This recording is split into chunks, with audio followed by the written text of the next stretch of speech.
House will come back to order. Co-roll is relaxed for now. Reports to committees of reference. Mr. Speaker, the Committee on Health Insurance and Environment, after consideration on the merits, the committee recommends the following: 201 to refer to the Committee of the Whole with favorable recommendation. Bill 211 referred to the Committee on Appropriations. The Committee on Business, Labor, and Economic Workforce Development, after consideration on the merits, the committee recommends the following: Senate Bill 210 be referred to the Committee of the Whole with favorable recommendation. Committee on Legislative Counsel, after considerations of the merits, the committee recommends the following: House Bill 1395 be referred to the Committee of the Whole with favorable recommendation. Committee on Finance, after consideration of the merits, the committee recommends the following: Senate Bill 192 be referred favorably to the Committee on Appropriations. And the Committee on Transportation and Energy, after consideration on the merits, the committee recommends the following: Senate Bill 197 be referred to the Committee on Appropriations.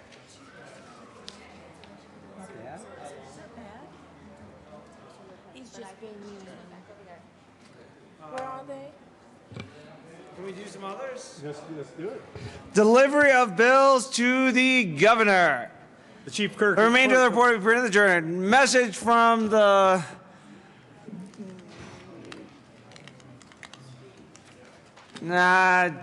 just the useless body. Mr. Speaker, the useless body upon announcement. The remainder of the message from the useless body that's like Mr. Kohler will be printed in the journal. Message from the reviser. You're going to have a meeting right now. You need to set up a meeting. We herewith transmit without Remainder of the comment. message from the reviser will be printed in the journal. It's good to see you, Mr. Kohler. Did you get a good, nice cup of coffee? I got a cup of hot chocolate, but not for me. But not for you. You are a gentleman. Oh, thank you. But you didn't give me anything. No. Yeah. Introduction of resolutions. Senate Joint Resolution 39 by Senator Heath, also Representative Hollinghorst, concerning changes to the joint rules of the Senate and the House of Representatives in connection with establishing rules to differentiate a budget request as an operating budget request reviewed by the Joint Budget Committee, a capital budget request reviewed by the Capital Development Committee, or an information technology budget request reviewed by the Joint Technology Committee. Senate Joint Resolution 39 will lay over one day under the rules. Representative Duran.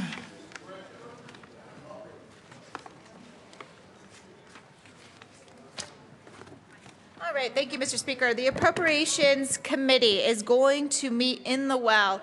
JBC staff is working on the canary sheets for the following bills, and as soon as the canary sheets are distributed, we will be taking votes on them. Senate Bill 14 by Representative Pedersen, that's a property tax rent heat fuel grants for low-income families. Senate Bill 124 by Representative Fields, which is concerning school turnaround leaders development program. Senate Bill 167 by Representative Fields, Opportunity Schools Pilot Initiative. Senate Bill 203 by Representative May and Gardner, Respondent Parents Council Child Abuse and Neglect. Senate Bill 192 by Representative Becker and Wright concerning the Uranium Processing Groundwater Protection Bill. Senate Bill 197 by Representative Foote and Kraft Tharp, the Transportation Enterprise Transparency Act. And Senate Bill 180 concerning oral health. We will review all of those bills, as, like I said, once the canary sheets are delivered to all the Appropriations Committee members, and we will be reviewing them in the well. Thank you. Thank you, Representative Duran. And the House will stand in recess until the Appropriations Committee is finished.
Budget Committee's a reference. Committee on Health Insurance and Environment, after consideration on the merits, committee recommends following Senate Bill 180B amendments follows now. So I'm going to be for the Committee on Appropriations in favor of recommendation. That was in recess.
Welcome back to order. Message from the governor. Ladies and gentlemen, I And the have the message honor- from that governor will be put in the journal. Madam Majority Leader, Thank you, Mr. Speaker. I move a call of the House. call of the House has been moved and has been definitely properly sustained. The sergeants will lock the doors. Mr. Cole, please have the machine and members indicate your presence. And Mr. Cole, please call the names of those who are not here. And the court rule is relaxed.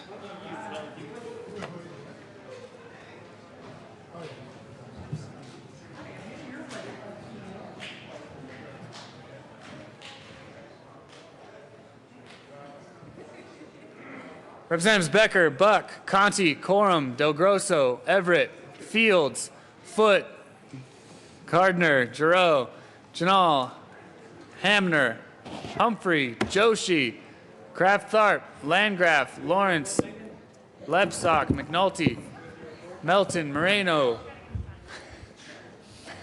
Melton,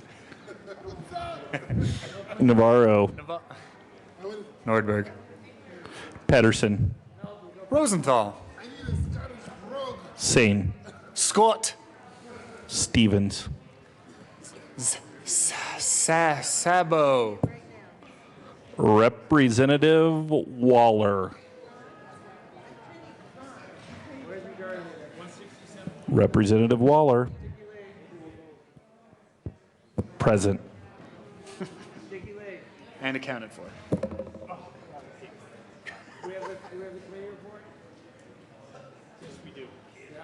We don't have them signed yet.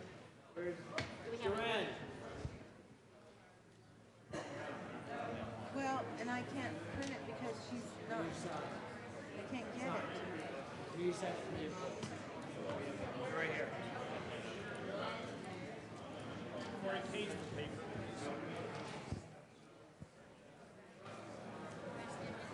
Oh, you need, I'm sorry, I don't know the routine. What am I supposed to do?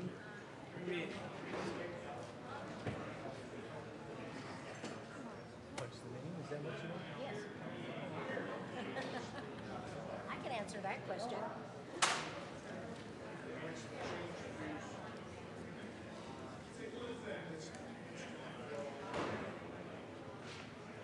Shall we add it for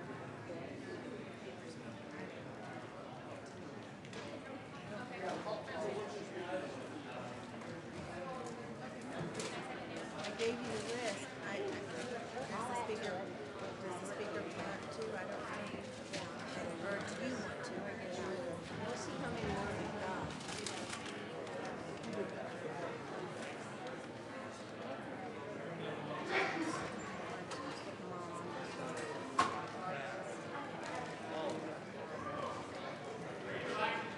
It's relaxed.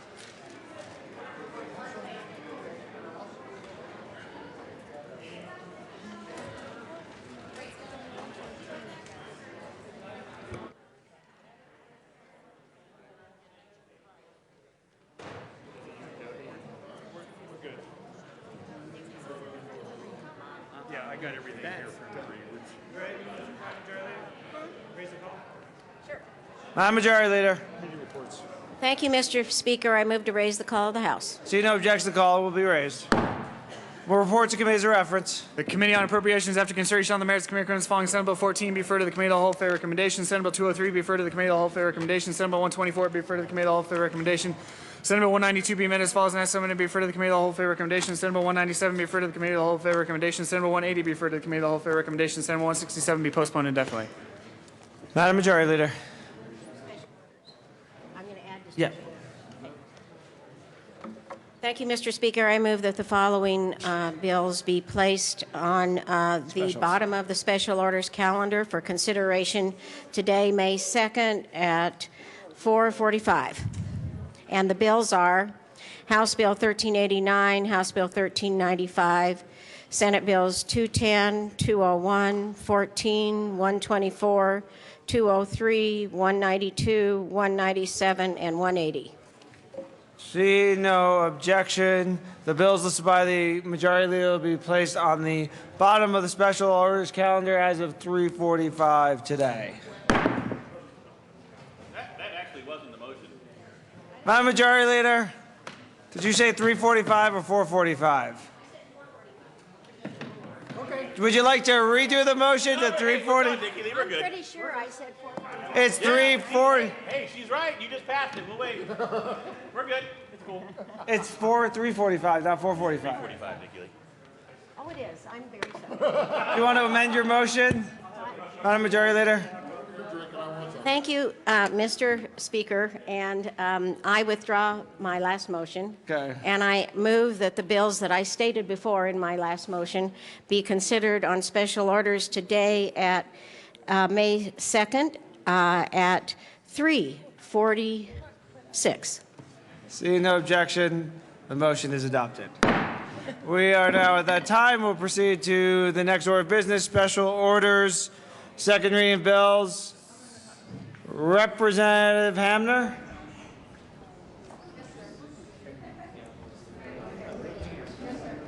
You got to move.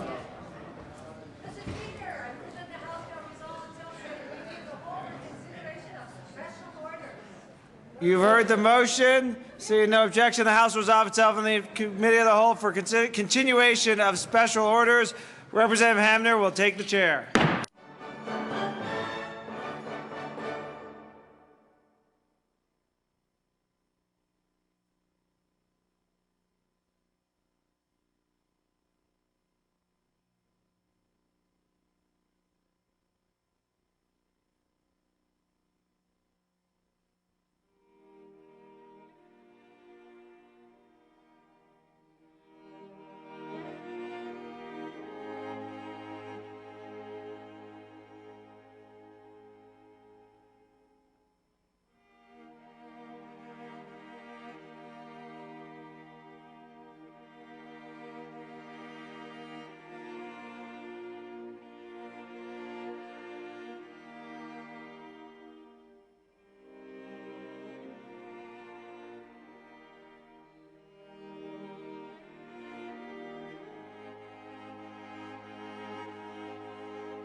Sorry about that. The committee will come to order. With your unanimous consent, the bills will be read by title unless there's a request for reading a bill at length. Committee amendments will not be read unless requested, as they are printed and in your bill folders. Floor amendments will be shown on the screen and not read unless requested. Bills will be laid over upon motion of the majority leader. The coat rule is, looks like it's already relaxed. Coat rule continues to be relaxed. We are continuing our discussion of Senate Bill 23, and where we left off is we are looking at Amendment L009. If I could ask that that be displayed on the screen. And L009 is a substitute motion to L011. Who'd like to continue the conversation? Representative Coram. Thank you, Madam Chair. A great little break. Sorry I didn't get a nap, but give me time to collect my thoughts and get my blood pressure back a little bit. So, you know, I think this is a great amendment. You know, I have a friend in Montrose that used to run the water company there, and a thing that he always told me is, because I try to talk to him about issues, and he says, water doesn't have a party. Water is not politics. But I'm not sure that's true, because within the hour, I got a call from a gentleman that I actually don't think he voted for me. He might have not, by the name of John Harold. And many of you may not know John Harold, but if you, does anybody ever watch King Soopers commercials in this area? If you look at that fine-looking gentleman from Olathe, Colorado, in the bib overalls, talking about Olathe sweet corn, how the water, the warm days, the cool nights, the climate, brings out the sugar, brings out that quality of Olathe sweet corn, which is world-renowned Olathe sweet corn. None better. But Mr. Harold called me and he said, I need some help. I said, what can I do for you? He said, I need the office to the Speaker, I need the office to the Governor, I need to talk to K.C. Becker, because this is a bad bill for rural Colorado. So it's, I said, well, John, work with me here a little bit. I said, I've got an amendment that can probably make it okay. So let's talk about the amendment. What this amendment will do is put it into back into a study. Interim Water discussed this bill last summer. It was decided that interim committee would not run this bill. But I think it's something that certainly needs a discussion. We need to study it, do a pilot, do something. But I don't think that we need to take this bill and push it through, not knowing what the unintended consequences are of this bill. So I ask for your support on this amendment. Excuse me, Minority Leader Del Grosso. Thank you, Madam Chair. And Representative Corum, I appreciate this amendment. When something is this contentious and quite frankly has the huge impacts to our water rights here in the state of Colorado, to just kind of ram something through at the end, quite frankly, doesn't seem like the appropriate way to go. I want to thank Representative Becker for supporting this amendment as well. I appreciate the bipartisan support of this as well, and so I urge an aye vote on this amendment. Representative Becker. Thank you, Madam Chair. I actually ask for a no vote on this amendment. As several folks have discussed, this issue's been studied for 30 years. Senator Schwartz convened a diverse group of stakeholders a couple years ago, again this past fall and past summer. We've reached a good solution with broad bipartisan support. I ask for a no vote on this amendment. Representative Sonnenberg. Well, thank you, Madam Chair and members. If this has been studied for 30 years and we still don't have consensus, what does that tell you? We have talked about it in Interim Water or Water Resources Review Committee over the last several years, and we couldn't get consensus at that point. So why would we ram a bill where we can't get consensus when there's so much controversy?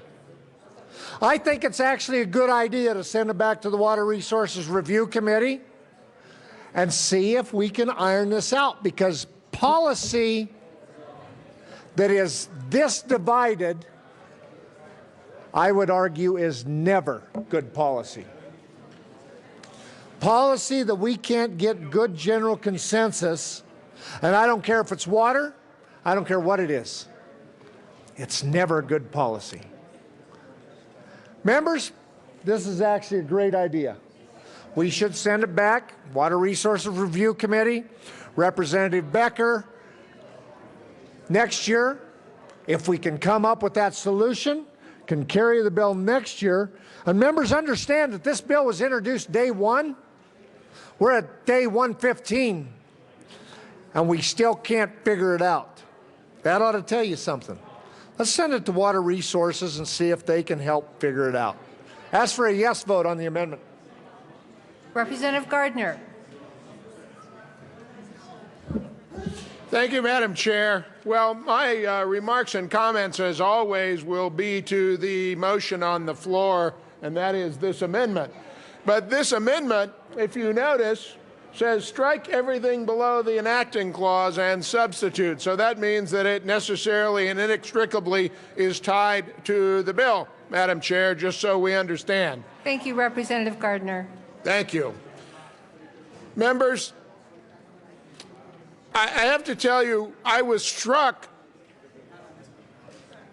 during the brief period that we discussed this bill in committee yesterday at the complexity of the issue. And earlier today, Representative Fisher said this bill got a complete hearing in the Ag Committee, and yet the Ag Committee felt like after hearing everything about this bill that they just couldn't make a decision on it. I don't know why. They thought that it was more appropriately sent to Judiciary, where we somehow, with our less knowledge than Ag about water, that we had to kind of get up on the learning curve yesterday evening during that very brief hearing that we had, that somehow we would know. And what I was able to conclude in the small amount of time that we had was this is a complex problem. And what I heard Representative Becker say last night, and I don't want to put words in her mouth, but what I heard was, we don't want anyone to be hurt in this water efficiency savings program. We don't want anyone to be hurt. But what I heard was testimony from farmers and from the Colorado River Conservation District saying, we believe people will be hurt.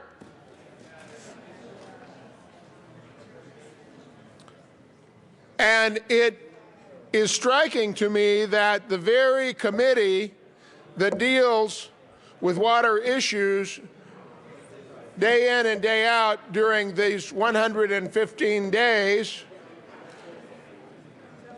at the end punts and sends it to another committee, that committee being unable to make a decision, which tells me, with respect, I respect that sometimes that is difficult. It tells me that this is exactly the right amendment.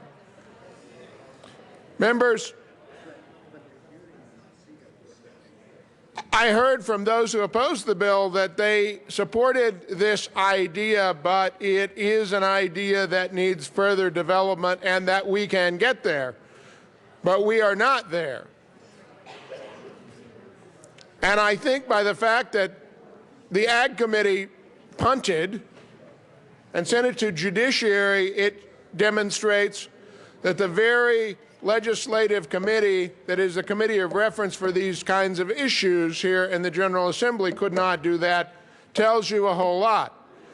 That's why this is such a good amendment. It says, let's study this, let's work it. You know, I recognize, Representative Becker, that people have talked about it for 30 years, but now we have to legislate on it, and that legislation has to work for everyone. I heard you say you didn't want to see anyone get hurt. And then I heard people say, we're going to be hurt. Thank you. I also heard them say that they thought there were probably things to be done to ensure that that didn't happen. This is a great amendment. I ask for an aye vote. Is there any further discussion on the amendment? Seeing none, the question before us is the adoption of L009. All those in favor say aye. Aye. All those opposed, no. No. L009 is lost. We are back to the underlying amendment, L011. Representative Gardner. Thank you, Madam Chair. Well, that is bitterly disappointing. The certainty with which the proponents of this bill proceed in the very face of their inability to make a decision in the principal committee of reference ought to cause people to ask whether this bill is the right approach. Excuse me, Representative Gardner, we are now to L011. That was the underlying amendment. Thank you, Madam Chair. And as a consequence, we need to, I yield to my friend and colleague, Representative Corum. Representative Corum. Thank you, Madam Chair. I truly believe that this is a good way to go, because what it does, it puts Eastern Colorado, puts skin in the game. You know, we're legislating here that doesn't affect you at all. Well, actually, it might affect you, because this might end up affecting your Trans Mountain diversions. So that's a possibility. So I'm not going to say that you will not be affected. I cannot guarantee that. But because of the compact agreements and all that, should a call come on the river, your Trans Mountain diversions will be affected. You do not have senior rights on your Trans Mountain diversions.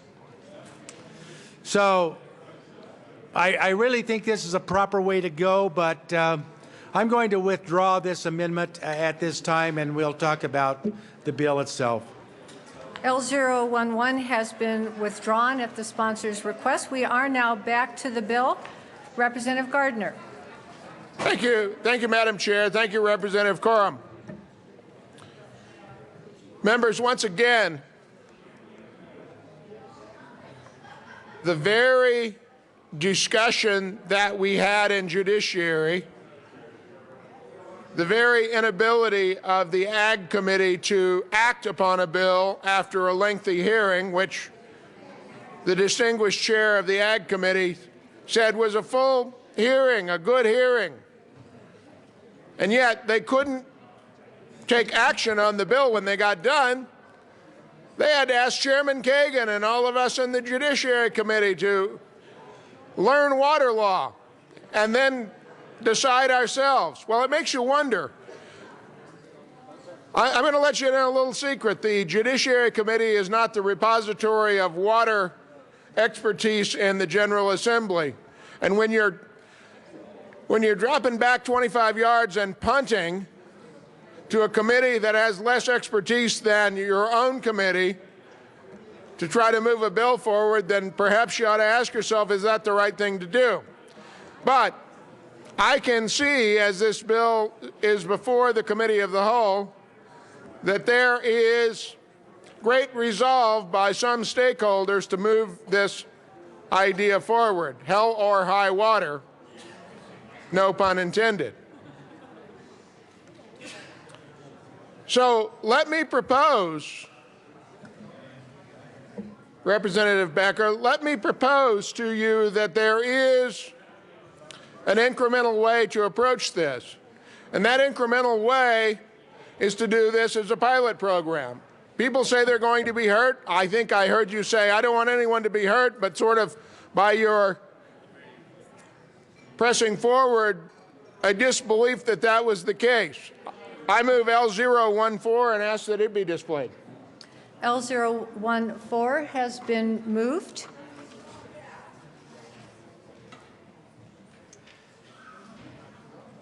And is now before us. Representative Gardner to Thank you, Madam Chair. And this is to the amendment, Madam Chair. This amendment would, in essence, and effectively create this as a pilot program. It would say that in Division 4, the water judge in Division 4, really it says shall not decree more than one change of water right for water efficiency savings. So really it's allowing one. And this would be one reach. Now, I learned that a reach has a particular term in water terminology, and I think it's from the upper terminus to the lower terminus. And if you'd like to ask me about those things, friends and colleagues over here, I can explain them and probably could have some help from people who know more than I. But this would allow us to give a shot on a pilot basis for one reach and water efficiency savings, and to find out what are the effects and how is it going to work. And the subsection is going to be repealed in September 1, 2018, or after 2 years of operation of the change of water right for water efficiency savings, whichever is later. It gives it at least 2 years, at least 2 seasons. And then by September 1, 2018, with those 2 seasons, the director of the Water Conservation Board is going to notify the reviser in writing of whether a change in water right for water efficiency savings has been decreed, and if so, when the end of the 2nd year occurs, and we will be able to study this idea. It will move the ball forward, Representative Becker, it will do so in a way that we can find out. And if it is as you say it is, no problem. And if it is as those who fear that they will be damaged, if it is as they say it is, then as you assert you do not wish to see them hurt, we will know and we will be able to respond to that. This is an approach that allows us to begin to see what water efficiency savings under this scheme will do, and I ask for an aye vote. Representative Becker. Thank you, Madam Chair. I ask for a no vote on this amendment. It's interesting that Water Division 4, who fully supports the bill, would like to see a lot more projects in that. This limits it to one project. So this division wants more, and so I ask for a no vote. Representative Gardner. Thank you. Well, Representative Becker, are you hung up on the one? Would 2 or 3 work better? Could we do it as a pilot in Water Division 4 only, perhaps? Will that work for you? Is there Representative Sonnenberg? Thank you, Madam Chair and members. I think this is a good amendment to have one, because indeed, if Water District 4 wants to have these, it's more appropriate to see how it's going to affect them in that district. And if we make a mistake and go too far, and there is the damage done, if we don't limit that scope, it's hard to turn it back. Very hard to turn it back. So let's try it with one. Let's see how it actually works. And I think Water District 4 is the appropriate one because that's where they indeed want to do it. Let's make sure that those folks aren't going to be hurt. And then Water District 4, we can move forward. This is a great idea. Ask for a yes vote. Representative Corum. Thank you, Madam Chair. Actually, I talked to Water Division 4 today. John Harold, that I mentioned earlier. That's right in the middle of his district. He's also involved in another group that's many water users outside the round table called No Chicos. And their program is water conserving, saving water, water efficiency. I really question whether Division 4, from the information I'm getting, is not correct. So I would think this is a great vote. And if indeed Water Division is for, this is a perfect spot for it. Thank you. This is a good amendment. Is there any further discussion on the amendment? Mr. Minority Leader. Thank you, Madam Chair and members. This is a great amendment. When you hear testimony about how people are going to be harmed and people that are going to be potentially hurt by this, by charting new ground with where we're going to go with this new water law, and to think that we wouldn't want to at least go about it cautiously. And this says, well, let's try it in one place. Let's not make our entire state have to go this route. Let's go in one place, which they said they want it. So it's not like we're even forcing it on somebody. But other places that don't want it, I don't for the life of me why you would want to hurt those folks that say that they're going to be harmed. Now, the environmental crew might say, hey, no, this isn't going to hurt them. But there's no evidence either way. So this says, let's do it in the one place that says they want it. Let's do it there. Let's try it.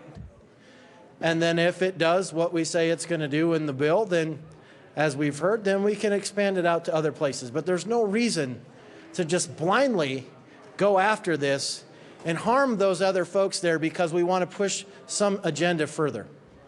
I urge an aye vote on this amendment. Representative Corum. Thank you, Madam Chair. Perhaps you don't believe me about my friend, my Democrat friend, John Harold, who is the largest sweet corn processor grower in western Colorado.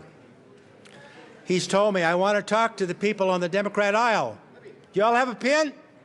I'm going to give you his cell phone. He's waiting for your call. 970. Did I say that too fast? You're not writing. That is to the bill. 596. Excuse me, Representative Quorum, we are actually on L014. That's exactly correct, and that's what we're going to talk about. This is a bill affecting Division 4. John Harold is in Division 4. He wants to talk to this side of the aisle. Once again, his number, 970-596-2620. He's out in the middle of an onion field, but he'll take your call. Seeing no further discussion, the question before us is the adoption of L014. All those in favor say aye. Aye. All those opposed, no? No. L014 is lost. We are back to the bill. Is there further discussion? Seeing none, the question to the bill, Representative Sonnenberg. Thank you, Madam Chair. And I actually have two amendments that I have shared with the bill sponsor. I'm going to do the first one, or the L15 first, so I would move L15 and ask for it to be displayed. Amendment L015 has been moved and is properly displayed to L015, Representative Sonnenberg. Thank you, Mr. Chair. And all this does, members, you know how I am with safety clauses. And yes, I was called Representative Bruce, but that's okay. I don't see a reason for a safety clause on this bill. Honestly, this has nothing to do with public safety. We ought to have a regular enactment date and not take away the public's ability to petition their government just because we want to run a bill. I would ask for a simple yes that actually makes this bill better. Ask for a yes for L015. Is there further discussion on L015? Representative Becker. I ask for a no vote. Mr. Minority Leader. Thank you, Mr. Chair. So, Representative Becker, can you please explain to this body how this bill protects and declares for the immediate preservation of the public peace, health, and safety? Mr. Minority Leader. Thank you, Mr. Chair. Representative Becker, I appreciate you not answering. And, you know, you're basically trying to ram this bill down the throats of these people and harm them. And there's no need to hurry up and get it done right away. You can harm them in plenty of time down the future. There's no reason to do it right away. So I urge an aye vote on this amendment. Representative McLaughlin. Members, I've been sitting here for at least 4 hours discussing this bill and now with respect to this amendment. And I want to let you hear another voice, a voice from Western Colorado, a voice which was in the Senate.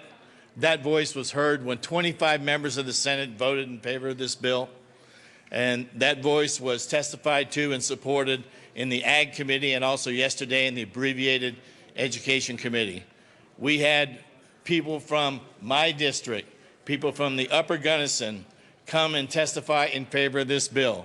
We had people, Bruce Whitehead, former senator from District 6, head of the Southwest Water Conservancy District, come and testify in favor of this bill.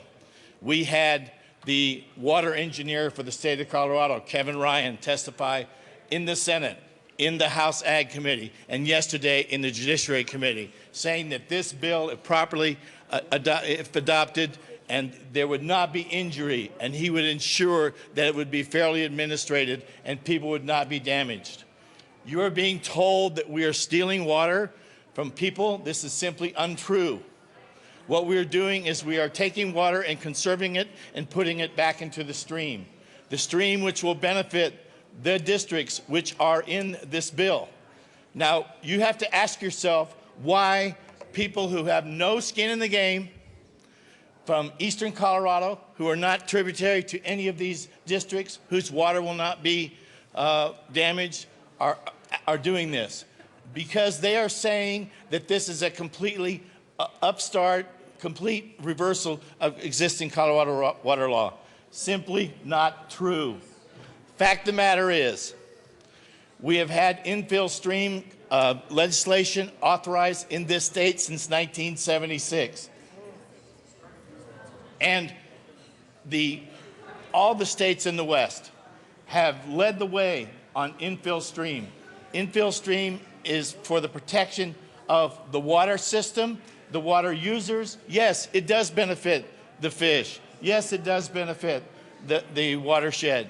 Yes, it does benefit the economy. Yes, we allow our rivers to keep the fish alive. We allow our rafters to continue to use the water when we use this system. And for this reason, making this amendment and the denial of this bill is inappropriate. My people in my district came into the legislature and asked us to do this law. I'm asking you to support this law and to deny this amendment. Thank you. Members, we are to Amendment L015, which is the effective date versus the safety clause. Further discussion on the merits of the bill should be reserved for when we discuss the bill. Representative Sonnenberg. Well, thank you, Mr. Chair, and I'm sure that he meant he was talking about, I think he said infilled streams. It's in-stream flows, but I know he was talking about the safety clause. I'll give him that assumption. The question here is not the merits of the bill. The question here is the bill a matter of public safety? Simply put, let's don't abuse the safety clause and take away the people's ability to petition the government, even though they may not do it, even though the vast majority of times they don't do it.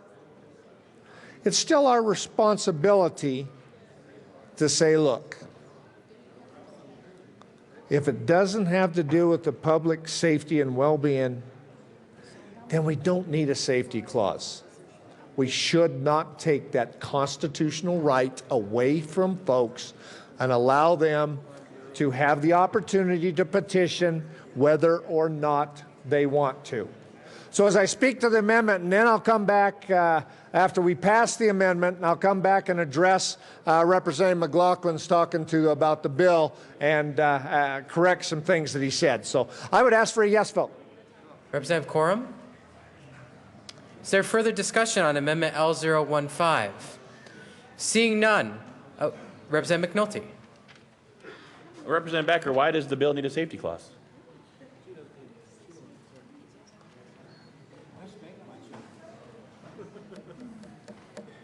Representative McNulty, please continue. Representative Becker, why does this bill need a safety clause?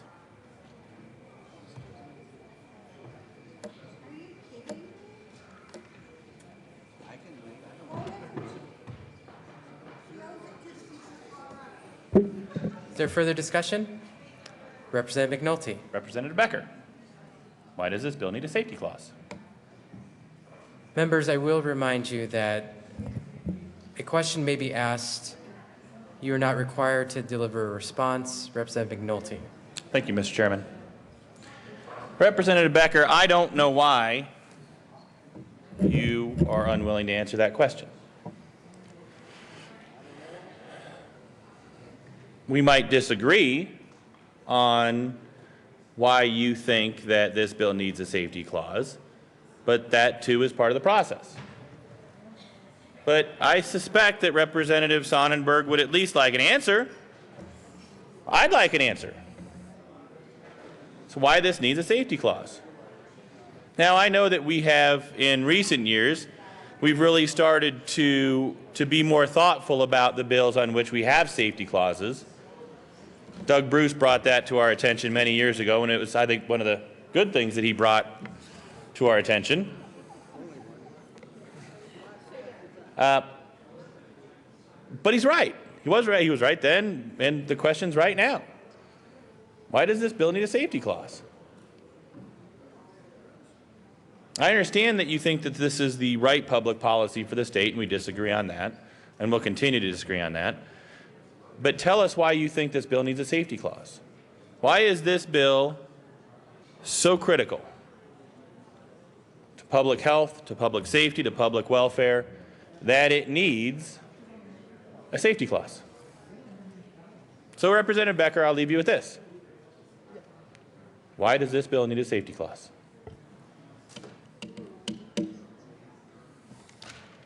Further discussion? Representative Gardner.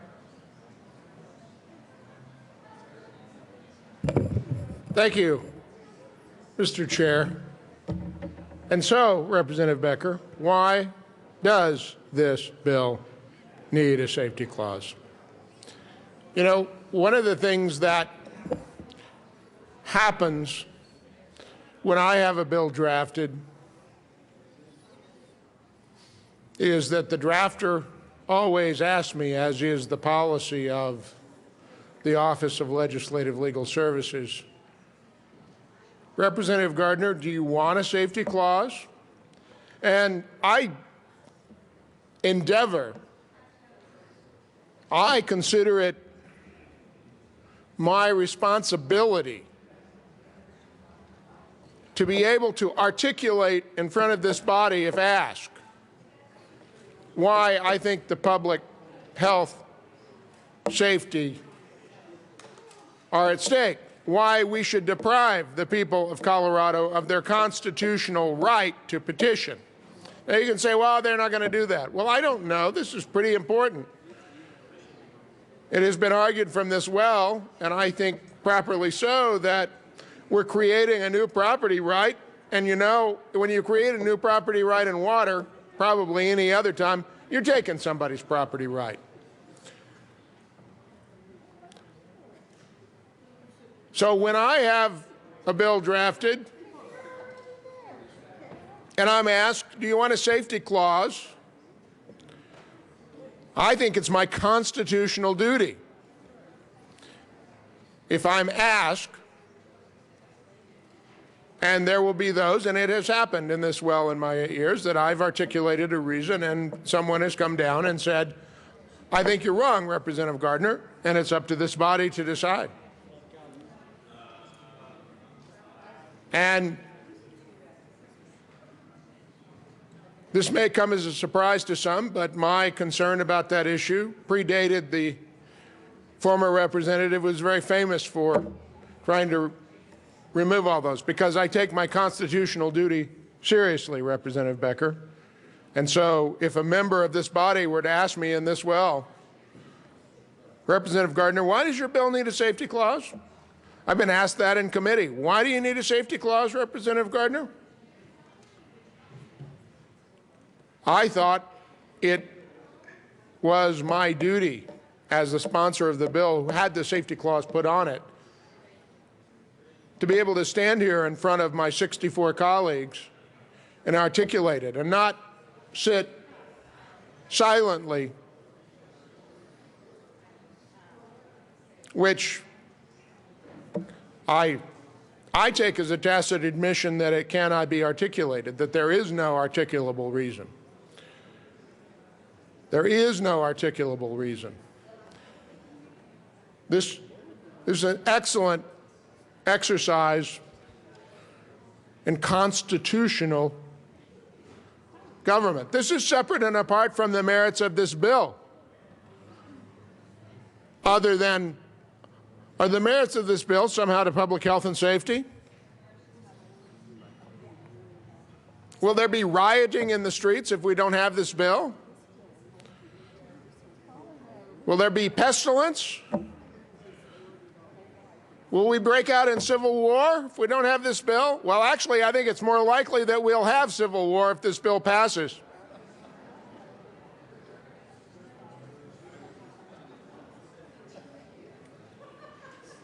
So,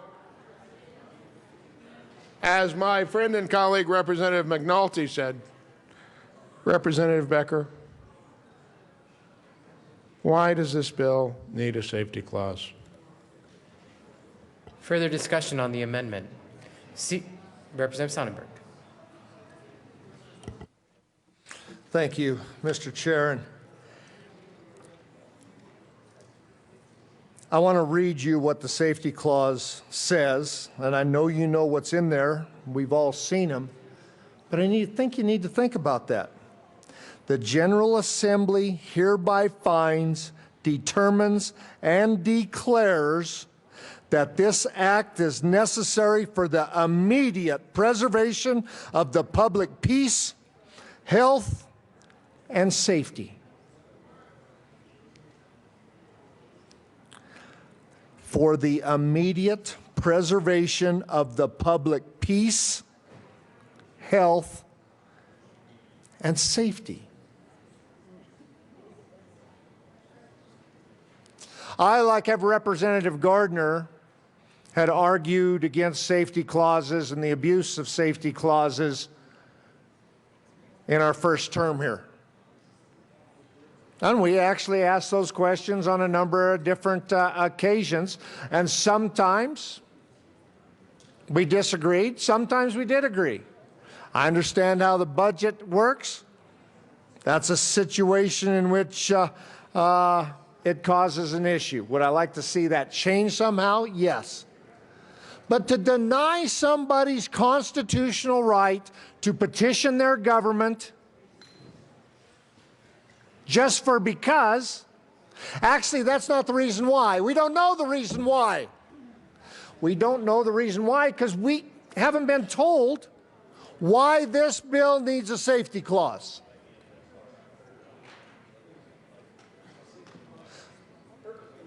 We just want to take the ability of the constitutional rights of the constituents of the state of Colorado away from them.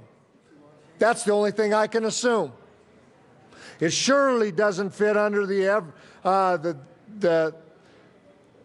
immediate preservation of the public peace, health, and safety. I don't know what the other reason is. I can only assume it's we want to deny the constitutional rights of the people of Colorado. Let's don't deny the constitutional rights of the citizens of this great state. Vote yes. Representative McNulty.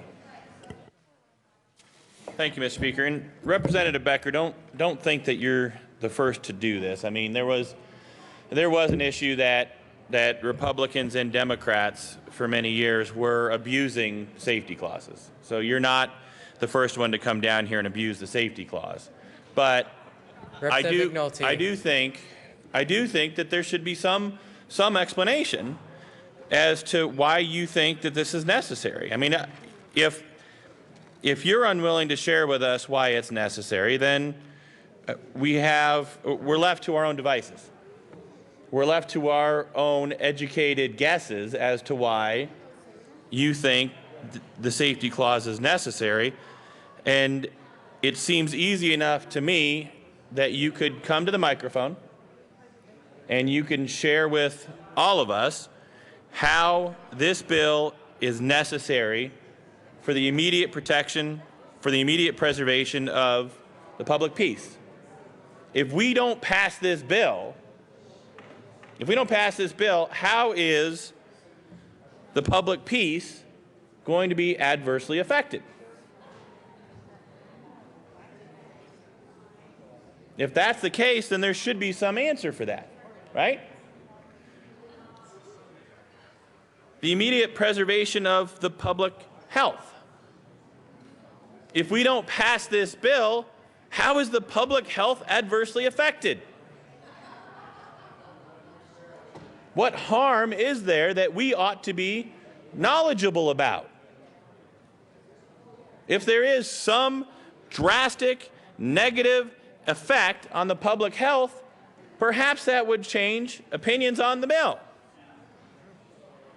Or direct negative public effects on public safety.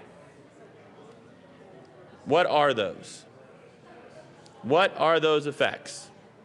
Now, colleagues, as I said earlier, we can have a difference of opinion on whether we think that that effect is negative enough to demand a safety clause. But that happens down here too. Somebody puts it on their bill, they come down and they make a case for it. Here's why. When I was drafting the bill, I asked the bill sponsor to put a safety clause on it.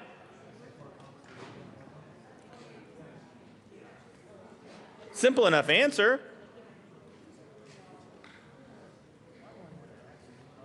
If you have a criminal justice bill and families are at risk or children are at risk, and you say, yeah, I need to have the safety clause on it so that we can put these bad guys and bad gals away sooner, so that the public safety is protected.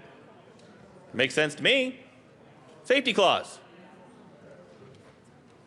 It would seem that that would be an easy enough explanation to share with us to educate and inform our decision if there is truly, and Representative Becker, we should know, if there is an immediate threat to the public peace, health, or safety if we don't pass this bill, we should know. Because that compelling argument might change opinions on this bill. If there is a negative effect on the public health, the public safety, or the public peace, right? People will die if we don't pass this bill. That would change my mind. Helping to educate us on this question would be beneficial to this discussion. So, Representative Becker, I ask you again, why does the bill have the safety clause?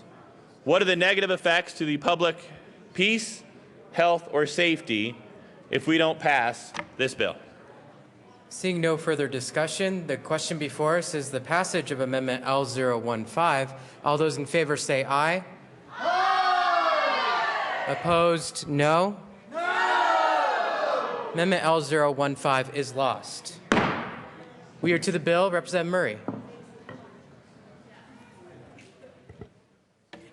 Thank you, Mr. Chair. I wanted to address Representative McLaughlin's comments about people who testified.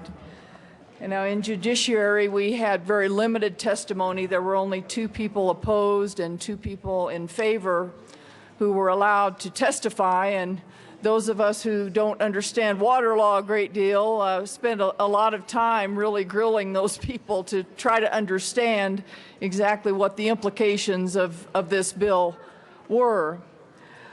And what Representative McLaughlin indicated was that there are so many people that are on the ground in the areas of these particular divisions, water divisions, that were in favor of this.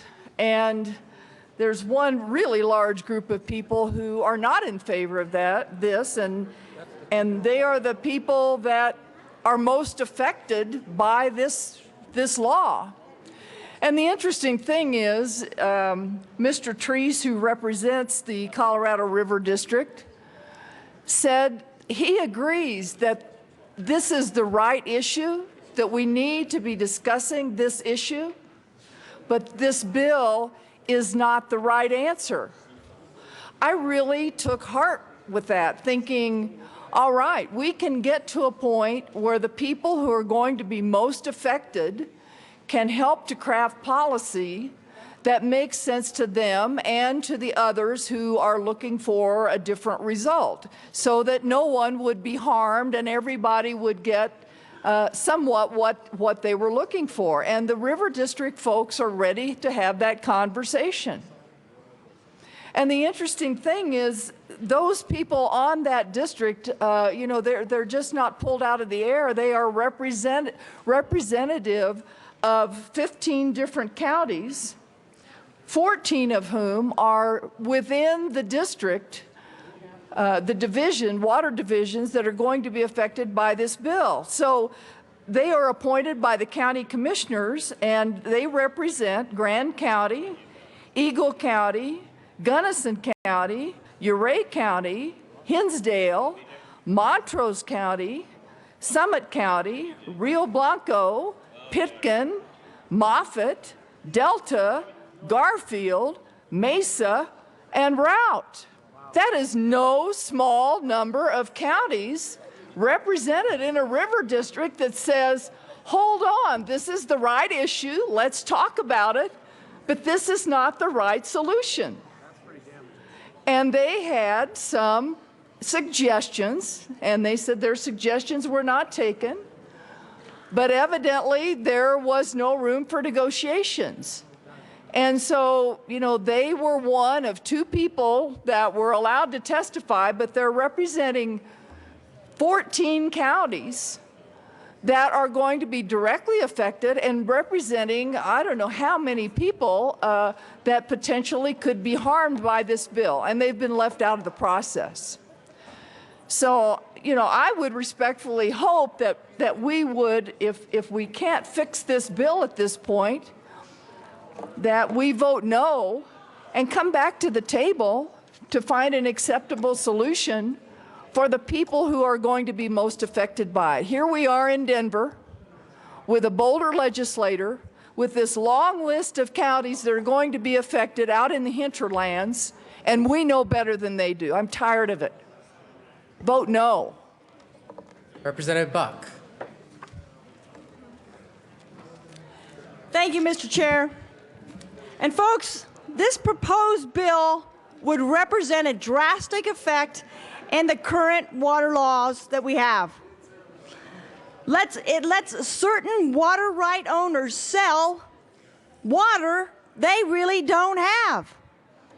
They could give it away or sell it, but it's water they really don't own.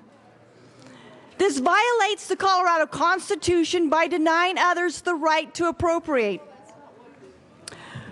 Rewards wasteful uses of water because an owner can take water back from CWCB at any time simply by eliminating the efficiency measures. And this bill also drastically changes existing water laws to reward certain class of water users. The class that can afford to use water more efficiently but does not, so as to keep more water. And last but not least, this bill also allows certain water right owners not only to give away what they don't own, but also to expand what they do own. So I ask you folks, this is not a bill for the legislature. I mean, this bill is when the legislature gets their fingers in something that they should not. So I ask a no on this bill, please. Representative Scott. Thank you, Mr. Chair. Well, obviously there's been some great arguments up here as to who's right, who's wrong, who's in the middle, who knows law, who knows water law. Now, we had a committee hearing on this bill. Why it was moved to judiciary, I really don't know, because this bill was not doing well in committee, I suspect. It's about the only reason I can figure that happened. And the reason was because this bill's got several issues. The concept of the bill has issues, which concern all of our districts, actually, not just the Western Slope.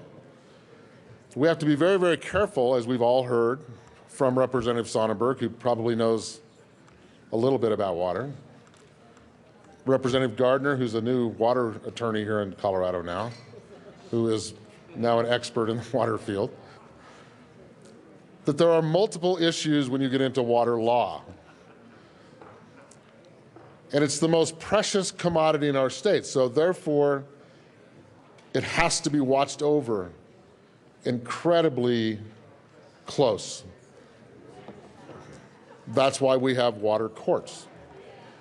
That's why we have water fights. That's why we have water discussions every year in the Ag Committee till we're blue in the face, discussing different issues on water. And one thing that always comes up in every one of these discussions, is there an injury to anybody along that river or that ditch system? That's always the same question. Is there any injury? Is there any new use of that water? Because, again, we only have so much water to work with. That's a given. So therefore, we have to be incredibly careful with our water. And there's somebody upstairs that kind of lets us have as much as he's going to let us have every year, and we have to figure out the best way to handle that. So that's why we have water courts, and that's why we have water law, and that's why it's gone on since the 1800s and before. And that's why there's compacts between our states. That's why there's compacts with Mexico, because water law and water is such an important resource and an important issue to all of us that walk along these wonderful place we call the earth. Now, this bill was drafted specifically towards the western Colorado. Over and over again, why pick on that particular river? Why are we not looking beyond that?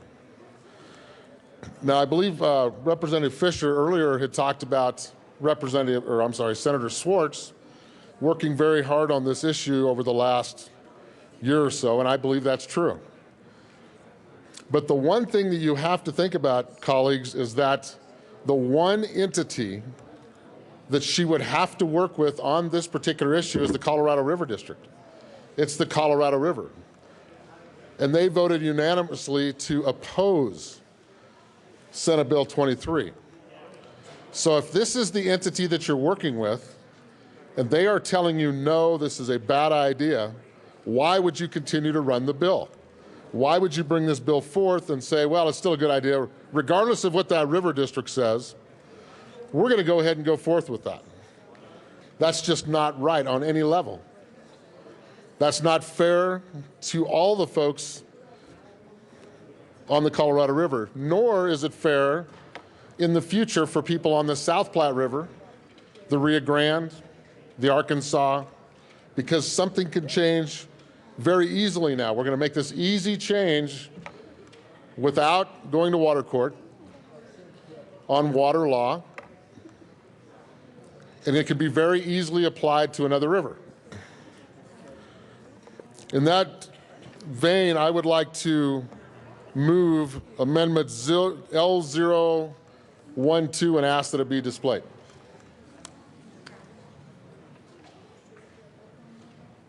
Amendment L012 has been moved and is displayed to L012. Representative Scott. Thank you, Mr. Chair.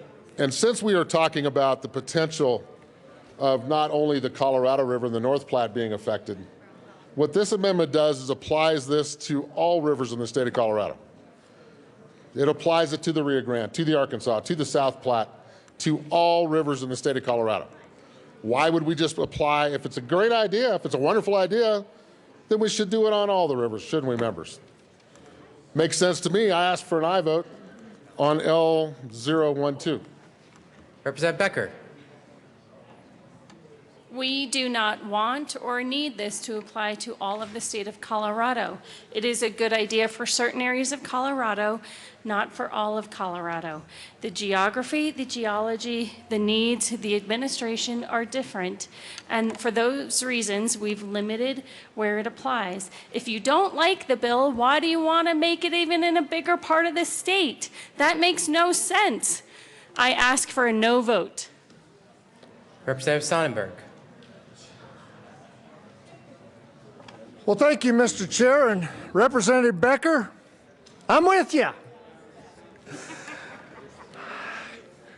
I do think this is a terrible bill, and I do think it would be terrible to include it in the rest of the state. And so I'm going to argue on your side of this, quite frankly. I'm happy to do so. I don't want this on my South Platte. I don't want the injury on the South Platte. I don't want this on the Arkansas. I don't want the injury on the Arkansas.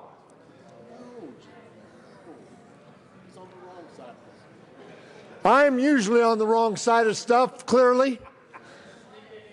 But members, the reason, and the truth is, the headwaters of the Arkansas, the headwaters of the South Platte, the headwaters of the Colorado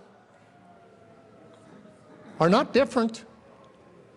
They're only on the different side of a mountain. They're only on the different side of the divide. So the question then becomes, because of the geography And I don't know what that means, except one flows east and one flows west. I don't know what it means because the geography, it would not be good in the South Platte, and it would not be good in the Arkansas, other than people will be injured. And we're worried about people being injured on this side of the mountain, but not worried about people being injured on the other side of the mountain. Why do you only care about half the state, Tracy? Ladies and gentlemen, the truth is it's probably an amendment that is appropriate. If it's good for the goose, it's good for the gander. But quite frankly, I'm asking for a no vote because I sure as heck do not want this damaging the ag producers on the eastern plains like it's going to do on the west slope. I ask for a no vote. Representative Scott. Thank you, Mr. Chair, and thank you, Representative Sonnenberg, for elaborating on the point that needs to be made, is the fact that this does injure people on the Colorado River. That's the whole point of the Colorado River District saying no, that this is a unanimous decision by the Colorado River District. No. But this is the same group that Senator Swartz says she's worked with. I don't see how that could be possible. How in the world could that be possible that the Colorado River District, who this impacts the most and injures those folks the most, vote no? And yes, Representative Sonnenberg's right. We don't want this anywhere in the state of Colorado, but by gosh, what's fair is fair.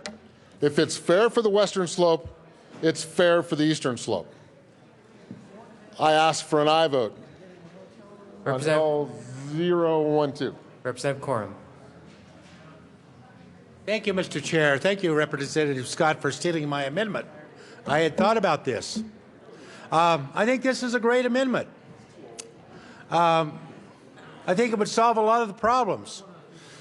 Back earlier, had this been in the bill, if this amendment had been in the bill when Senator Swartz approached me to run this bill, I would have probably taken it.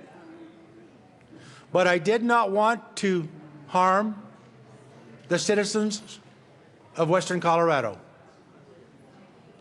This bill sat over there for a long time looking for a sponsor. Finally, a Democrat from Boulder picked it up. Well, granted, I got to tell you, she does have some high mountain communities, Grand and Jackson counties. But Grand and Jackson counties are part of the Colorado River District. Grand County, not Jackson, let me correct that. They have opposed this bill.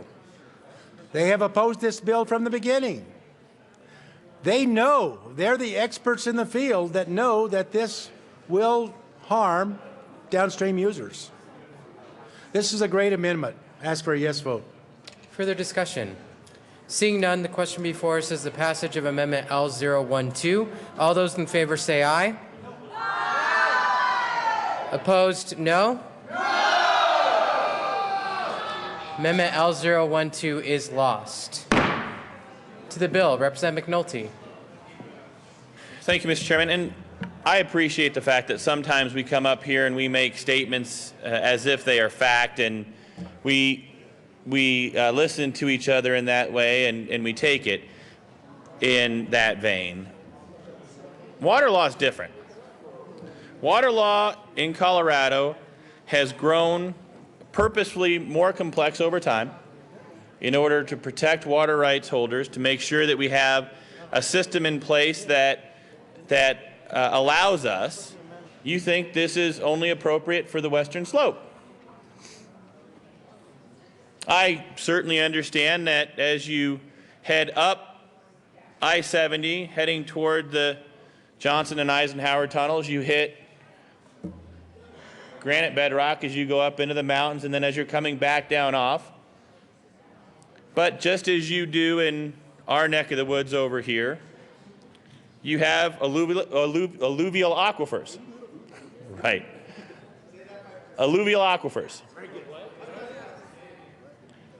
You have a ditch crossing that aquifer. That ditch is currently sending water back into that aquifer, which is sending water back into the river.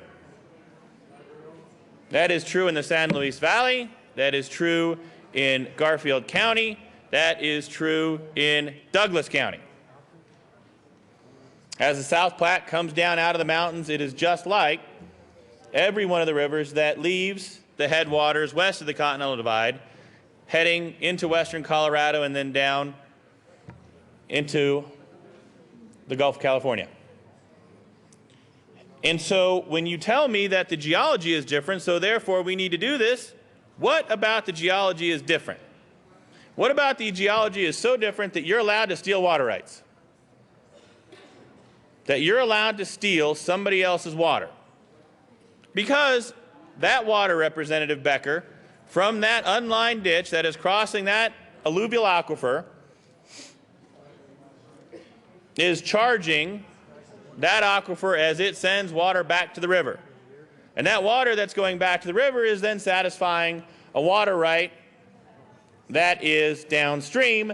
That water right being satisfied downstream allows a junior water right upstream to get water. So you are stealing somebody else's water. You're stealing their water, you're giving it to the state, and somehow you think this is okay. Not just that it's okay, but stealing water is a matter of immediate concern for the public peace, health, and safety. I would argue that water theft is probably the opposite of that. So, Representative Becker, I come back to the point that I made earlier. If you want to create a new water right, saved water is what it's called, if you want to create a new water right that steals somebody else's water, do it. But don't do it under the guise of in-stream flows. And for those of us who support Colorado's entry into the in-stream flow business, you're doing us a great disservice.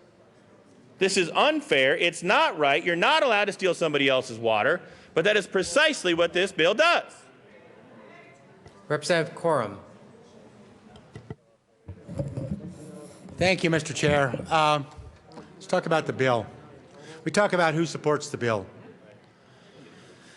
We've talked about the Colorado River District, where 90% of the water on the western slope, which has 80% of the water. It's going to take probably somebody from JBC to figure out how much that actually is, but you know, it's a good amount. We talked about who supports it. Well, this is kind of the Paul Harvey, the rest of the story. We've told that Southwest Water Conservation District supports it, which the Board of Directors did support that. Talking to Bruce Whitehead, Bruce Whitehead, Senator Whitehead, good friend of mine. He said, yeah, I kind of got pushed into doing that. I think there's some problems, but we're moving forward with it. Recently, I had the opportunity to attend the Southwest Water Conference, this very agency that came out in support of it. I got there the night before, about 1 o'clock in the morning, if I recall. Got up, had breakfast with some of the people that are just the farmers, the ranchers, the guy that knows which end of the shovel's doing the work. Talked about at breakfast. The conversation was, what about this Senate Bill 23? We don't like it. Well, I'm sorry you don't like it, but your district voted to support it. Well, it was never brought before the entire membership. That was the Board of Directors. Board of Directors made that decision. We don't like it.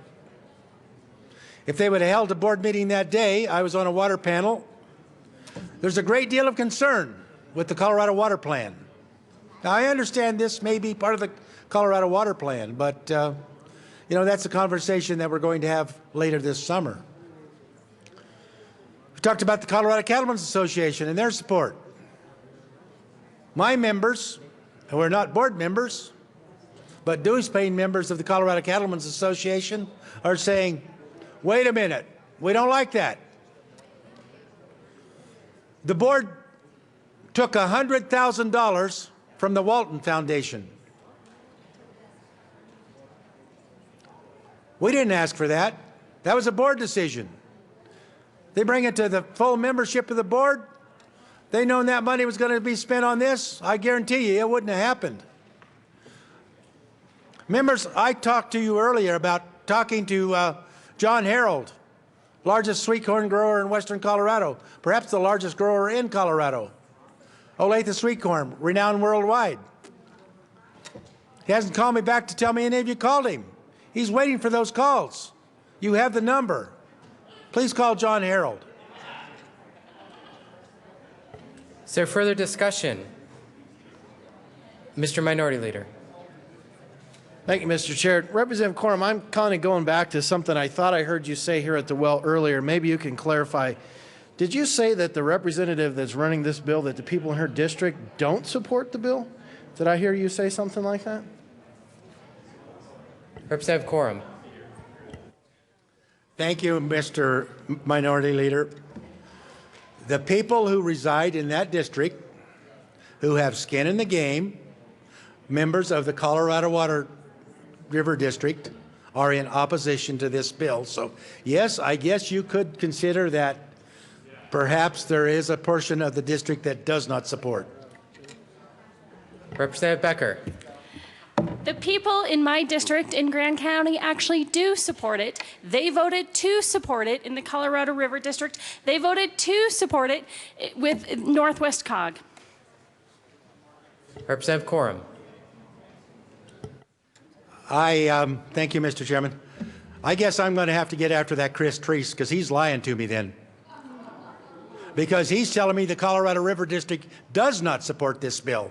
I have a text, I have a letter to validate that. So I don't know if you call the people, do you call the membership?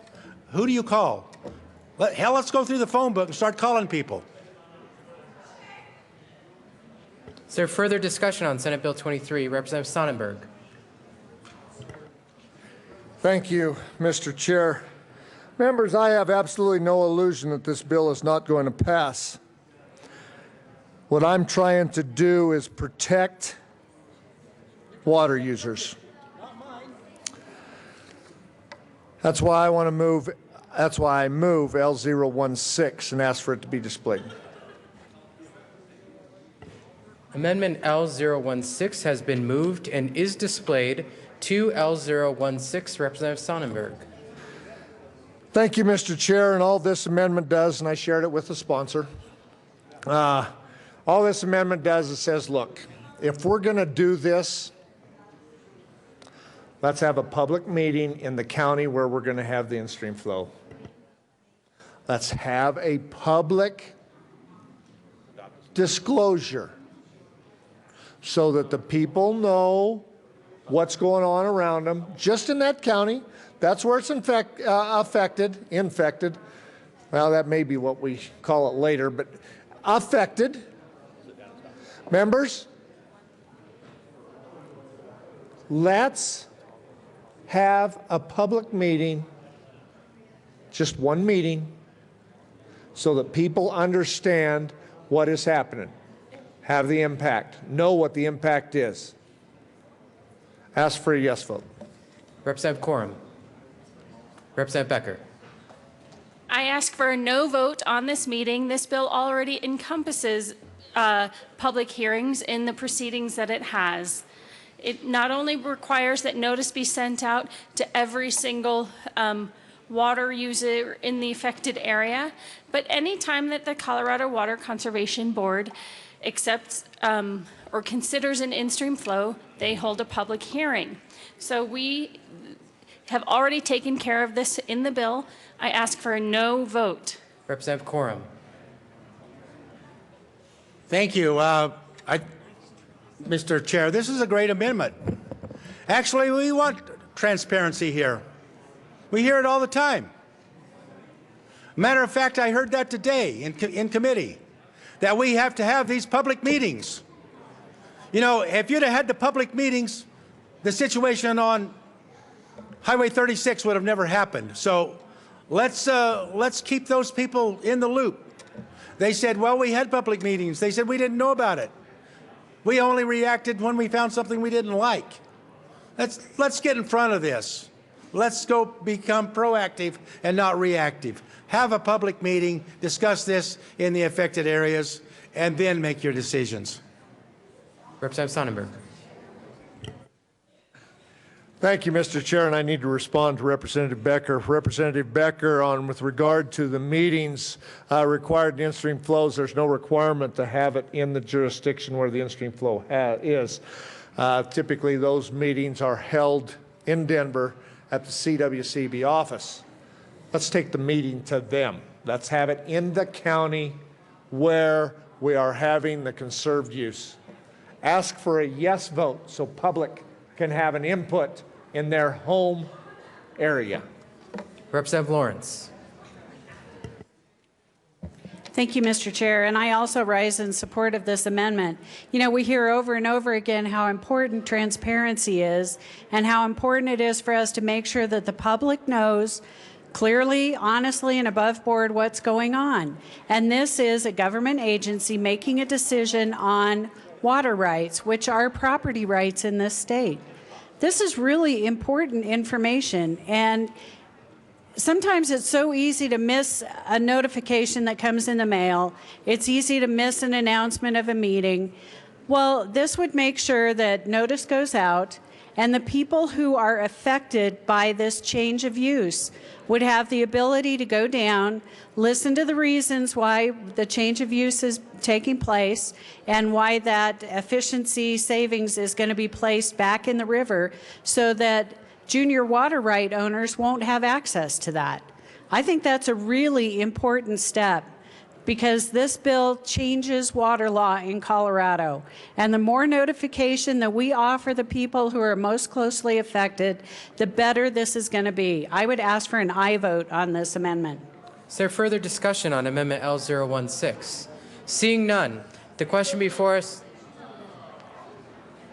a division has been requested.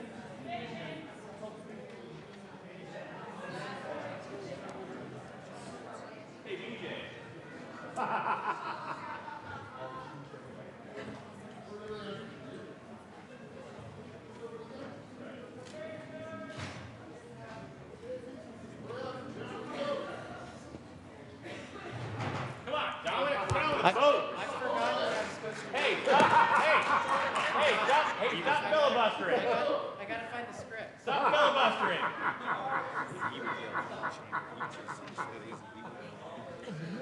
Vote, vote, vote, vote, vote, vote, vote, vote, vote.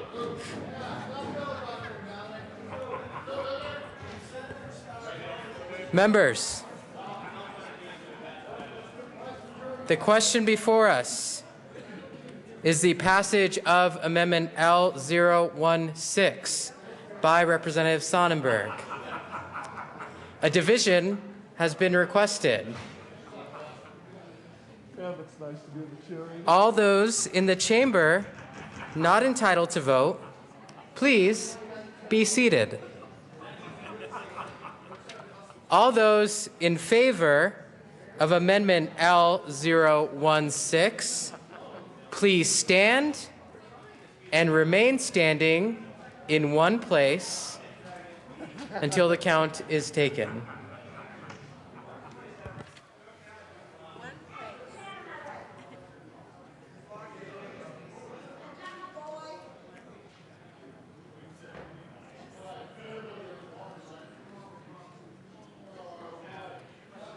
You got Ed, Jerry. Seriously? Yeah, you got Leroy too. No way. Yep.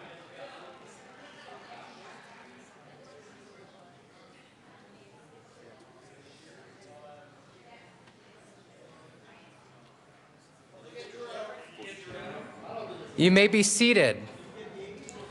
All those opposed to Amendment L016, please stand and remain standing in one place until the count is taken.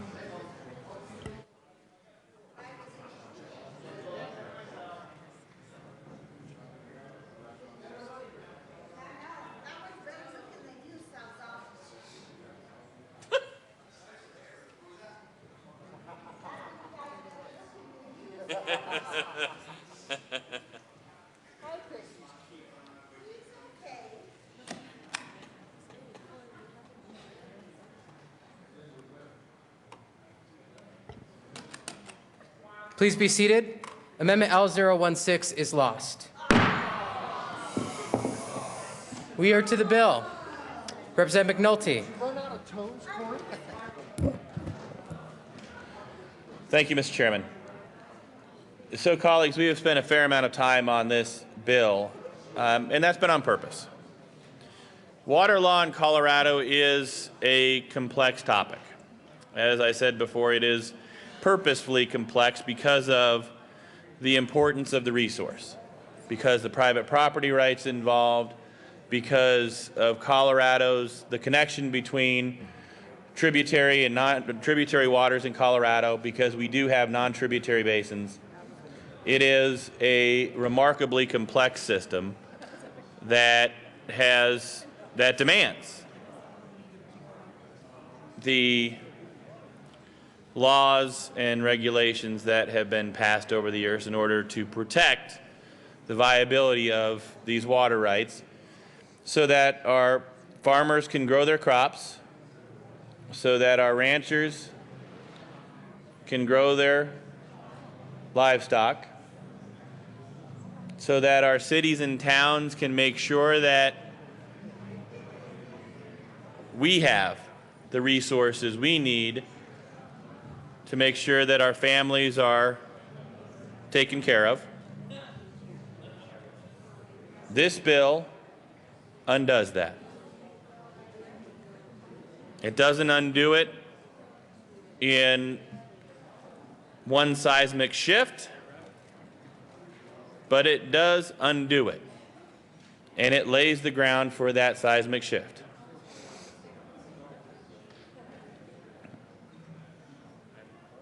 So, Representative Becker, if you are going to pass this bill, and based upon the division count that we just had, it looks like you probably have the votes to pass this bill. Let's make sure we have an injury standard that truly protects or has the ability to protect people who fear or people who are at risk of having their water stolen because of this bill. In order to do that, Representative Becker, I move Amendment L008 and ask for your opinion on it. Amendment L008 has been moved and is displayed to the amendment. Representative McNulty. Thank you. Representative Becker, Amendment L008 sets the standard at injury. So if a water rights owner is injured because of someone taking advantage of this bill, they are able to protect themselves. I ask for an aye vote. Representative Becker. I ask for a no vote on this amendment. There is no need to do it. Representative Sonnenberg. Representative Sonnenberg.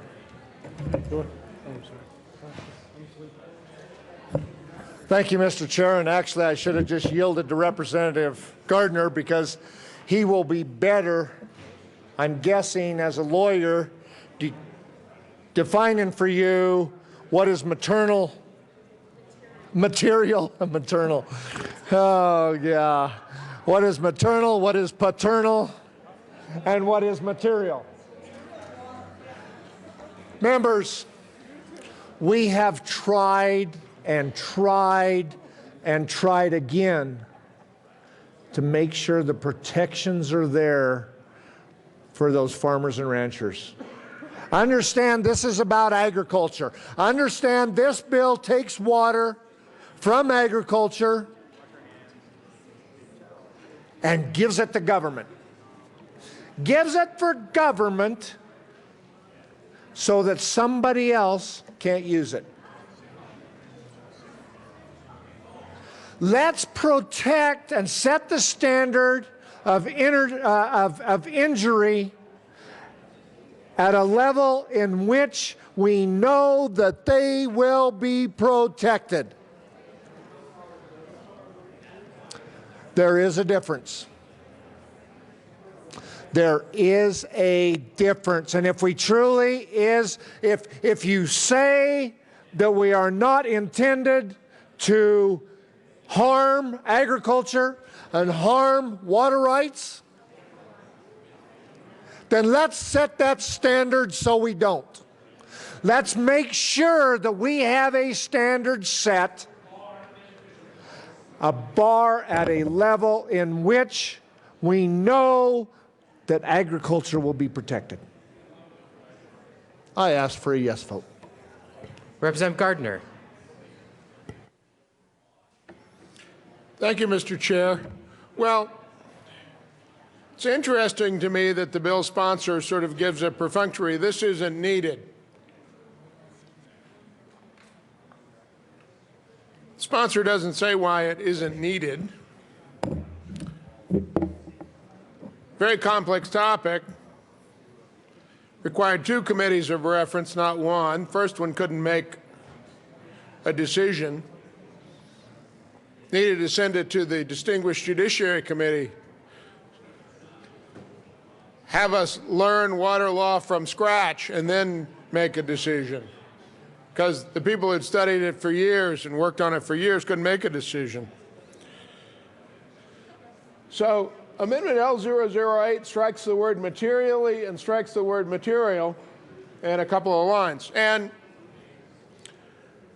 as with so many amendments like this, you know, I often tell new members, when you see a short amendment, watch out. Sometimes the shorter, the more dangerous, or the more momentous, or the more important, as is the case here.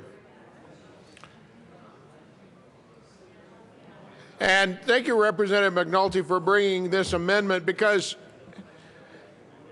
it forces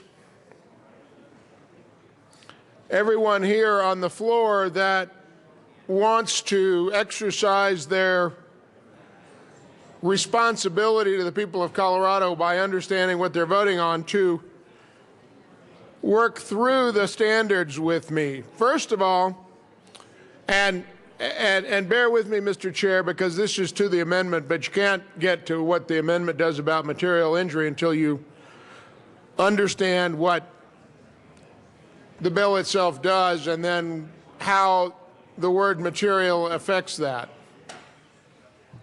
See, what this bill does, and I puzzled over how to describe it in straightforward terms, because believe me, when it came to judiciary last night, that's the last thing that happened. What this bill does, it seems to me, is it seeks to provide some kind of incentive. It's very vague about how that incentive is going to come to an ag water user, but it seeks to provide an incentive to that user to do structural improvements to their irrigation infrastructure, their ditches, line them, put in culverts, improved gates, all sorts of things. And if you do that,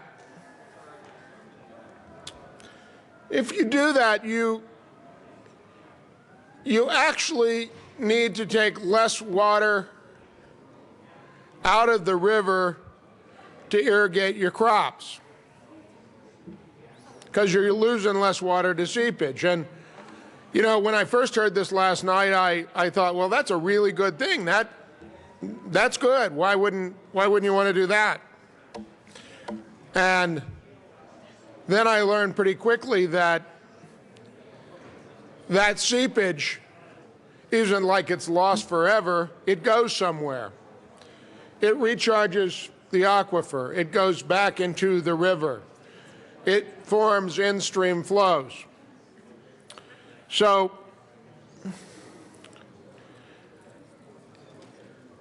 that's one piece of the puzzle. Another piece of the puzzle is this.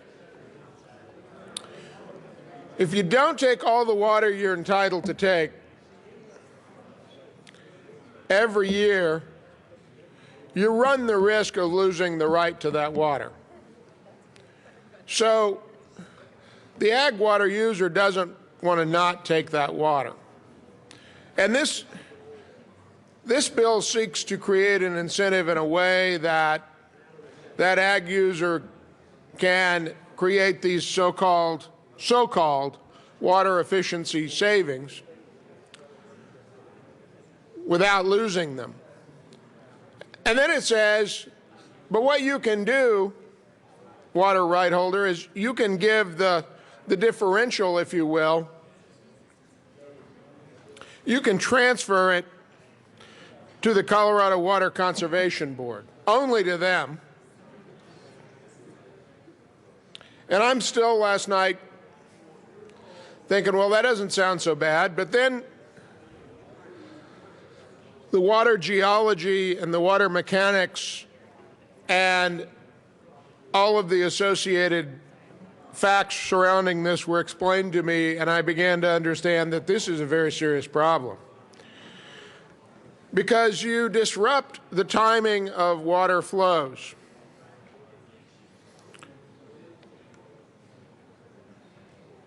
So instead of that water returning to the river at a later time, at a later place, you don't take it out and it goes down the river. There are no doubt other problems, but this is one of them. And so you might actually, by changing the timing of all of that, by taking that water and transferring it to somebody else when in fact that water was going to go to another user. And basically allowing that water that was going to go to another user, this increment of water that we've now called water efficiency savings, by allowing its transfer to someone else rather than letting it go back into the system, for lack of a better phrase, but into the water table. You're giving it to someone else. You're not allowing other users who have a call on that water to have it. Now, the way this operates is this. On page 3, and you have to follow me here, and I see that all of you are intently following me because you take your constitutional duty very seriously. On page 3, line 17, standards with respect to rulings of the referee and decisions of the water judge, and we add a 3.3a. Says water efficiency savings. Now that's a new term and a new water right here in Colorado. And since all of that water is used and owned by somebody, the idea that you're going to create a right and some property that's already taken by everybody else ought to be disturbing in and of itself. Water efficiency savings are an interest in water that can be transferred to the Colorado Water Conservation Board in Water Division 4, 5, 6, or 7, subject to requirements applicable to a change of water right and the following standards and limitations. Now, it says the water judge may approve a change of water right for water efficiency savings to in-stream flow use only if. Now that's pretty encouraging because it seems to set some restrictions. A is not so restrictive when you look at it. It just says the Water Conservation Board accepts the transfer.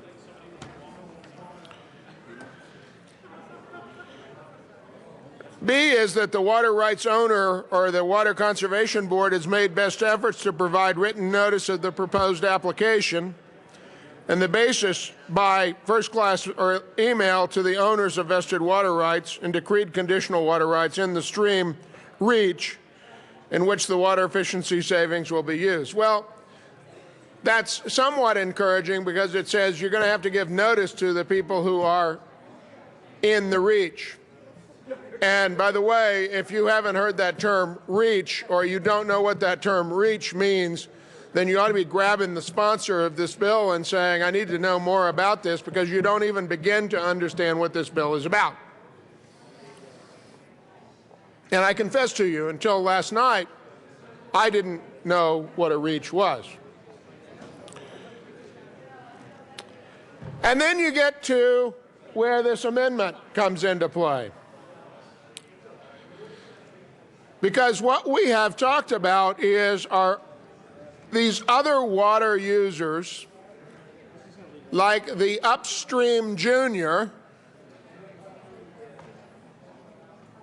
If you don't know what an upstream junior is, then you probably ought to be grabbing the sponsor and asking her to explain what an upstream junior is.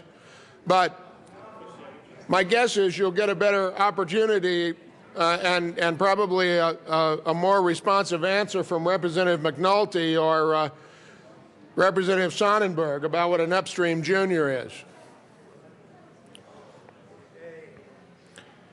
Because this limitation really comes to the core here on line 9 through 13. It says the change will not materially injure vested water rights or decreed conditional water rights, and stream conditions are maintained time, place, and amount, including replacement of return flows, as necessary to avoid such injury being a material injury.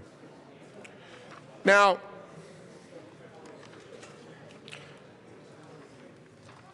what the bill is acknowledging is that there's probably going to be injury.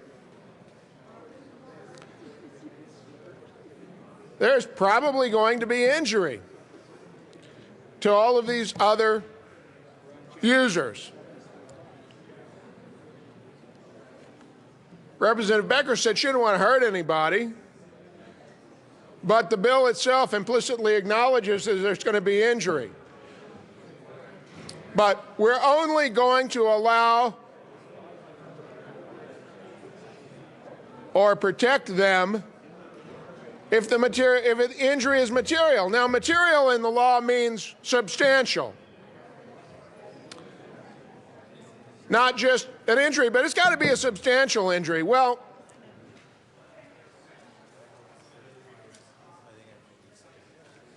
that certainly opens a can of worms, because on the one hand, this bill implicitly acknowledges that there will be injury, but it in essence puts the burden on all the other users to prove that injury is material, that it's very substantial to them, that it's beyond just an injury, that it really, really matters. And the burden is going to be on them. It's not going to be on the water board. It's not going to be on the other user. It's going to be on the poor users that are affected by this that never wanted to participate, who are going to lose their water rights, and they're going to be injured, and what's going to happen is they're going to be told by the Colorado Water Conservation Board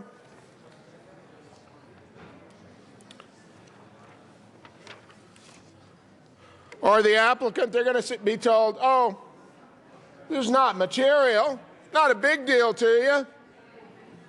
Prove it. Prove that it's a big deal to you. It doesn't look like a big deal to me. Why don't you spend $10,000, $100,000 that you don't have out of your farming ag operation? Why don't you spend $100,000 on lawyer fees to prove that it's material? Damn if you do and damn if you don't. You're not going to make any money because I took your water. And if you do what you need to do to protect your water, you're going to have to spend every dollar you made this year to protect yourself.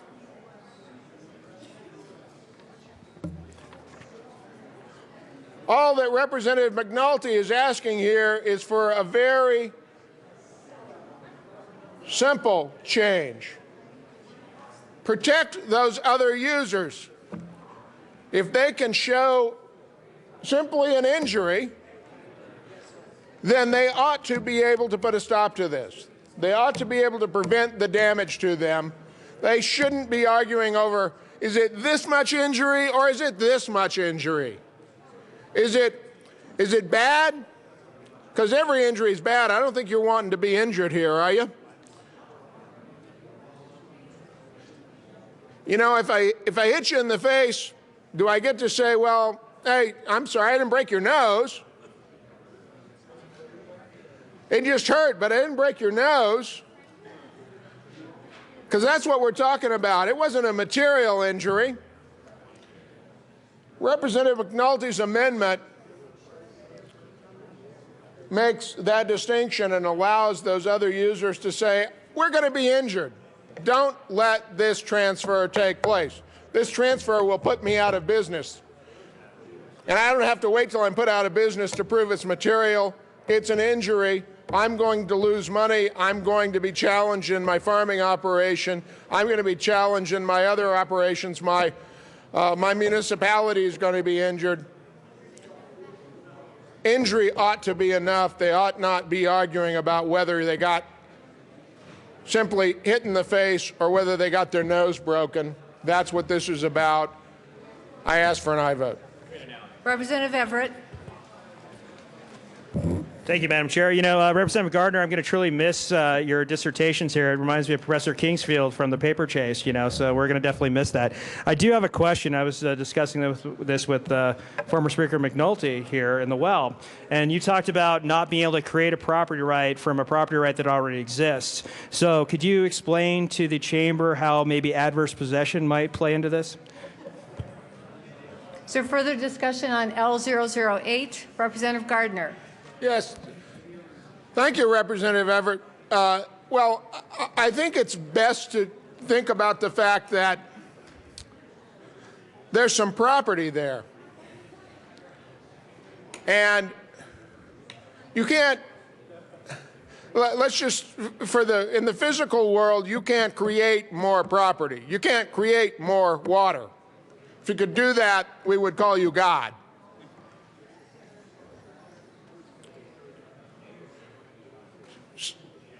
So if, as Representative McNulty says, and if truly, if you know just the slightest thing about Colorado and water, you will know that all of that water is called for. It is owned by someone.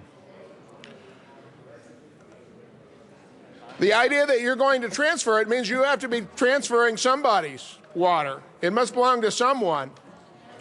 Now, Representative Everett has asked to explain that in the sense of adverse possession. Well, that's what's at the core of this bill. You have to take all of your water. If you don't keep taking all of your water and you let it go down the river and somebody else takes it, it'll become theirs. And that's what's going on here is if you create water efficiency savings and someone else grabs it, that's what's happening, frankly. It's not even an adverse possession. It's a land grab is what it is. It's a state land grab. It's a water grab. It's a taking of property without just compensation and violation of the Fifth Amendment to the Constitution of the United States. And I wondered, we didn't go there last night. I guess we could still be there if I had gone down this road, but it did occur to me, and I appreciate you bringing this up, Representative Everett. There's so much around this. I began to wonder if there was not a legitimate constitutional challenge to this law, because it seems to me that it does constitute a taking by the state.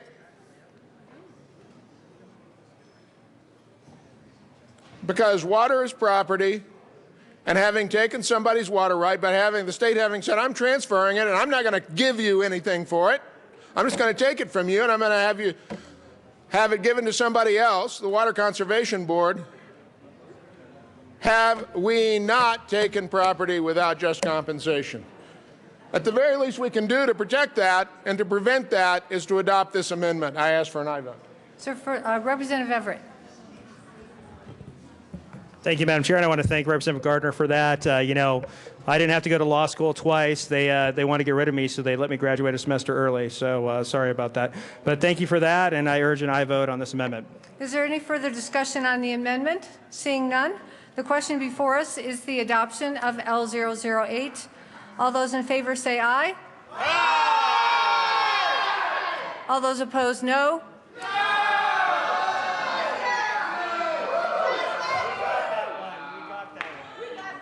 L008 is lost. We are to the bill, Senate Bill 23. Is there any further discussion? Representative McNulty. Thank you, Madam Chair. Colleagues, this bill sets a dangerous precedent. And not does it just set a dangerous precedent, but it will, in practice, hurt people. So the precedent is being set for more and more water to be stolen.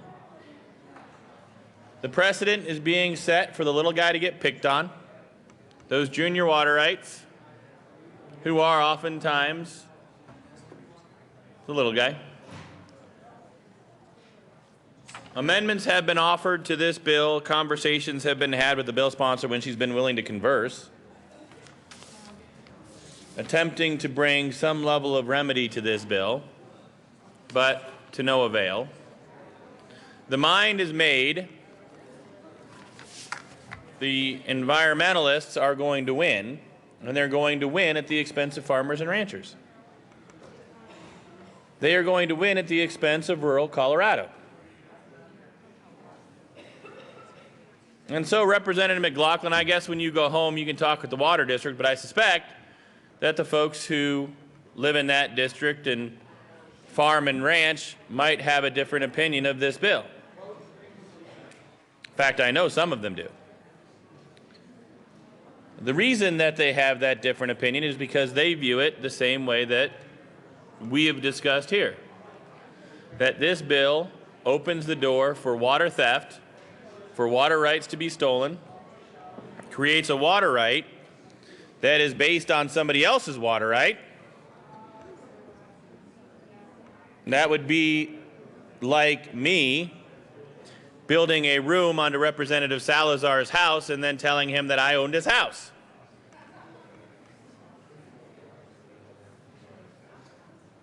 Colleagues, this is not a good bill. It's not a good bill because it opens the door to water theft. It's not a good bill because it has caused this upheaval over in-stream flows. And trust me, this debate in this House is not going to end the controversy of this bill. The controversy of this bill will be played out over and over again as the state attempts to steal people's water rights. And so that will be played out again and again, Representative Becker, across the Western Slope. Your neighbors in Boulder will not be affected by this, but your constituents in Grand County will. And so if you have the votes to pass this bill, I guess we'll find out. Do Coloradans, do Western Coloradans support the idea of stealing someone else's water? In your opinion, it is in the benefit of the public safety, the public peace, that stealing water is a deal. I tend to disagree. This bill was dead. This bill should be dead.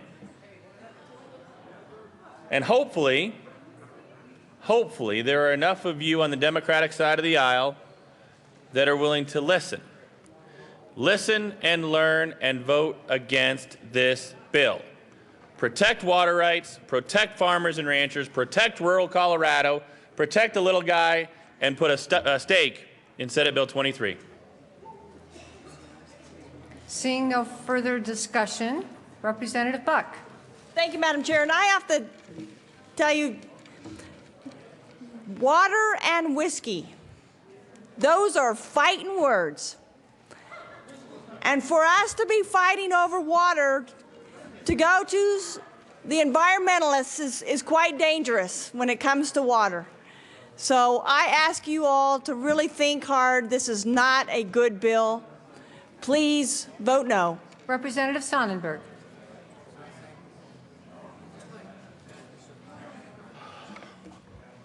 Thank you, Madam Chair.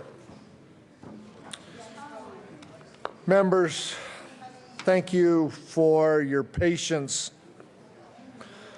as we tried to argue to protect agriculture and agriculture water, not only in the state, as this had a possibility of going statewide. And thank you for Representative Becker for seeing that going statewide would indeed damage the rivers on the South Platte, the agriculture on the South Platte, damage agriculture on the Arkansas. And I appreciate her trying to keep it located. Unfortunately, it's located in a certain area on the West Slope. And the reasons that we didn't want it on the East Slope are the same reasons you shouldn't vote for it on the West Slope.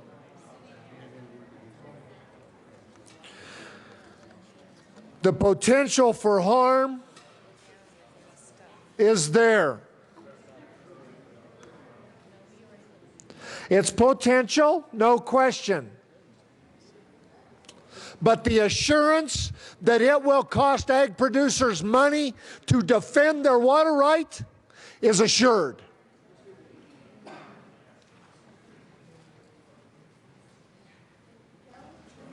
We know that they will have to spend dollars on lawyers and engineers to defend their water rights when this change of use is brought forward.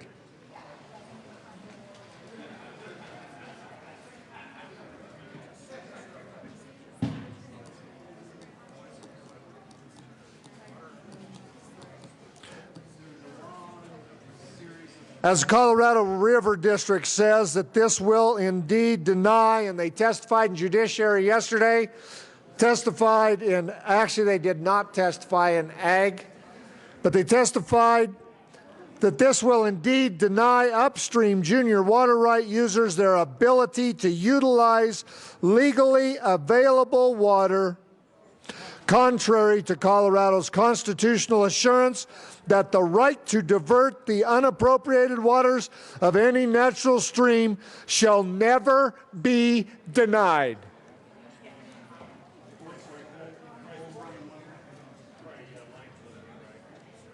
As I talked about, it also unfairly imposes increased costs and risks to existing water users. Irrigators would be forced to hire attorneys and engineers just to protect their historical use against new claims of water efficiency savings.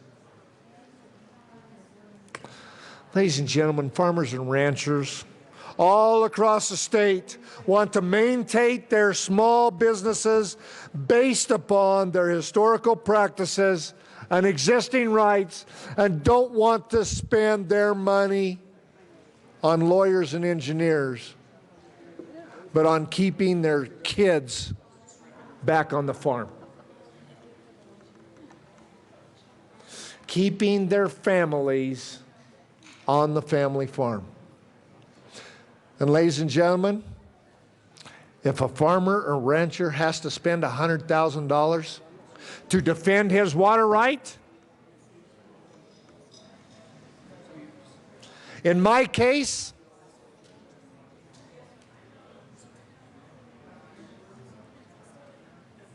that would eliminate both of my boys from my farm and ranch. No longer is it a family farm if I have to spend money on lawyers and engineers to defend water rights. We tried to add assurances. We tried to add protections. We tried to make sure the bar was at least somewhat reasonable. Those were all rejected. Since they were all rejected,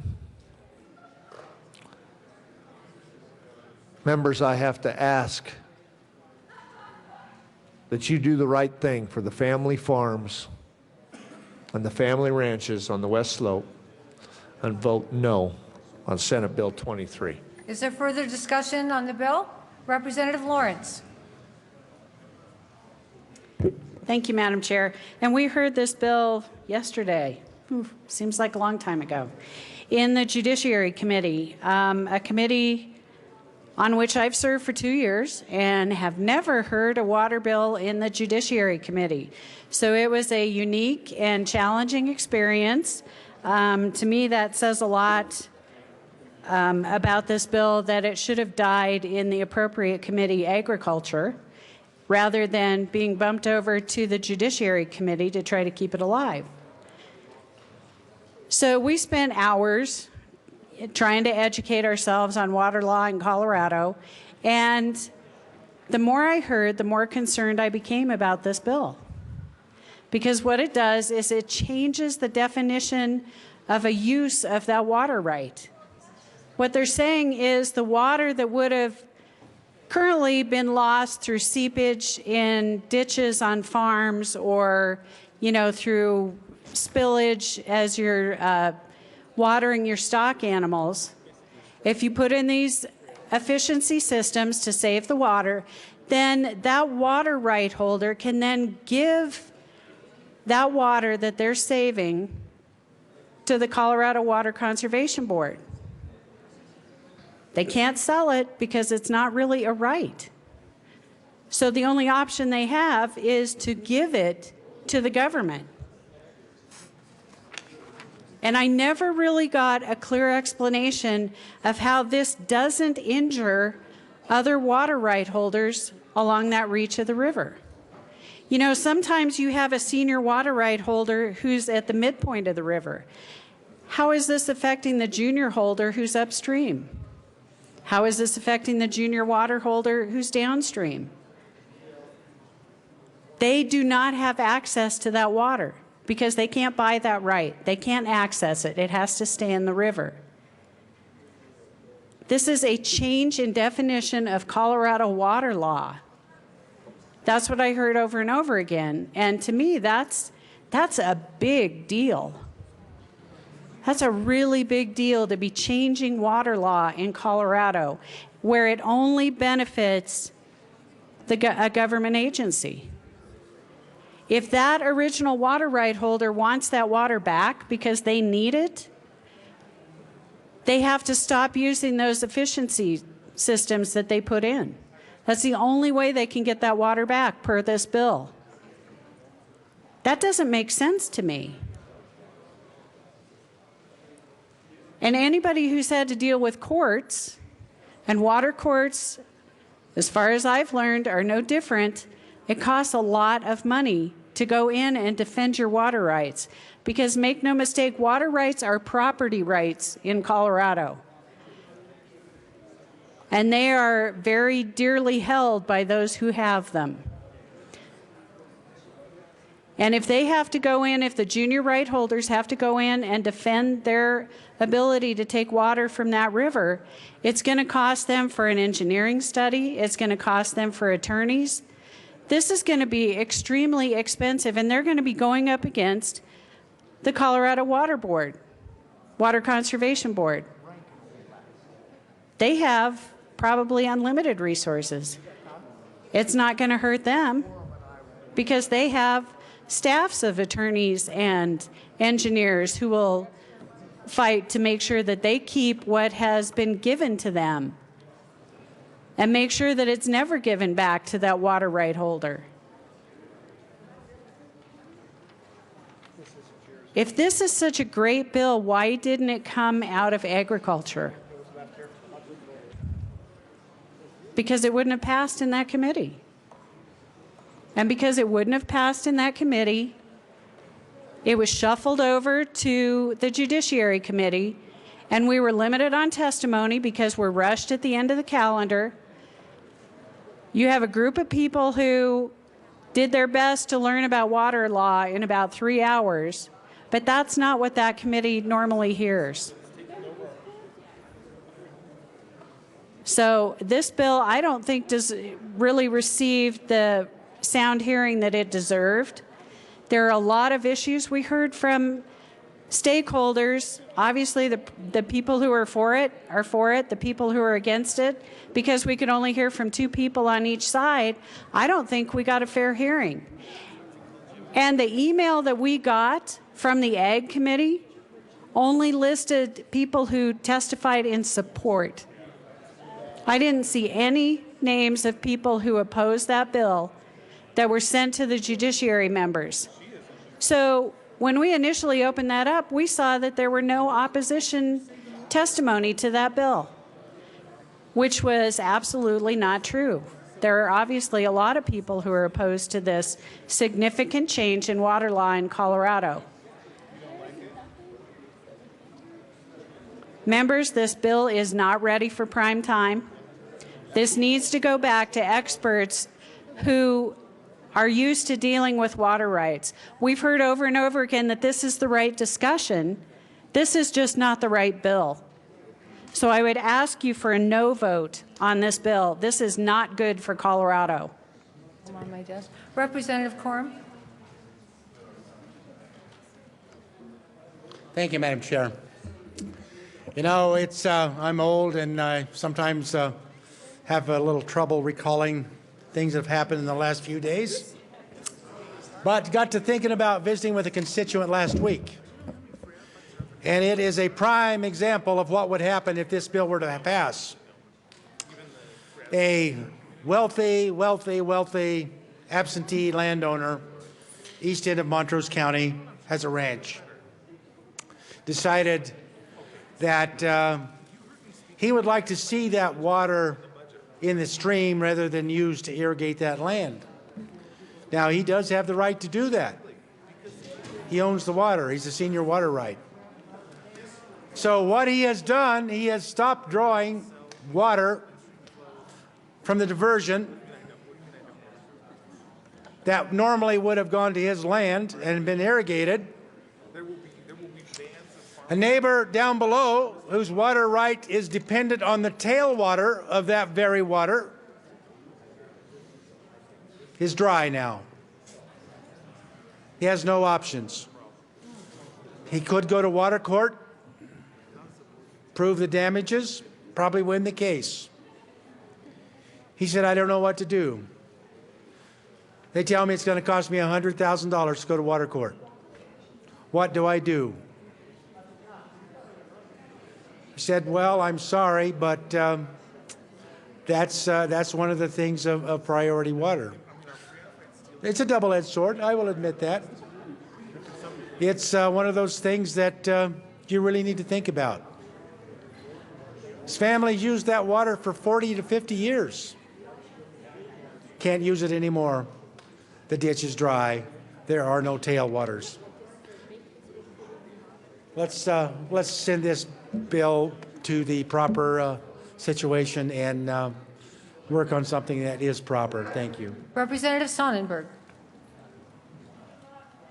Thank you, Madam Chair. And there's one point in this whole thing that I failed to bring up that is probably the most important point of this bill. Ladies and gentlemen, understand there is no provision whatsoever once a water right is utilized for an in-stream flow or change of use to the in-stream flow, it can't come back, with one exception. In this scenario, none of the in-stream flows that we have now can ever come back, but in this scenario, for this water to come back and be used and meet the needs that we may need from the SWASI study, where we're going to be short of water in 2050, way short of water, in order to get that water back, you have to tear out the water efficiency that you put in place. Nobody in their right mind will ever do that. So what we are doing is we're taking away the potential water supply for our growth in Colorado to never be used again by either agriculture or M&I, or quite frankly, any other use. There is no provision in water law, no provision to ever be able to take that water back out of CWCB if we need it to meet the needs of our growing communities, or if we need to meet the needs of those folks growing your food and fiber, and quite frankly, your energy. That's something you need to keep in mind, members. This water never comes back. No provision in law, no mechanism. Once it's an in-stream flow, it stays an in-stream flow. And then if you need the water for the growth in Grand Junction, the growth in Pueblo, the growth in Denver, we can't get it. We can't use it. Ask for a no vote.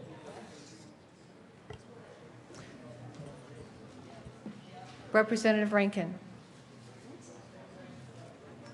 Thank you, Madam Chair. Well, I haven't said a lot. I started off by telling you that I represent territory that includes a lot of this. I mean, the Yampa River, the White River, the Colorado River, the Roaring Fork River, a little bit of the Crystal. And I said that, you know, I started out not being an expert on water law. I think we've all, if you paid attention, kind of had a seminar in water law. So we're probably all a lot closer to being able to discuss upstream, downstream juniors, return flow, all those sorts of things. I just want to make one point that maybe not has been made clearly. You know, we've been working on in-stream flows on these rivers for about 50 years. There are alternatives. I mean, we are not, you know, it's not a situation where rivers will dry up if we don't pass this bill.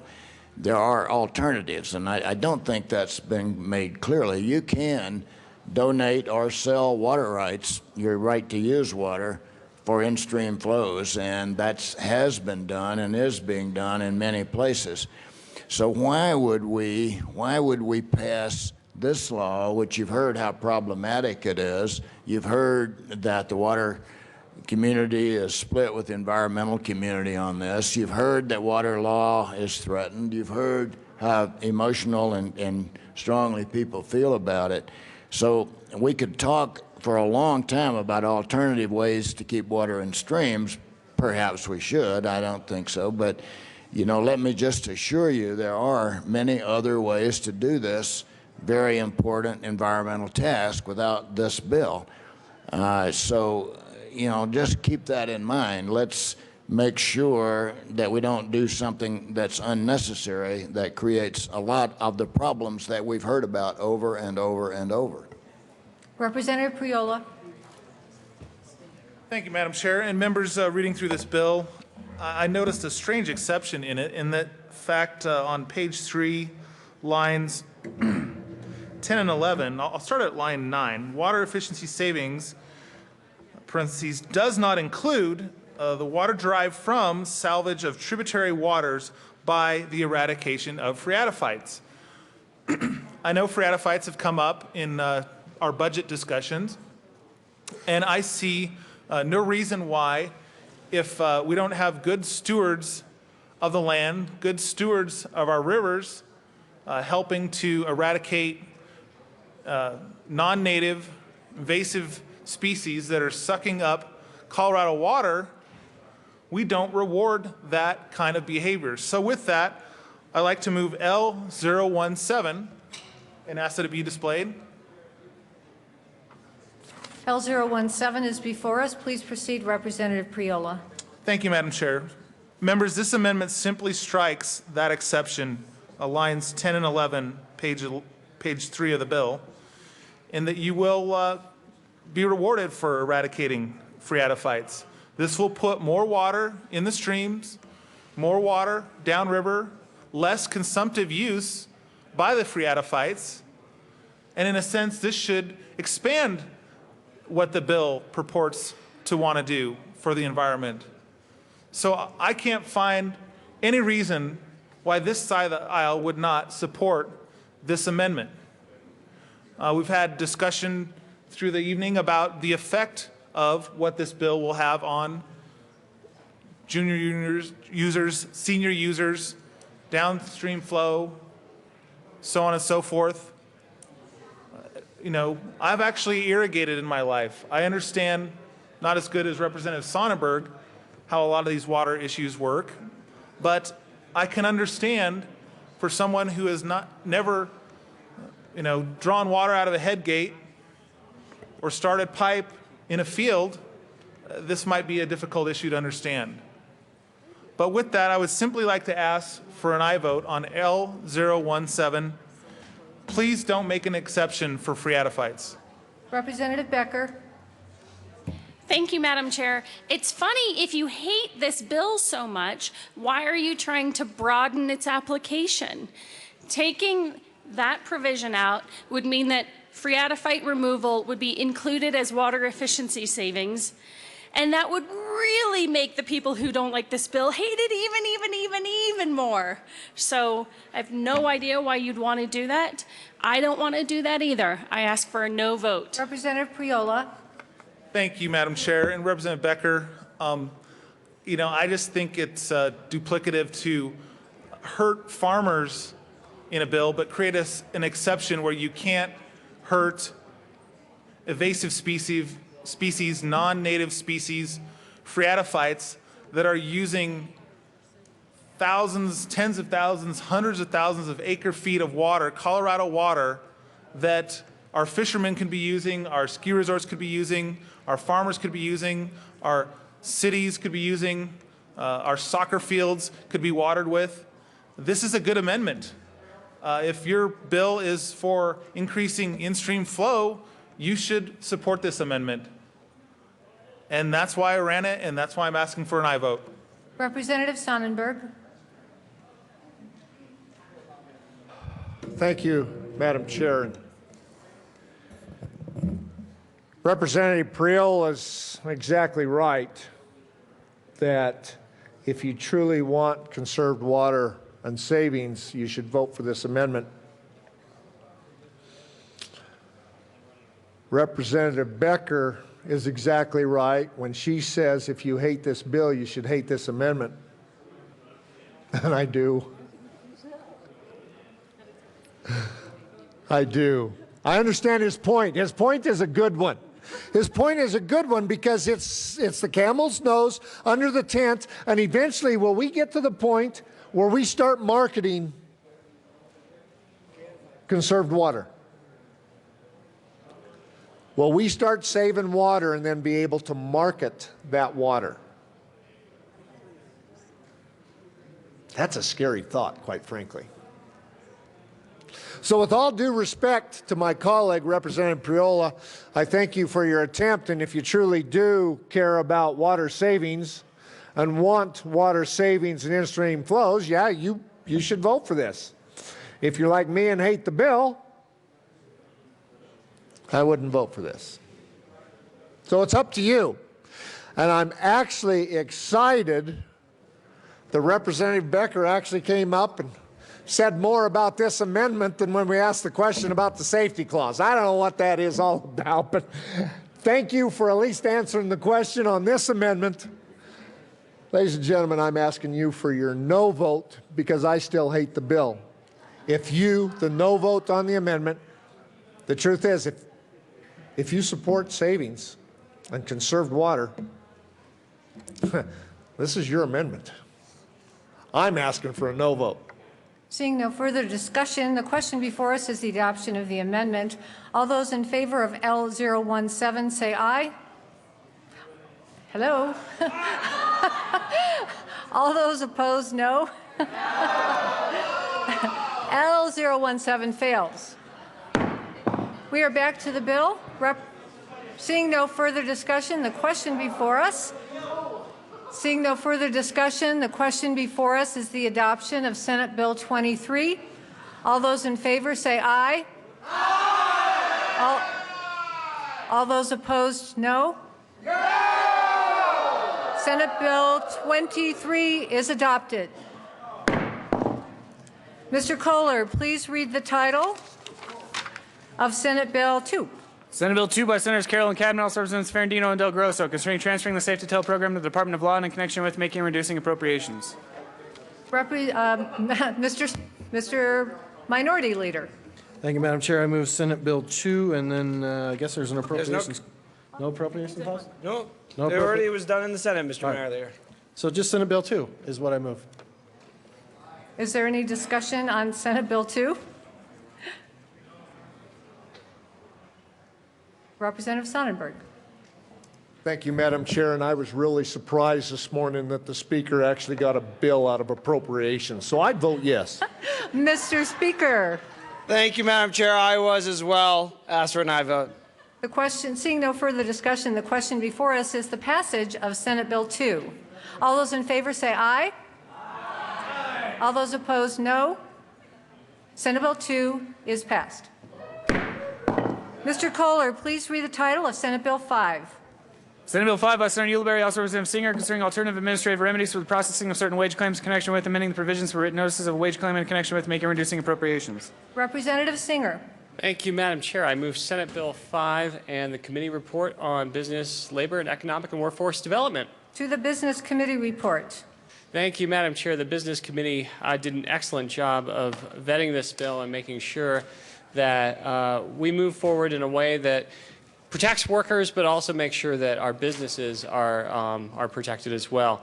However, there was one amendment that came forward from both the business community, the Colorado Association of Commerce and Industry, that was vetted by our stakeholders group that we also thought was a good idea. And with that, I move L014.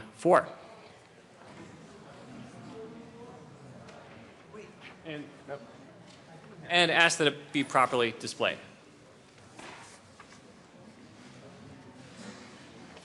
L014 is before us. Representative Singer. Thank you, Madam Chair. Basically, what we're trying to do is during the appeal phase, once there is an administrative process that one side or the other can't agree to, we wanted to make sure that we were saying that appealing the hearing officer's decision only by commencing. It's more of a technical amendment than anything else, but both sides agreed to it, and I ask for your aye vote. Is there discussion on L014? Seeing none, the question before us is the adoption of L014. All those in favor say aye. All those opposed, no. L014 is passed. Representative Singer to the committee report. Thank you, Madam Chair. And with that, I renew my motion for an aye vote on the Business Committee report. The question before us is, is there further discussion on the committee report? Seeing none, the question before us is the adoption of the committee report. All those in favor say aye. Aye. All those opposed, no. The committee report is adopted. Representative Singer to the bill. Thank you, Madam Chair. This has been about 3 years in the going here. Senate Bill 5 was first brought to my attention my first year here at the Capitol. And the way it was brought forward to me was through a situation that my own district attorney described, where there was a group of workers who were working for their boss, and they finished the job, and they texted their boss, and the boss says, "You'll get paid tomorrow." And tomorrow happens, they text the boss again, "Oh, you'll get paid tomorrow." And wash, rinse, repeat 2 or 3 more times. "Oh, you'll get paid tomorrow." Finally, the boss gets so fed up with his workers that he texts them back and says, "You'll get paid when you get legal." That's what wage theft is. Wage theft happens when dishonest employers, which are a minority of employers, but dishonest employers don't pay the wages that they promise their workers. Sometimes not at all. It hurts our lowest wage workers, and it hurts their ability to put a roof over their head, to put food on their table, to make sure that they can feed and clothe their kids. This bill is about making sure that we create a simple administrative process through our Department of Labor where low-wage workers can stand up and mediate these situations with their workers. And if they can't mediate them, then it'll be the Department of Labor's job to investigate those situations and ultimately make a decision as to whether or not those workers get the paychecks they deserve. Because at the end of the day, when you use the court process, it can take years. When you use the small claims process, it's largely ineffective for these folks. It's intimidating. It's not easy. This is something that will solve the problem for our low-wage workers and get to the heart of the issue that we all try to do here at the Capitol, which is make sure that everybody has a job and make sure that everybody who has a job gets paid. Because theft is not theft is not theft. When you steal a car, you go to jail. But when you steal someone's paycheck, when you steal their ability to put that food on their table, to put a roof over their head, you don't go to jail. And you're doing something worse because you're not just stealing their money, but you're stealing their dignity, because there's dignity in work. And with that, I ask for an aye vote on Senate Bill 5. Mr. Minority Leader. Thank you, Madam Chair.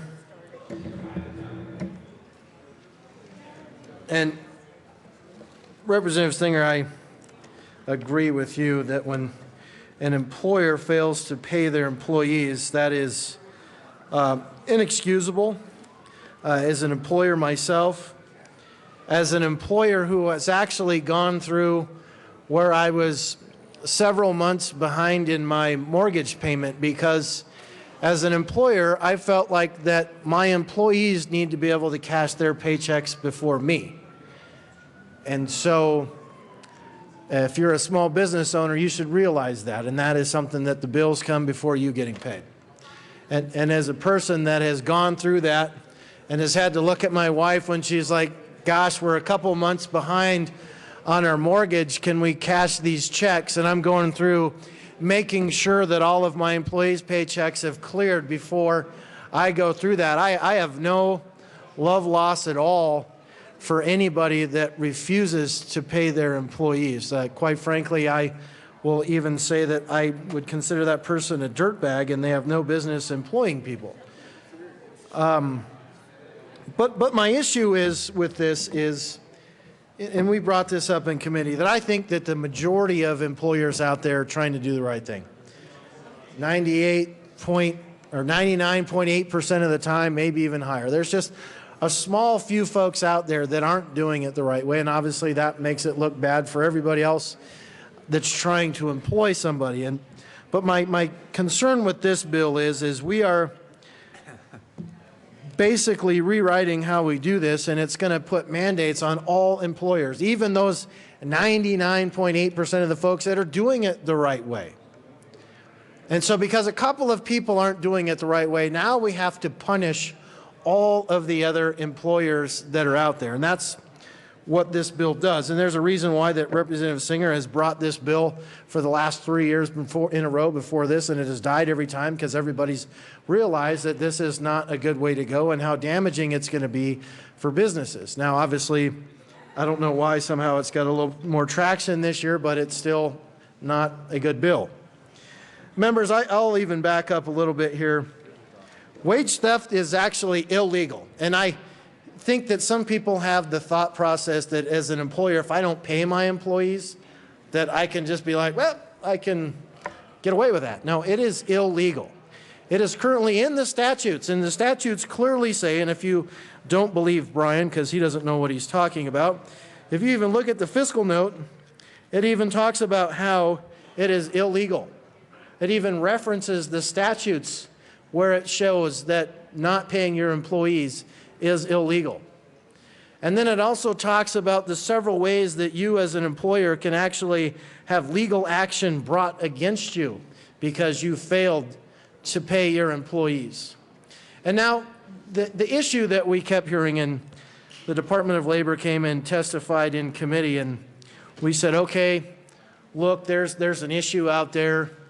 What is the problem? Why cannot the Department of Labor go after these couple of bad actors? And they said, well, one, we don't really have the resources. They said there's about 4,000 cases per year, and that even references it in the fiscal note, 4,000 cases per year where people call the Department of Labor and said, hey, I think my employer didn't do the right thing here.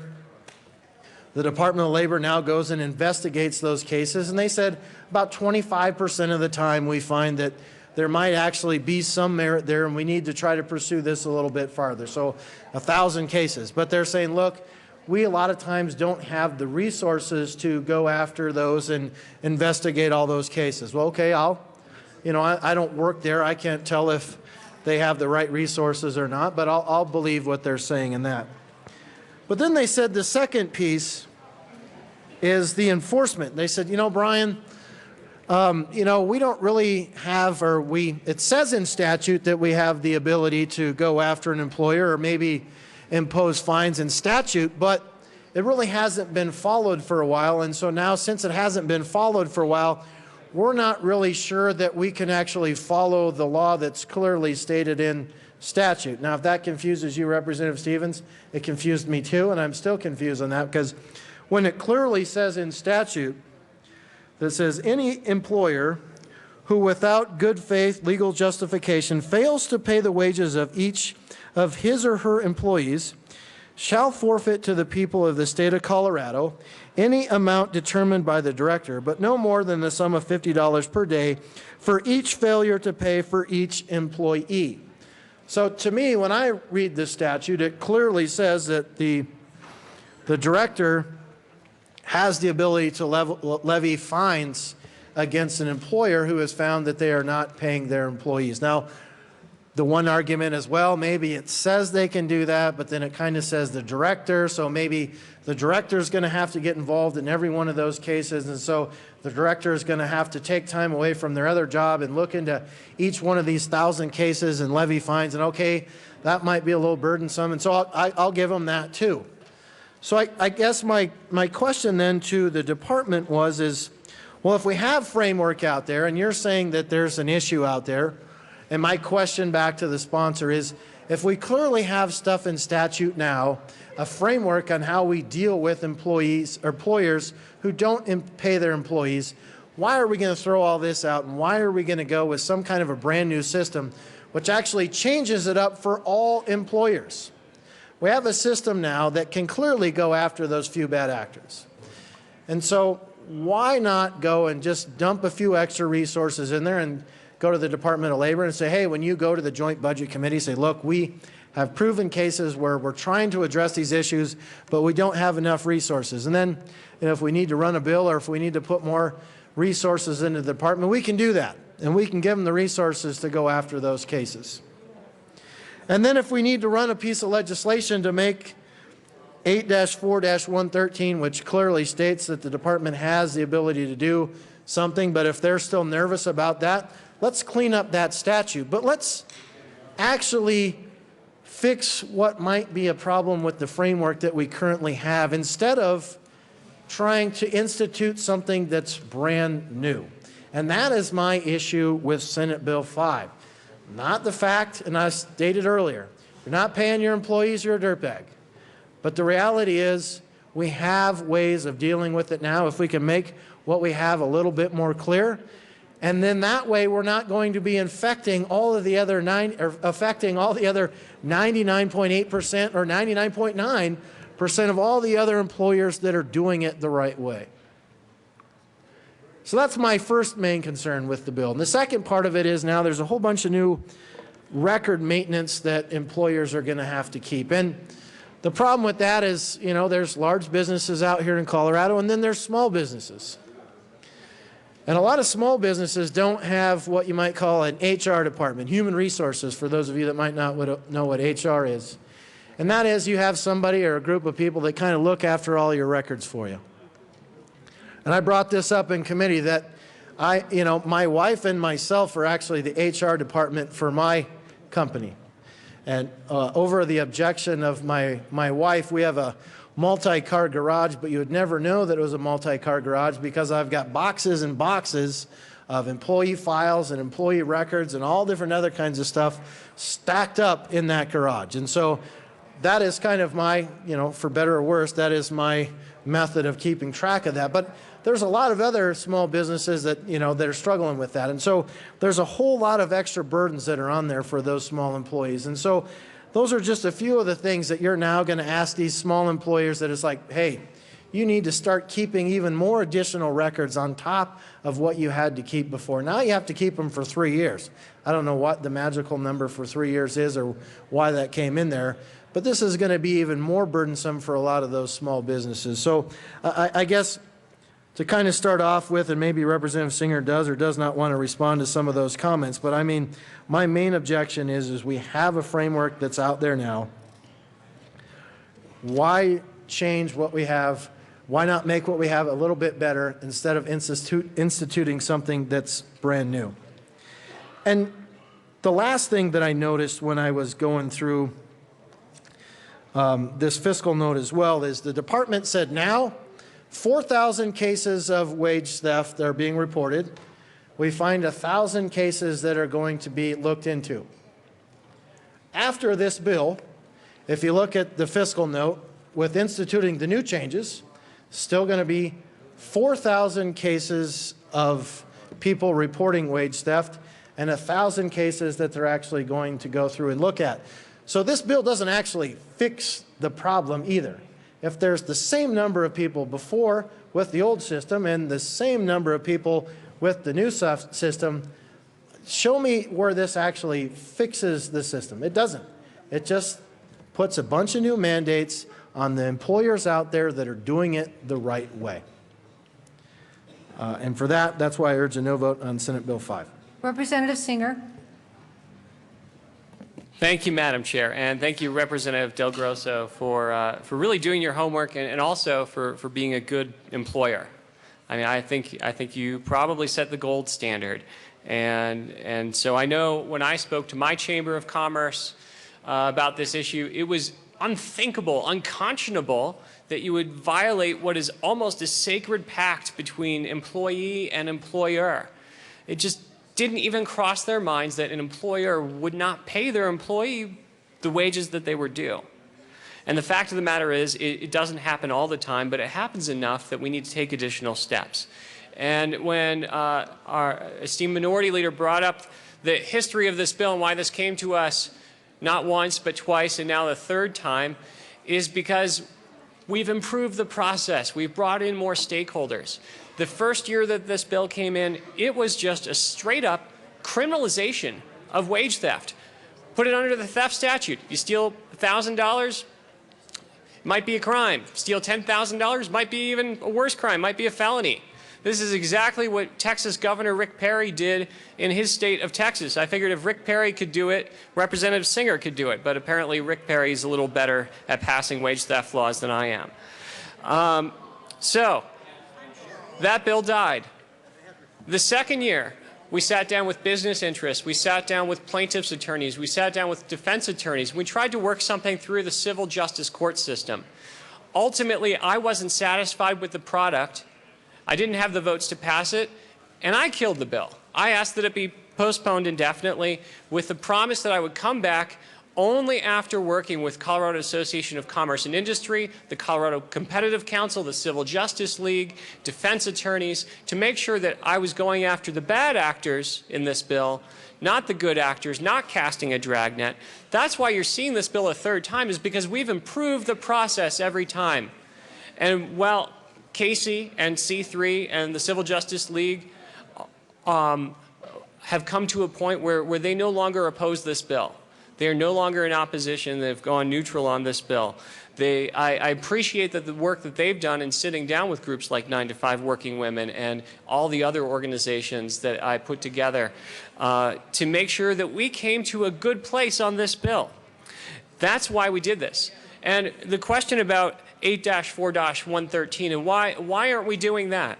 Well, we also sat down with the Colorado Department of Labor and said, well, why aren't you doing this now? What's going on? They did come to the Joint Budget Committee over the interim. They did explain the problems that they were having. And the same time they were going to the Joint Budget Committee to talk about those problems was the same time that they were talking to me and I was working with them to create a model that works.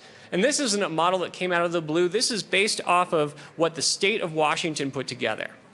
And last but not least, when you talk about records and fines, restaurant owners out there came and testified and said, this is not onerous. This isn't tough. This is easy. You get a thumb drive. You work with software. You work with Paylocity. You work with ADP. There's so many things that you can do. And finally, when you talk about 4,000 claims and 1,000 that needs to have something happen, well, those 1,000 situations aren't necessarily going to go away, but they do deserve a faster process than going through the court system. That's what this bill does. It creates a faster process to go through the system. It makes it easier for employers. It makes it easier for employees. It solves the problem. It works in Washington. It can work here in Colorado. Madam Assistant Minority Leader.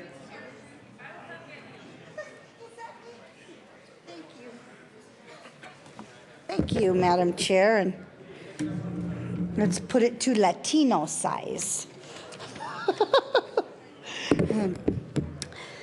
You know, members, as I sat in committee and listened to the merits of the bill, I think it was either the third or the fourth time I've done that, because each year a wage theft bill did come, and you know, it's reprehensible that an employer doesn't pay an employee.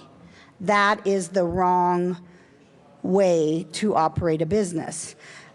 But here in Colorado, we already have laws and safeguards around that. And these laws and safeguards ensure that these matters are going to get taken care of. And the problem isn't, you know, Representative Singer mentioned about it taking a long time. Well, then maybe the Department of Labor needs to speed up their process and not, you know, take so long to figure out what is going on with these employers. Because I'm assuming, because this is a very small amount of employers, it's the same people that are causing the issues. The same employer coming in, having a violation filed against them over and over. It's a very small amount of employers in this state. And what we are doing, well, 4,000, no, it's not 4,000 different employers, Representative Salazar. It's 4,000 complaints, but 2,000 complaints could be from one employer. It doesn't say in there. We don't know that. We don't know that. That is a guess. So that's not true. But what we're doing is we're penalizing every business in this state with undue burdens. So let's say it's 5% of the employers. Let's just take a number out of that. 5%. 95% of the businesses who are operating well, paying their employees, trying to put food on their table, trying to put shoes on their babies' feet, are operating well and under the law. And we're imposing more burdens on 95% of businesses when there's only 5%. I think a novel idea would be the 5% bad players, let's prosecute them to the full extent of the law. Because that's not happening right now. Because if they had to end up in long court cases, I'm thinking that eventually they're going to run out of money and they won't be able to be in business much longer. We have a stigma down here where when there's a few bad players, instead of taking care of them, we penalize the whole bunch. And we have to stop doing that. That's like if you have 4 kids and one of them breaks into the cookie jar and takes all the cookies, they all get grounded. That's not right. They didn't steal anything.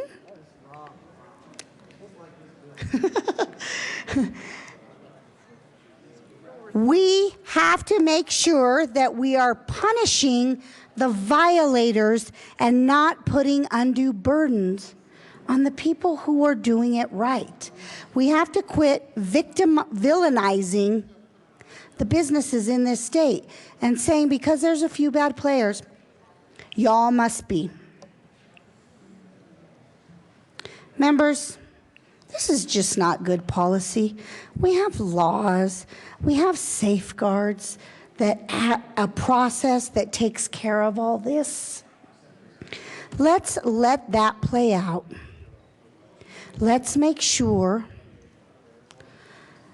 that we're not putting more burdens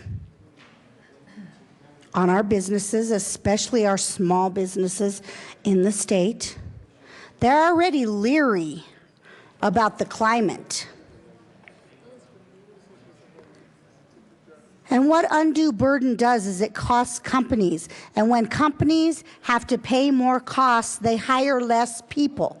That means less jobs, more unemployment. Do we really want to say to the business of Colorado, we're going to make sure that the hiring environment and the business climate in this state is not stable because we're putting undue burden on the businesses. Members, I ask for a no vote. Mr. Speaker. Thank you, Madam Chair. And I ask for an aye vote on this bill. It's a good bill. We should just end the debate, get through the calendar, and move on because Ron, show what I'm missing. Oh. That's what I'm missing. So, okay, thank you. The picture has been properly displayed. Representative Gardner. Thank you. Thank you, Madam Chair. And based upon the Speaker's exhortation, I move we rise and report. Withdrawn. Thank you, Representative Gardner. Madam Speaker Pro Tem. Do you need a break? Thank you, Madam Chair. I first of all would like to thank Representative Singer for bringing this bill. I know this is the second time that he has brought forth this bill on wage theft, and I believe it was Representative Fisher who brought the bill my first session after being elected. So I want to thank you for keeping this issue alive because wage theft is a crime that not too many people talk about. The reason they don't talk about it is because they probably don't understand what wage theft is. And wage theft happens all around us, and it takes on many different forms. I represent House District 42, which is on Colfax, and on Colfax we see day labor organizations or businesses all day long. And this is an issue that is really prevalent in my community. And what I'm told is that you might go to work because there is someone who is doing some construction work. And they're looking for day laborers to work that construction site. And it's just like Representative Singer said, they'll say, we'll pay you. They may pay you half your wages. And sometimes it's not even minimum wage. They go to that work site thinking that they're going to be paid $10 an hour, and at the end of the day, they say, well, we can only pay you half that amount. And it trickles along. You have 1 day, 2 day, 3 day, 4 day, 5 days, and when you calculate how much wages you've lost, sometimes it could equal up to thousands of dollars. This is not just blue-collar workers, hard-working workers who are experiencing wage theft. It also happens as it relates to when an employer tells you, just clock out, and before you clock out, I want you to clean out the pantry. That is considered wage theft. There's also wage theft that takes place with your pay stub. Sometimes I've heard workers come to me and share with me these additional fees that just pop up in their paycheck. And when you are working very hard, 40 hours a week, and you see your paycheck with these deductions and you're not really getting paid your full wages, it's hard. I heard someone say it's just a couple of cases. It doesn't matter if it's a couple of cases or 2 cases. If you are working hard, you want to be paid. It was just like if someone didn't give you your paycheck. We all depend on our paychecks so that we can pay our rent and do all the other things that we need to do. And when you work hard and someone steals your paycheck through your wages, and there's no compensation for your hard work, that is wrong. I see this as a simple act of fairness. That's what this is about. This is about fairness. And it's not about trying to attack businesses. This is about those people who work should be paid. I have some statistics here that says 4 in 1 will experience wage theft. And in the state of Colorado, over 5,200 workers have contacted the Department of Labor to complain about not getting the pay that they deserve. So this is not about penalizing businesses. What are we trying to say? We want to penalize, we don't want to penalize the business, but we want to penalize the worker?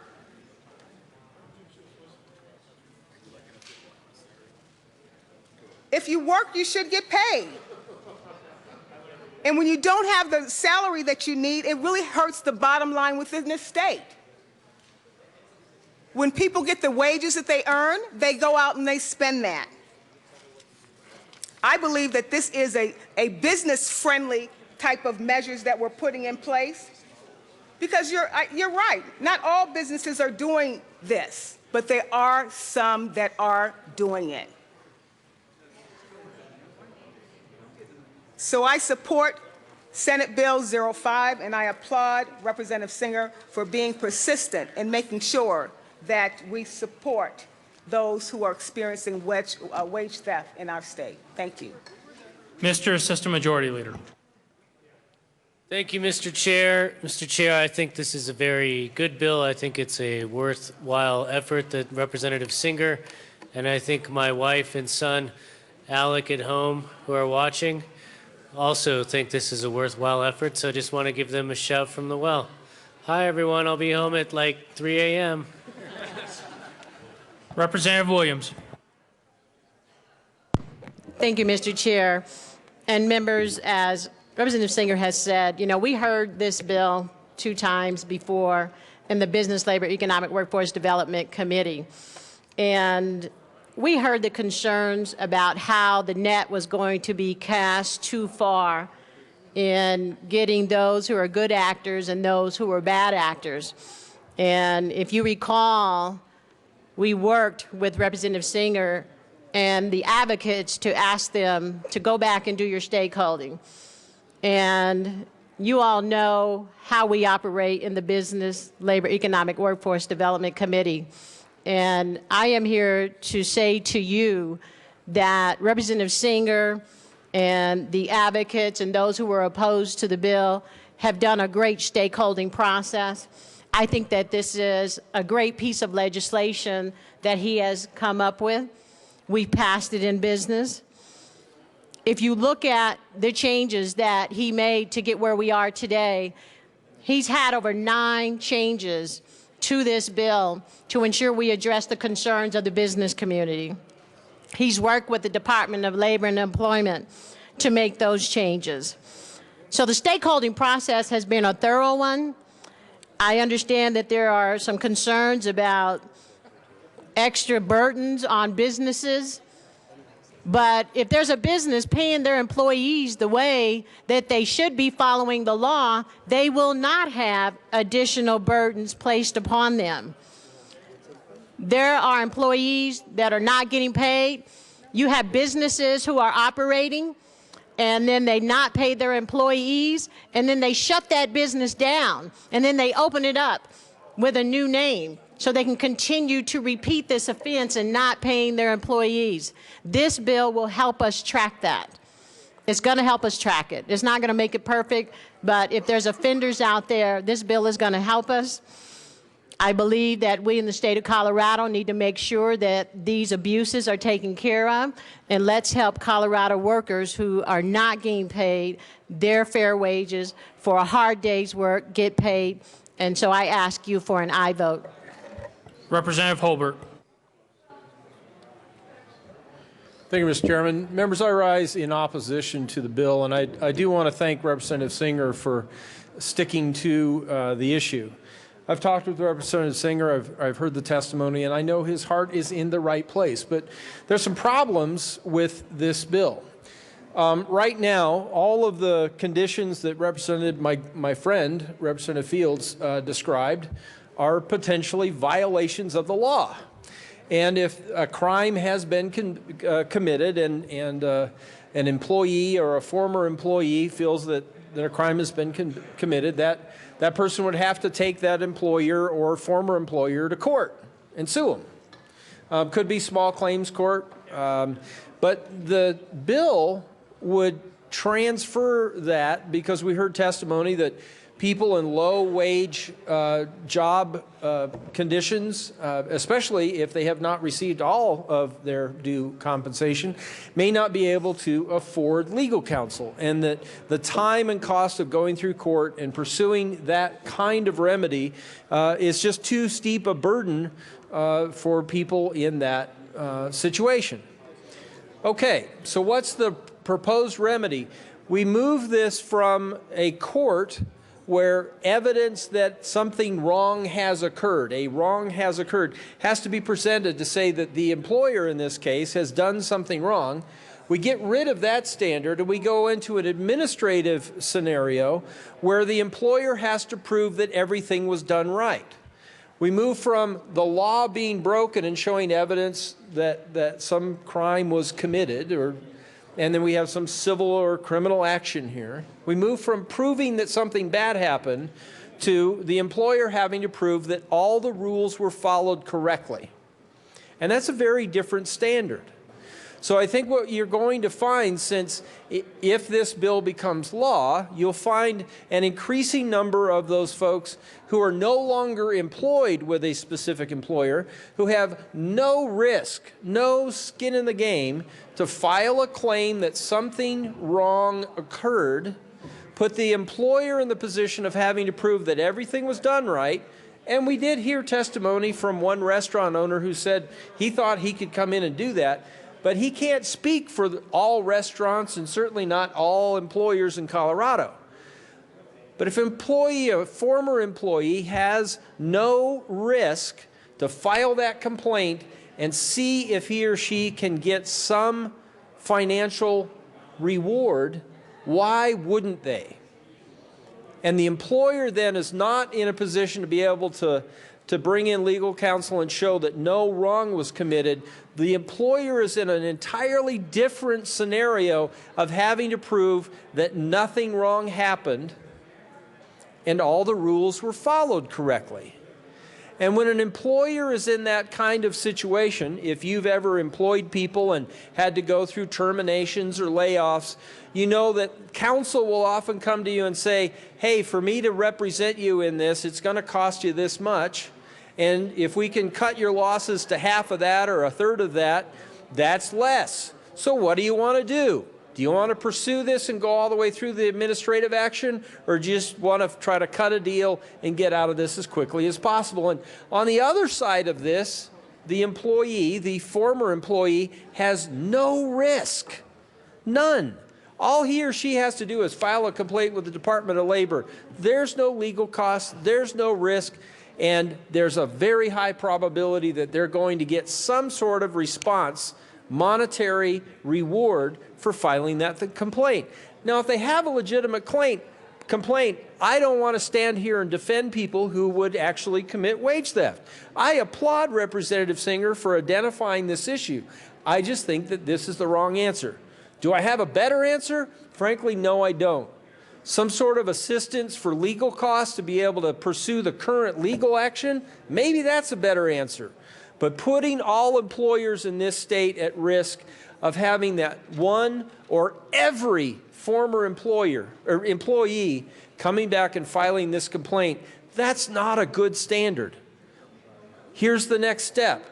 There was an attorney that came to the committee that represented the Restaurant Association. And I asked her, do you think that there's a higher probability with this administrative action of employees doing what I just described? No risk, file a complaint, see if they can get monetary reward. What if they do? And then one franchise operation in for instance, a national chain of restaurants, one location is shown to have done something wrong. And that former employee gets a reward. And then he or she turns around and tells their friend that's a former employee, you should try this. I got this by claiming this, making this claim against our former employer. And then 2 get it. And then 3. And now all of a sudden we have a pattern of behavior, and that could be legitimate, or it could just be people taking advantage of the opportunity to see if they can get a reward. But once you have 2 or more, I'm not an attorney. Representative Gardner had to go through law school twice, but I didn't even do it once. But just a plain layman sense, what's going to happen? All of a sudden, we've got the motivation for a class action attorney to step in and say, if you've got 2 or more people, you can start to show a pattern of behavior in that chain restaurant, and then all of a sudden you can go out and explore. If you can get that class certified, you go out and explore statewide, nationally, you start looking for the same pattern of behavior in that franchise in every location it exists. And if you can get that class certified with one franchise, you take the step and you go look at similar restaurants that compete in that same space. For instance, a pizza restaurant with the minority leader. You get that in one location and you get 2 rulings from the Department of Law, you've got people with no skin in the game, no risk at all, and all of a sudden you've got a trial attorney's dream. Get that class certified, and now all of a sudden you're dealing with corporations that have very deep pockets that may very well be conducting their business completely in legal and legitimate ways. But now you've got a much lower standard, not a court of law where anything is having to be proved to have been done wrong. Some wrong thing occurred. That's not the standard. We're in an administrative process where the standard is, employer, you must prove that every rule was followed exactly right, and if not, you're guilty. And that's not the right standard we should have. We should not threaten employers in Colorado with that kind of risk. We want to promote greater employment in our state. We want to reward employers for doing their work right. Let's not punish all for the wrongs of a very few. And Representative Singer, I can't support this bill, but if we can find a way to go after the bad actors without hurting the good, I want to support that. This isn't it, and I ask for a no vote on Senate Bill 5. Representative Norberg. Thank you, Mr. Chair. And Representative Singer, wage theft is certainly a very real issue, and certainly we need to punish those bad actors that participate in wage theft. My concern is, though, we also have to create a business environment in which we do not create an unfair regulatory burden on small business. And I know several of the proponents of this measure have mentioned restaurants who support this, and I would like to note for the record that the Colorado Restaurant Association is very much in opposition to this bill. But one thing I failed to ask was, a question in committee I failed to ask was the statute of limitations on which an employee can collect back wages, and I was wondering if you might have the answer for that. Representative Singer.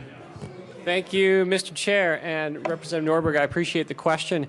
There is no specific statute of limitations, but if wages cannot be found, or if a wage claim happens after that 3-year period of time, We're not requiring records be kept if there's no way to prove that those wages have been stolen or not paid in the first place. Then there would be no recourse for that individual. The Department of Labor does not have to investigate every single case. If they believe that there's no legal standing because the employer has followed the letter of the law, then they don't have to move forward with everything. It doesn't require them to do that, just like when there's a call into the police department. You don't have to follow, the police department doesn't have to continue investigating something where they believe there is no crime that has been committed. So, so I hope that answers your question. Representative Norberg. Thank you, Mr. Chair. And Representative Singer, I am just a little confused. So if I heard you correctly, and please correct me if I'm wrong, there is no statute of limitations. But if that's the case, then why do we have a 3-year record retainage rate?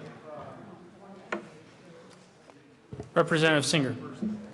Thank you, Mr. Chair. Representative Norberg, I think the idea is to ask people to maintain records in a way that follows, and that if something, frankly, if something were to happen more than 3 years down the road, that's not what this bill is really aiming for. This bill is making sure that people who don't have the ability to pay their rent, put a roof over their head, to continue to put gas in their car, are able to get the wages that they were owed in the first place in a quick and efficient manner.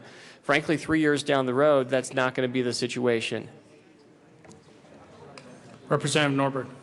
Thank you, Mr. Chair. And Representative Singer, I share your concern. I think those that commit wage theft certainly need to be dealt with swiftly and with to the fullest extent of the law. My concern is, though, with this bill, if you worked for a company for, say, 1 month, and then that employee left for whatever reason, as I read the language, the employer would then have to keep that on record, that individual's pay stub information, for a 3-year period. Well, as a business owner, you know, space costs money. Data record storage costs money. I think that is probably a little unfair to the business. I certainly understand that we need to have valid records to validate claims, but a 3-year period for a 1-month employee seems a little too much for me.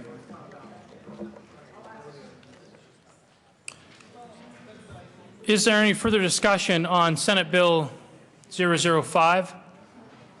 Mr. Minority Leader.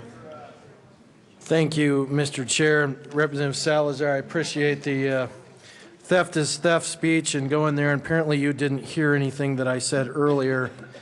And obviously I get when we've got one person up here that signs the front of a check and then another person that sues people that sign fronts of checks, you're going to have different arguments down here at the well.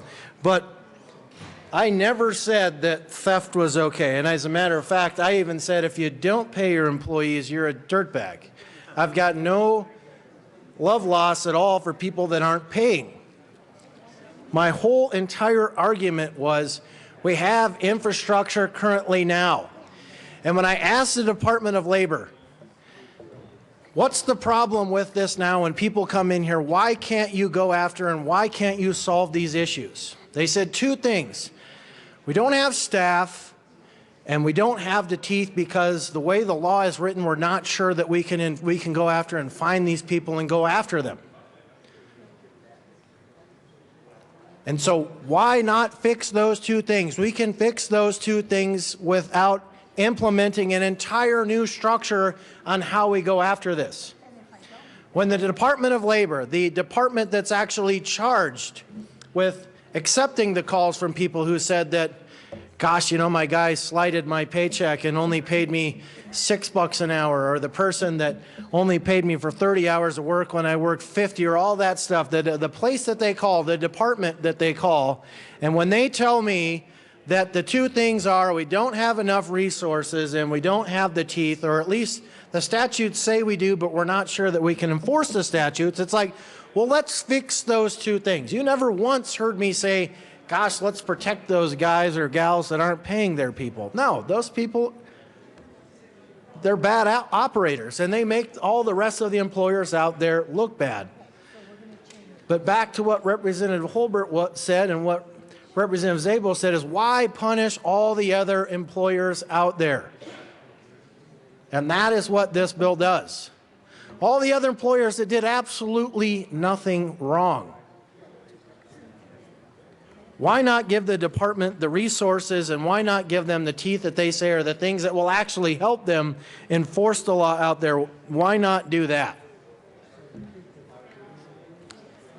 And then my last piece, again, as I said, one of my main concerns was there's a lot of large employers out there that might have an HR department, and they can easily more keep track of all of these employment records back for several years. But a lot of small people, it's really hard for them to be able to do that. So with that, I move L017 and ask that it be displayed.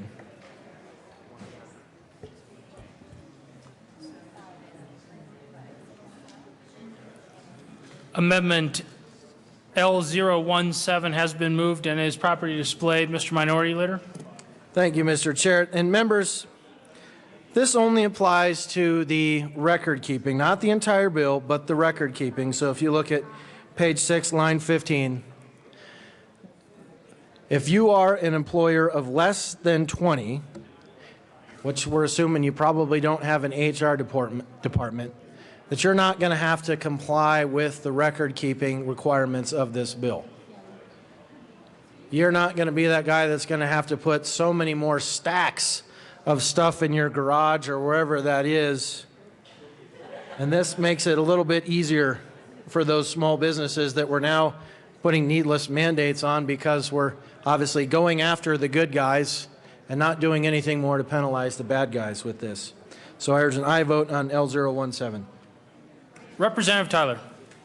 Thank you, Mr. Chair. You know, I would ask for a no vote on this. As somebody that signed the front side of a paycheck for over 35 years, I'd say it's kind of harder to get rid of those records than to save them.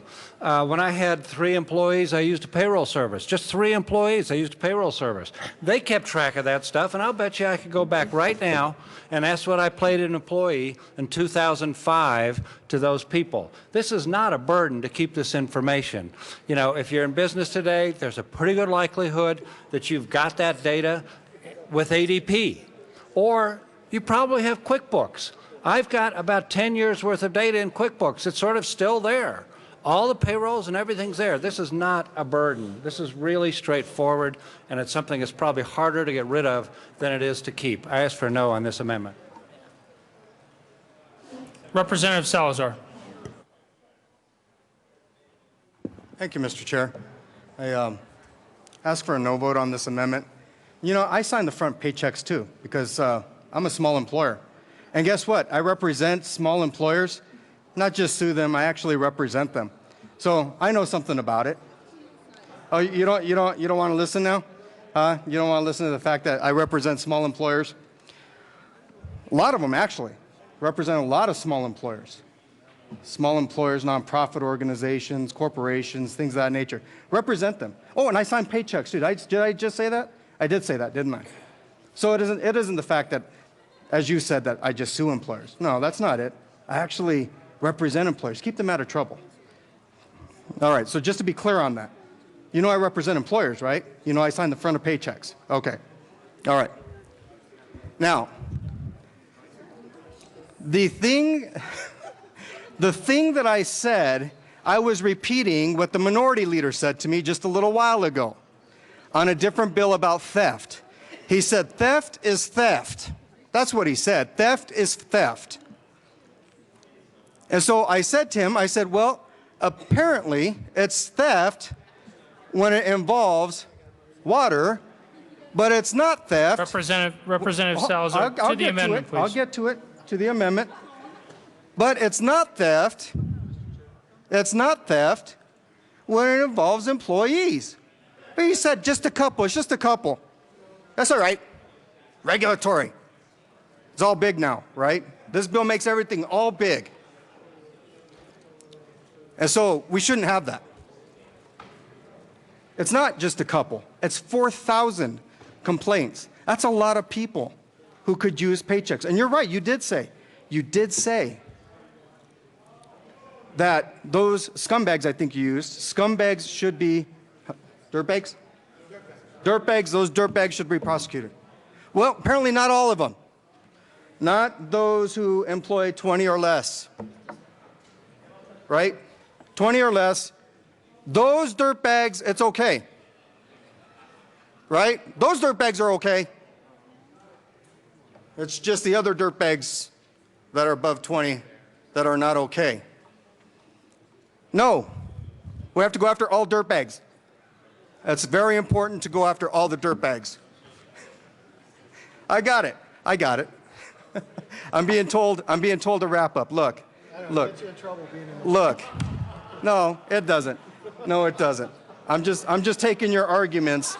I'm taking your arguments on the flip side. Okay? This does nothing to the good employers. Absolutely nothing. It's the dirtbags. It's the dirtbags that you have to worry about. And it's those dirtbags that are 20 or less that should be covered too. Not just dirtbags above 20. All dirtbags should be covered. I ask for a no vote on this amendment. Mr. Minority Leader. Thank you, Mr. Chair. I think you were getting the hook because they realize that the longer sometimes people are in the well, they say things that they probably shouldn't that get them in trouble. But Representative Salazar, if you actually listened to when I brought the amendment forward, I said this amendment doesn't exempt anybody from the bill. It exempts them from the extra record keeping that's out there because they might not have an HR department. So some of the extra prosecution requirements are the things that are in the bill. Some of the other things that are there, those small employers, even if you got one person, you can still have this bill apply to you. So to say I'm going to say that if you're less than 20 that we're going to let you off the hook, that is not the case. That is why I urge an aye vote. Representative Conti.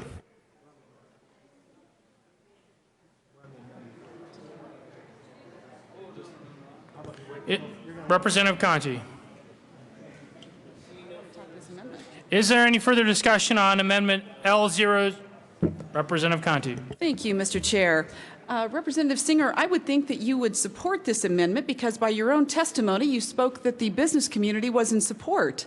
I can tell you that I have been in contact with the National Federation of Independent Businesses, who typically represent companies with 20 employees or less, which is exactly what this amendment targets, and they are extremely opposed to this bill. So in order to confer with your own testimony, this would make your bill in accordance with the folks that support your bill, which would be the larger employers. This amendment would exactly do that. I ask for an aye vote. Representative Singer. I encourage a no vote. And just to clarify the record, I never mentioned the National Federation of Independent Business. I talked about the groups that have dropped their opposition to this bill, including Colorado Competitive Council, Colorado Association of Commerce and Industry, and the Civil Justice League. And NFIB was brought into this process, and ultimately we couldn't come to a good decision. But let me tell you why this is a bad amendment right now. There was a young woman who came to testify. Her name was Chelsea, and she worked with 9 other employees under 20, 9 other employees, and when she realized that her boss had been skimming her tips without even her knowledge, she filed a complaint. She went to the State Department of Labor. The State Department of Labor didn't have any teeth, but then that employer went back and said, I will fire any one of you who dare challenge me on this. I've already spent your money. Don't go after it. And on top of that, if any of you actually try to take me to court for this, I will get the best lawyer and sue your pants off. What this amendment does is it takes away the teeth and the fairness that we put into place when we make this fair across the board. With that, I encourage a no vote. Is there any further discussion on Amendment L017? Seeing none, the question before us is the adoption of Amendment L017. All those in favor say aye. Aye. Those opposed, no. Amendment L017 is lost. To the bill. Is there any further discussion on Senate Bill 005?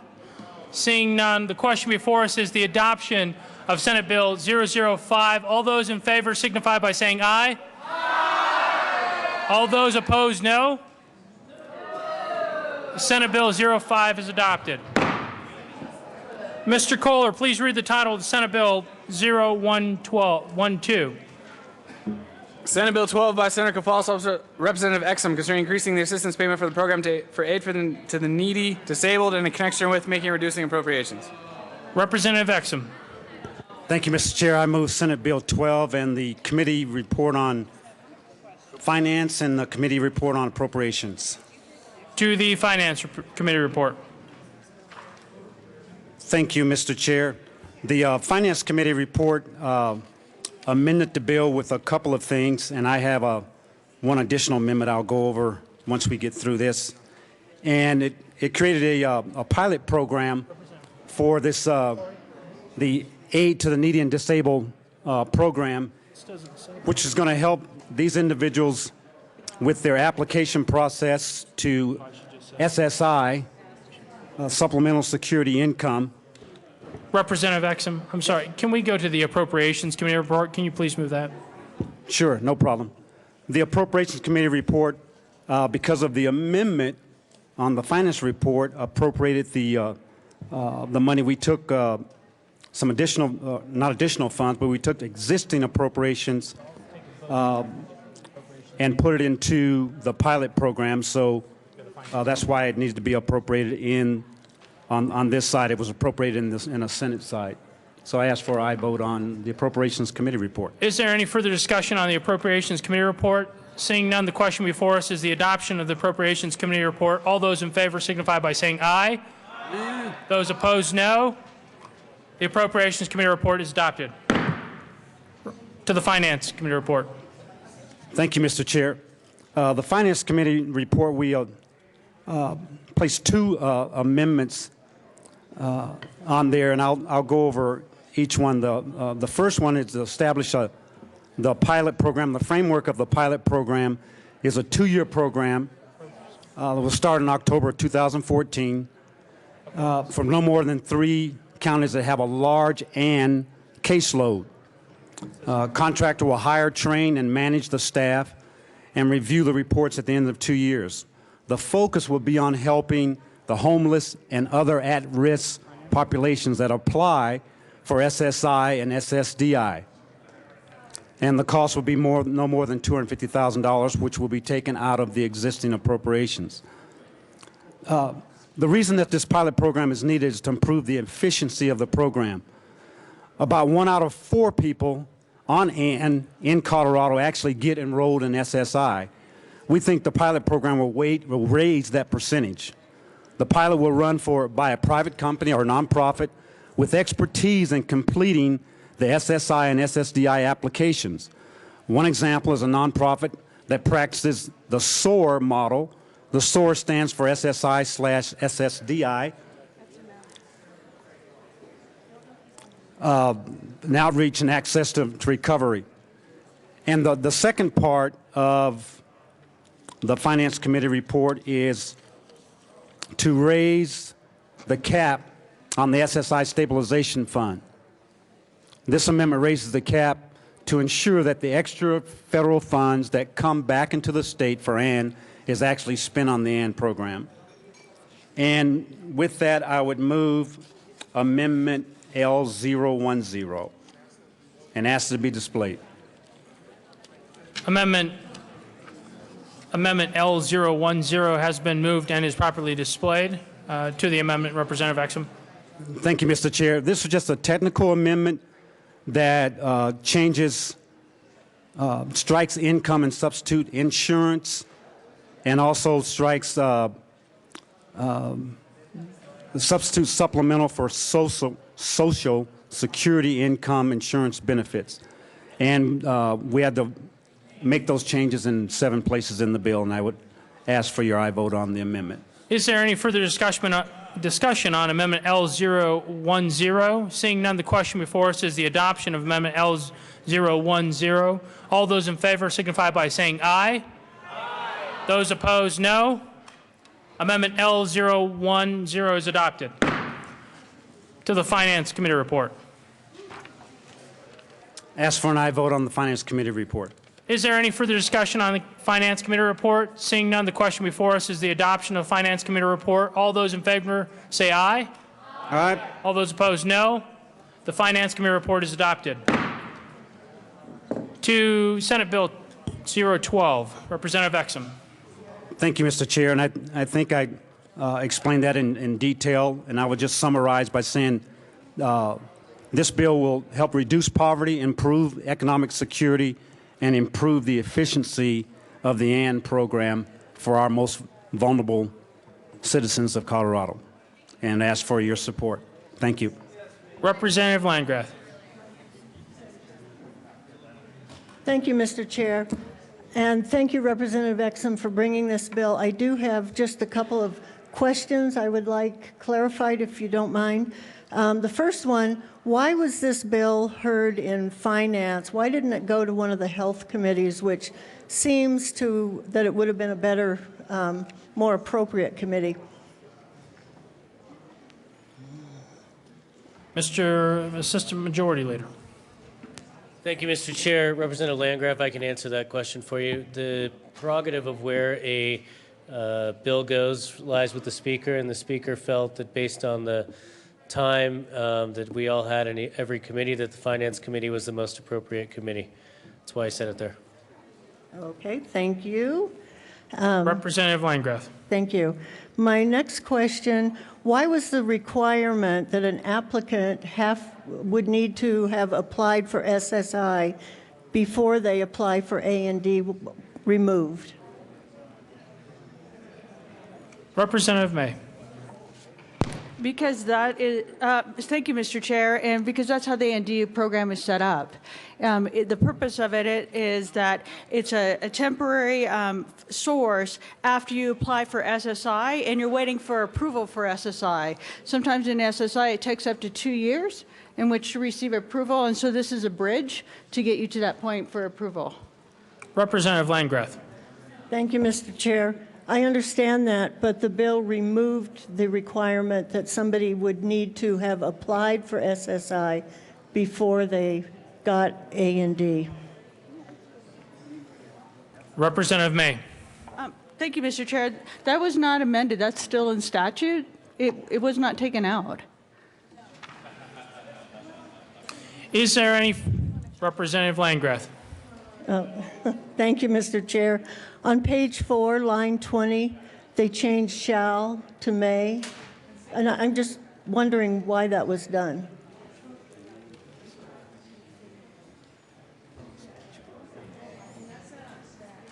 Representative May. Thank you, Mr. Chair. In that section, it's may, but in the original, this portion of the statute, section 2-211, it's there.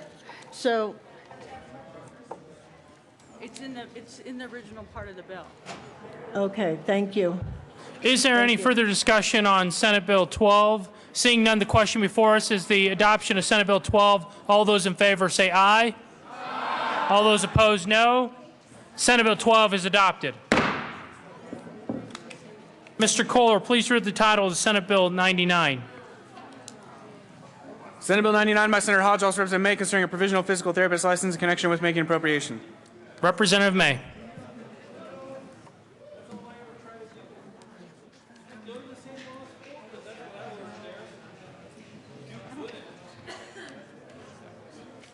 That is missing from my file. Thank you, Mr. Chair. I move Senate Bill 99 and the Health and what is the name of that committee? Health and Insurance and Environment Committee. To the Health Insurance and Environment Committee report.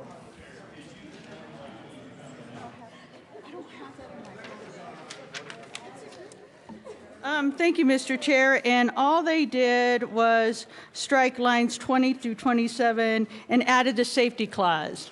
Is there any further discussion on the Health Insurance and Environment Committee report? Seeing none, the question before us is the adoption of the Health Insurance and Environment Committee report. All those in favor say aye. Aye. All those opposed, no. The Health Insurance and Environment report is adopted. To the bill. Thank you, Mr. Chair. And all this bill does is when someone graduates from the physical therapy program from Regis or CU, there's a 4-month delay before they're actually allowed to practice. And this allows a student to wait until the exam, practice under a licensed physician. And I ask for an aye vote. Thank you. Representative Landgraf. Thank you, Mr. Chair. Members, this is a good bill. This is a widespread problem, and I believe that this is the beginning of fixing what goes on for at least one profession, and I'm actually hoping we'll see more of this next year. I would ask for an aye vote. Is there any further discussion on Senate Bill 99? Seeing none, the question before us is the adoption of Senate Bill 99. All those in favor signify by Representative May. All those in favor signify by saying aye. Aye. All those opposed, no. Senate Bill 99 is adopted.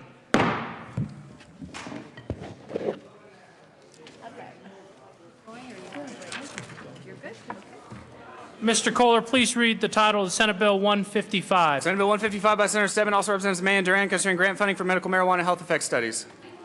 Representative May. Thank you, Mr. Chair. I move Senate Bill 155, and there is no committee report. To the bill. Representative Duran. Thank you, Mr. Chair. What this bill does is it invests money from the marijuana cash fund, medical marijuana cash fund, to research the effects of marijuana, positive and negative. I ask for your support. It is a joint budget committee bill and has received wide bipartisan support. Is there any further discussion on? Remember McCann? Representative McCann. I'm sorry, Representative McCann. I know it's getting late. Thank you, colleagues. It fills me with great happiness to come down here and support this bill. And I am so happy that we are doing something with this medical marijuana cash fund. Many of you may know that I've tried in the past to use this money for good purposes, and I am really happy that this bill is going to use it for research on what effects medical marijuana has on our population. So I urge an aye vote. Thank you. Thank you, Representative McCann. Representative Landgraf. Thank you, Mr. Chairman. We heard this bill in committee, and we did hear a lot of compelling testimony.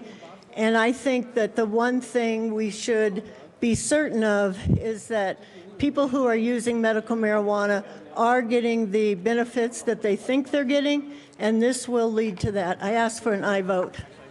Is there any further discussion on Senate Bill 155? Seeing none, the question before us is the adoption of Senate Bill 155. All those in favor signify by saying aye. Aye. Those opposed, no. Senate Bill 155 is adopted. Mr. Kohler, please read the title of Senate Bill 179. Senate Bill 179 by Senators Nicholson and Renfro, also Representatives Foote and Sonnenberg, concerning creation of a flood debris cleanup grant account to facilitate watershed cleanup efforts in areas affected by the September 2013 flood in connection with making appropriation. Representative Sonnenberg.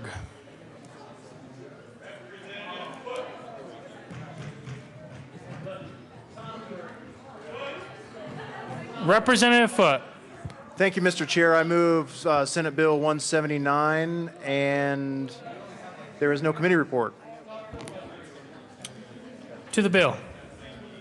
Representative Foote. Thank you, Mr. Chair. Members, 179 is a flood bill. It will provide money for stream restoration, will help areas that have been affected by the flood, so ask for an aye vote. Is there any further discussion? Representative Rankin.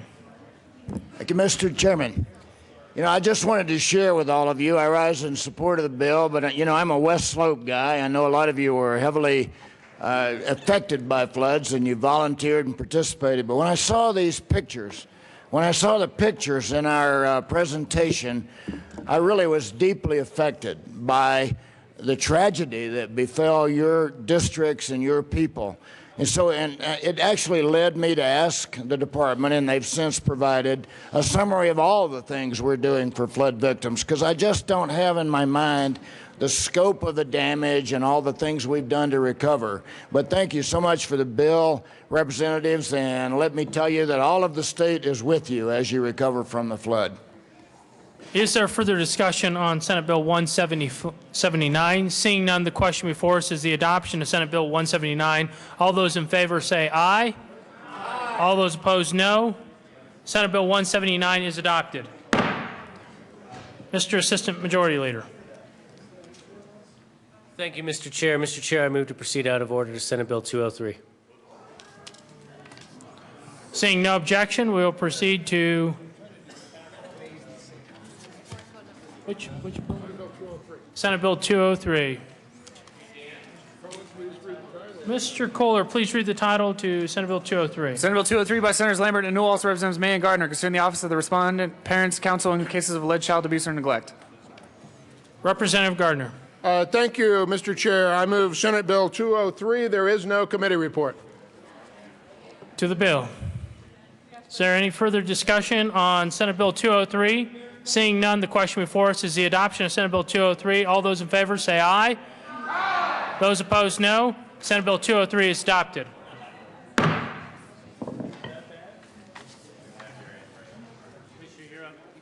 Mr. Kohler, please read the title to Senate Bill 188. Senate Bill 188 by Senator Schwartz and Baumgartner, also Representatives Fisher and Rankin, concerning measures to effectuate the conservation of native species in Colorado in connection with making appropriations from the Species Conservation Trust Fund for purposes recommended by the Department of Natural Resources.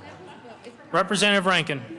Thank you, Mr. Chairman. You know, folks, it's an honor to stand here with Representative Fisher on this bill. This may be the last time. Representative Rankin, can you please move the bill? Mr. Chairman, I would like to defer that honor to Representative Fisher, since this may be his last opportunity. Representative Fisher. Thank you, Mr. Chairman. Representative Rankin, I think, is correct. I think this may be the very last bill that I will ever do in my entire life on second reading. So, Mr. Chairman, I move Senate Bill 188, and there are no committee reports. To the bill, Representative Fisher. Representative Rankin. Thank you, Mr. Chairman. This bill is the annual appropriation of $5 million of severance tax money for the Department of Natural Resources to do really two things: to protect species and to work with the National Department of Fish and Wildlife on their plans, so that we can, rather than listing endangered species, we can protect them on our own. It's a good bill. I'll just tell you that this very day, there was a 4-hour negotiation with Fish and Wildlife by John Swartout, our sage grouse coordinator, with a successful outcome. This is a very active, ongoing program. It's very vital to the species we protect and to our own economic interest. Thank you very much for supporting the bill. Representative Fisher. Thank you, Mr. Chairman, and Representative Rankin, thank you for being a co-prime sponsor with me on this bill, and thanks for pointing out that this is indeed my last bill. And members, I ask for your aye vote. It is a very important bill, something we do every year to renew our support for the state's contribution to endangered species and conservation of endangered species in Colorado, and ask for your aye vote. Is there further discussion on Senate Bill 188? Seeing none, the question before us is the adoption of Senate Bill 188. All those in favor say aye. Aye. All those opposed, no. Senate Bill 188 is adopted. Mr. Kohler, please read the title to Senate Bill 159. Senate Bill 159 by Senator Aguilar, also Representative Primavera, concerning implementation of standardized rules for use and processing medical claims in connection with making appropriation. Representative Primavera. Thank you, Mr. Chair. I move Senate Bill 159. There are no committee reports. To the bill. What Senate Bill 159 does is it will significantly simplify the medical billing process by having a common set of edits. It's anticipated that with this project, it will save $100 million a year in Colorado medical administrative costs. It's a 25-member all-volunteer commission, and they have started their work, but they need to extend the time through 2015 to finish their work and do some public review and testing and that kind of thing. Colorado, with this project, is a national leader in this. Other states are looking to Colorado for this project. Vermont actually passed similar legislation in 2013, and they refer to Colorado in their legislation. This bill has passed out with resounding bipartisan support, and I'm most proud to say that with my last bill, even Representative Swam voted for it. So I ask for an aye vote. Is there further discussion on Senate Bill 159? Seeing none, the question before us is the adoption of Senate Bill 159. All those in favor say aye. Aye. Those opposed, no. Senate Bill 159 is adopted. Mr. Kohler, please read the title of Senate Bill 3. Senate Bill 3 by Senator Nicholson, also Representative Pedersen, concerning child care assistance for working families in connection with making appropriation. Representative Pedersen. Thank you, Mr. Chair. I move the committee report from the Health, Insurance, and Environment Committee and the bill. To the Health, Insurance, and Environment Committee report. Thank you, Mr. Chair. We had to make some technical changes and ensure that we also had strong accountability language, and I ask for your support. Is there further discussion on the Health and Environment Committee report? Representative Swan. Excuse me. Thank you, Mr. Chair. Members, I voted against this bill in committee for a couple reasons. The way the bill is structured right now, it's a pilot program. Pilot programs are intended. Representative Swan, we're on the committee report. Is this to the committee report, Representative? We just had to pass it really quick. Oh, well, I'll wait to the bill. Is there any further discussion on the Health Insurance Environment Committee report? Seeing none, the question before us is the Health Insurance Environment Committee report. All those in favor say aye. Those opposed, no. The Health Insurance Environment Committee report is adopted. To the bill. Representative Pedersen. Thank you, Mr. Chair. I am very happy to be carrying this bill. This is a voluntary pilot program for counties in our state that creates the flexibility necessary to address the cliff effect. This bill will help families climb to self-sufficiency without throwing them back into poverty because of a small gain in income, and I ask for your support. Representative Swan. Thank you, Mr. Chair. Maybe I'll get this right someday. Thank you, members. There is no question that this cliff effect is troubling. And it's symptomatic, I suppose, of a bureaucratic welfare state where you have rules and regulations that simply don't take into account the realities of life. And the way the cliff effect works is that if an individual who is the beneficiary of this particular benefit, child care assistance, has the, quote, misfortune of earning even a small amount of additional income through a job, they lose the benefit of that child care assistance because they're not going to make enough money through that small incremental increase of their income through a job to offset the loss of the benefit of the child care assistance they're getting from this bureaucratic welfare program. So what does that do? Well, these folks who are on this program are no dummies. They know that this cliff effect exists. They also probably know that they're in contact with the caseworker that they're on or whoever they're with who sort of oversees this program, and they're advised, you know, be careful. Don't take that next pay raise. Don't take that next increase, that next more responsible position with your employer, because there's simply no way that you're going to make enough money by taking that small pay raise or taking that promotion to make up for the loss of the benefits you're going to suffer from this cliff effect. So it is a perverse symptom of what goes on, as I said, in a bureaucratic welfare state. Now, back in the year 2012, we passed a bill that actually attempted to address this problem by creating a similar pilot program that was made available to the counties to set up their own pilot programs, 10 counties, to do this. Folks, not one of those counties stepped up to the plate and took advantage of this program, not one. So, because they didn't, we feel compelled now to throw more money at the program, and that's what this bill is about. Let's throw more money at it, and let's see if we can induce some of these counties to participate.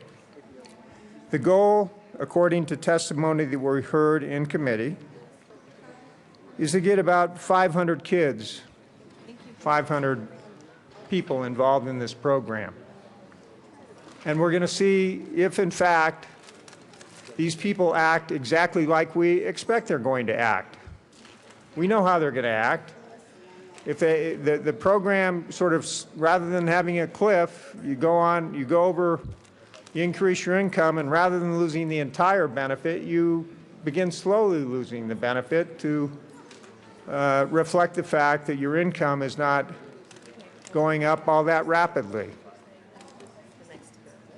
So I really fail to understand why we need to have a pilot program to learn whether or not people are going to understand exactly what's going on here. They know what the cliff effect is. That's why they don't take the increased income. Or if they do, I would say their caseworker's not doing a very good job for them, advising them about the impact of the cliff effect. And so that was one reason I voted against this bill. We gave the counties the opportunity to do this. Some of these counties are relatively well off. I mean, the one that sprang to my mind immediately was Weld County. As far as I understand, Weld County, they're doing very well because of oil and gas development. They pay all their bills with cash. They have no debt. And yet, no county stepped up to take advantage of this pilot program, so we got to throw more money at it. Now, the other issue that concerns me, and this is perhaps even more concerning, is the fact that most of the people we would be assisting with in this program are single mothers. And some people on the committee said, well, they're voting for it because they think that work is so important. And how can you dispute that contention? I certainly don't dispute that contention. Work is crucial. You want to make some money? Go out and go to work. Gosh, it's funny how many people are swarming down at the mic. What is going on here? They're just waiting for their bills. I'm sure that you're here because this is almost like my second to last bill to talk on, and you're going to give me a hearty, a rousing round of applause when I'm done or something. No, I think here's my concern. And I'm going to venture into somewhat treacherous cultural waters. But you know, another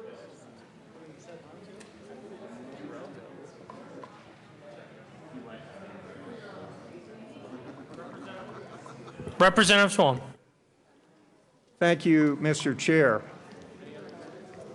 Members, I guess I can lower my voice, or which would you prefer, for me to raise my voice so you can hear me?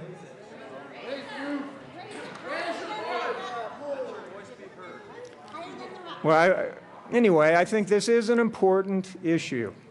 It's an important cultural issue. You can go online and check this figure. Nearly 50% of the children in this country are now born out of wedlock.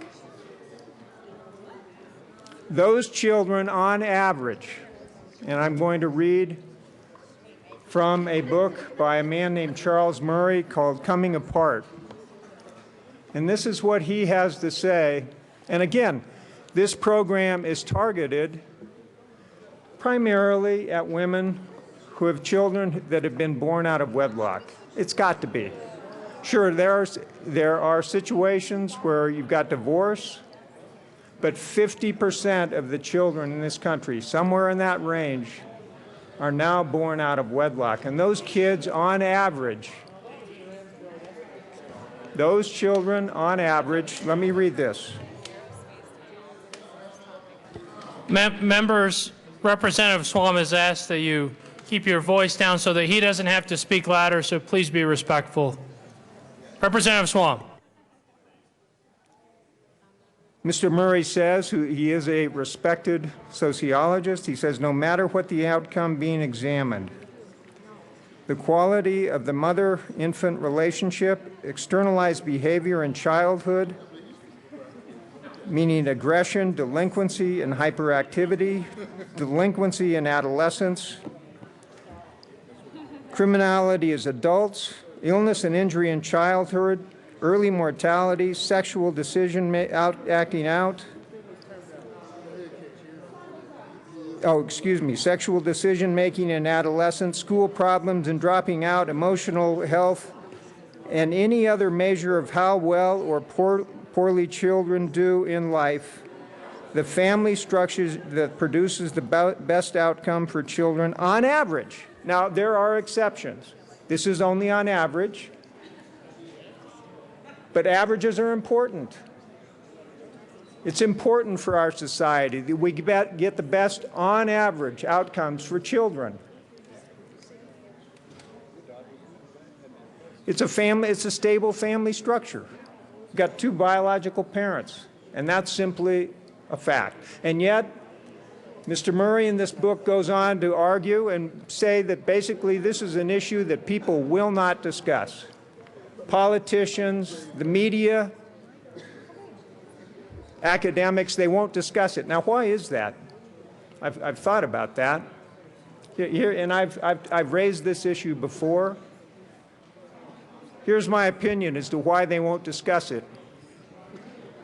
Because people are more worried about hurting the feelings of adults and saying something that might offend an adult than they are about protecting children. So, and I think what this bill does,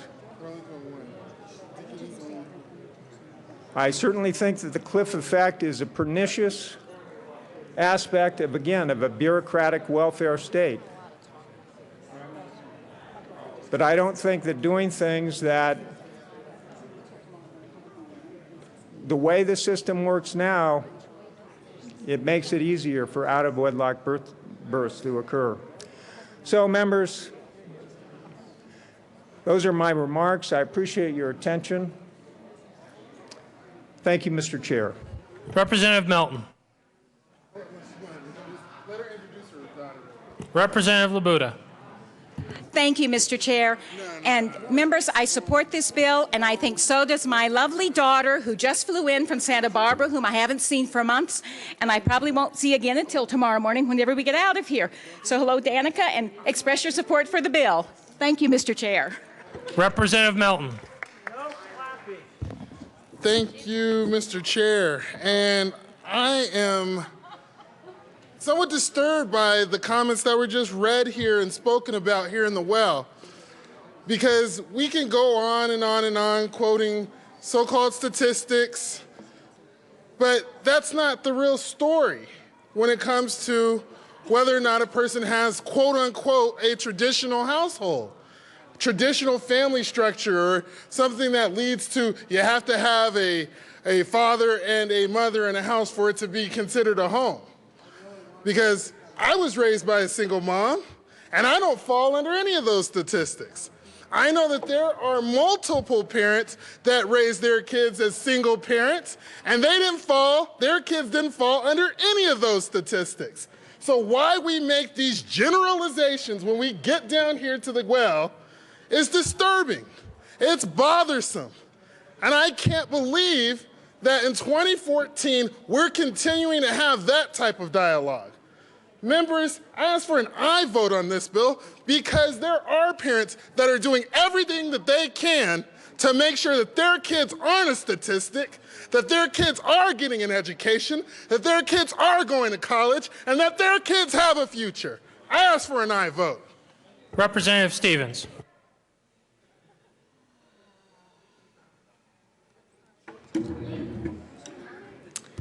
Well, that was impassioned. Can't say it wasn't impassioned. Now, members, I support this bill as a part of welfare reform. And we listened to this, we heard this. I want to tell you, though, that within welfare reform, and when welfare reform was being discussed federally, and I was part of that discussion, multiple statistics on some level where Representative Swalm was reading did come up. These things are actually published and understood all through, really, the literature is so overwhelming on it. But the issue here, in terms of the literature, everyone has a story. Everyone has a story of that exception. That's fine, because we want safe and stable families. We want everyone to learn those kinds of relationship skills that actually create safe and stable families. And with all due respect, Representative Melton, we spend a boatload in this state due to unhealthy relationships and the backfall of this. So this stuff happens. What's important here, though, is what Representative Pedersen's trying to do. And this is so that we don't penalize and that we make a way, particularly in terms of child care, so that as we move from welfare to work, that we have an ability to move from welfare to work and to get off welfare. And this is why I support what's going on here. So, again, this isn't, I mean, seriously, in the welfare reform literature and the statistics federally, these things actually are true. And yet what our job must be is to go where Representative Pedersen is trying to make way so that we can actually have people who can work and move off and go on and have their children taken care of.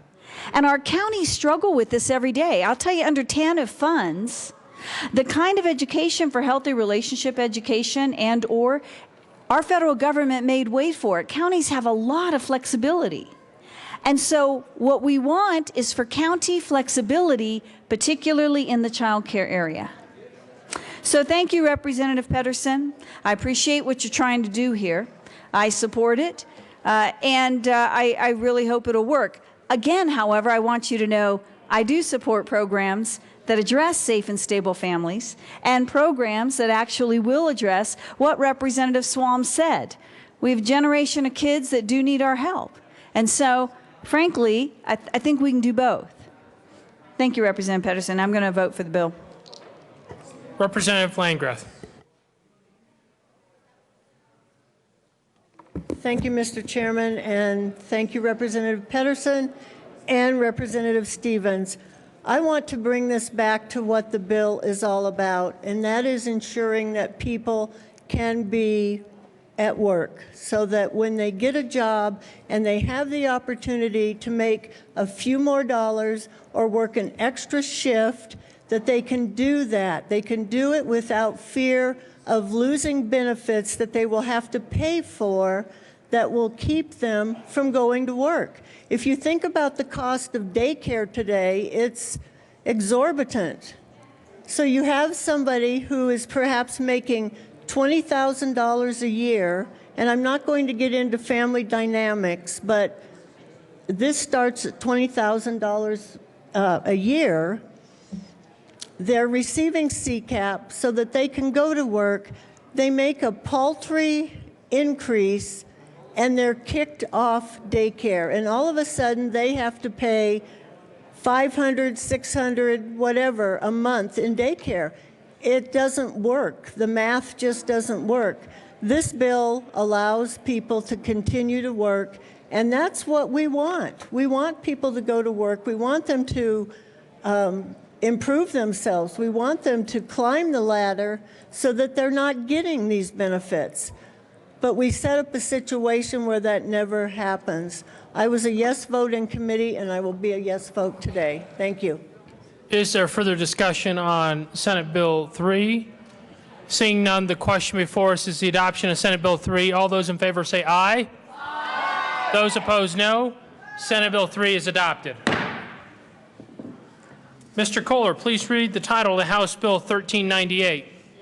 House Bill 1398 by Representative Singer, also Senator Stedman and Balmer, concerning the provision of financial services to licensed marijuana businesses. Representative Singer. Thank you, Mr. Chair. I move House Bill 1398 and the Business, Finance, and Appropriations Committee reports. To the Business, Finance, and Committee reports. I believe Excuse me, Representative Singer, to the Appropriations Committee report. Thank you, Mr. Chair.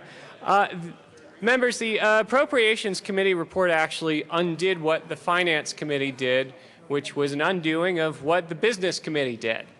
So I know that sounds a little bit confusing, but I think it's important to explain what happened so our members know what are voting on today. What the Business Committee did and what the Appropriations Committee did is create a new system of finance cooperatives for people in the marijuana industry businesses to attempt to gain access to banking. I'm not going to go into details about what that is with the Appropriations Committee report unless others want to talk about that right now. It looks like other people want to talk about that. So I'm going to talk about it a little bit more first then. I don't think so. Hey, if you support my bill, you can talk all now. Anyway. I can run it for you, huh? This is the problem, members. The problem is that marijuana businesses are ripe targets for crime because they are a cash-only business right now. As a cash-only business, they put themselves at risk of robbery. And with robbery comes violent crime because there's two kinds of green that you're dealing with, the green that's marijuana and the green that's cash. Guess what people want? They want the green that's cash. It's easier to move, it's easier to keep, and it's easier to use. Because of that, in 2009, the Denver Police Department estimated that about 17% of all marijuana retail shops had been robbed or burglarized in the last year. Another analysis from NBC from this year found out that 325 marijuana companies in Denver, out of those 325, there have been 317 burglaries and 7 robberies in the last 2 years, an annual robbery and burglary rate of about 50%. This bill and this Appropriations Committee report creates a system of cannabis cooperatives. They aren't banks. They aren't FDIC or NCUA insured. What this bill does, though, is creates a cooperative system that is highly regulated, looks similar to credit unions with greater scrutiny, and allows us to create a system where we can go to the Federal Reserve, present them with a well-thought-out plan that, with amendments here today, have the neutrality of the Colorado Bankers Association, the Independent Bankers Association, and the credit unions. And with that, I move the Appropriations Committee report, which strips the Finance Committee report's stripping of the Business Committee reports.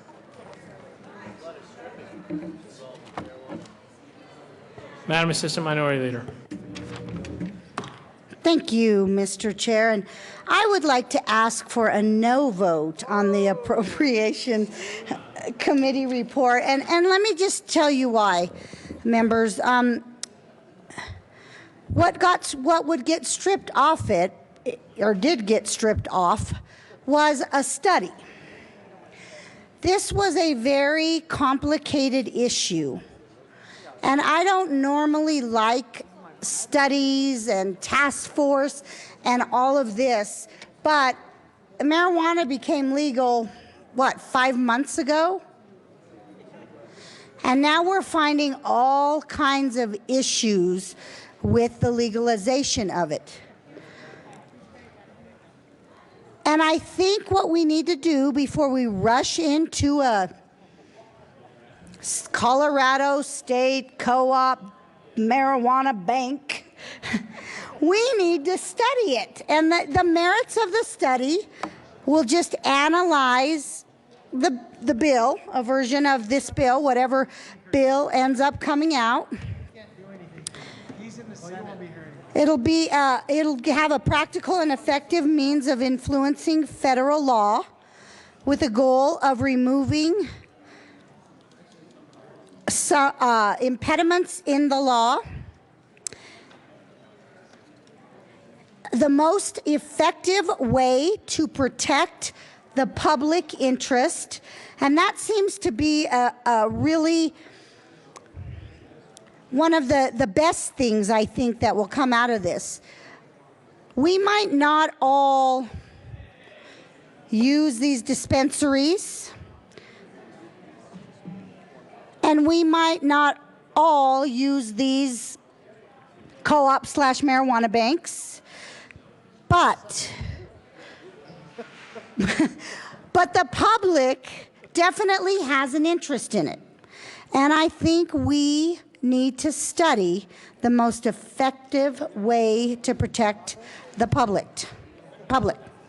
It will study decreasing crime rates associated with marijuana cash-only businesses. In committee, we had many people come in and say there's just a lot of crime that's associated with this. We had a police officer, I think he was from Denver, I can't remember. Is that where he's from, Denver? And he came in and he testified that there is a lot more robberies and other types of crime associated with the marijuana business. You know, basically, too, what he also testified to was that this type of business basically does create more crime because they find that with any type of crime, a lot of it is associated with drug use. People that are on drugs do things that they probably shouldn't do. It will study avoiding incentives to use the black market for marijuana. The reason why we legalized it was hopefully to take care of the black market that was associated with it and money laundering schemes and those type of schemes that could possibly end up in these co-op/bank marijuana banks. It will convene a work group of interested stakeholders, and it will provide a report to the General Assembly by the end of the year. So what I feel, members, that will do is it will study all of these entities, and through that, it will bring a report to the General Assembly, who then can put together the correct bill that will go and ask the feds to let us have these co-ops/marijuana banks. I think because the bill came so quick, it was really hard to vet in less than a 24-hour period. This would provide a complete vetting period with all the stakeholders that would be involved. If we get rid of the appropriations report and the finance committee report, we will no longer have the study and the means to get all of the information. So I ask for a no vote on the appropriation committee report. Mr. Minority Leader.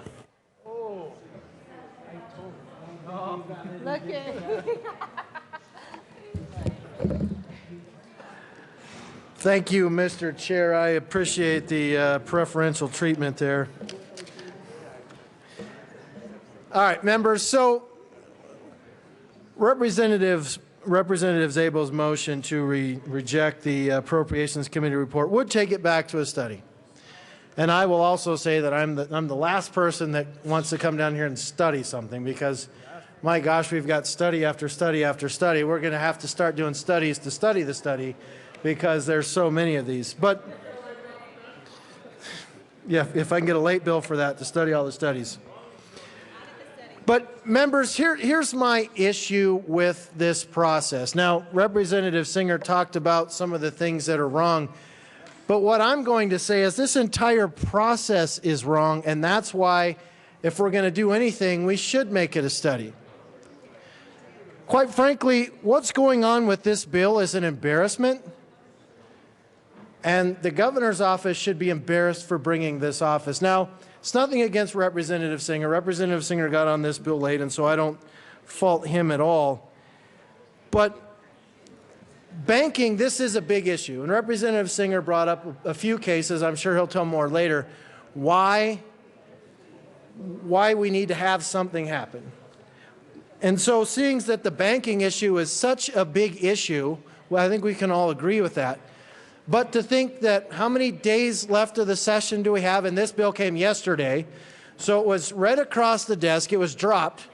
43 pages.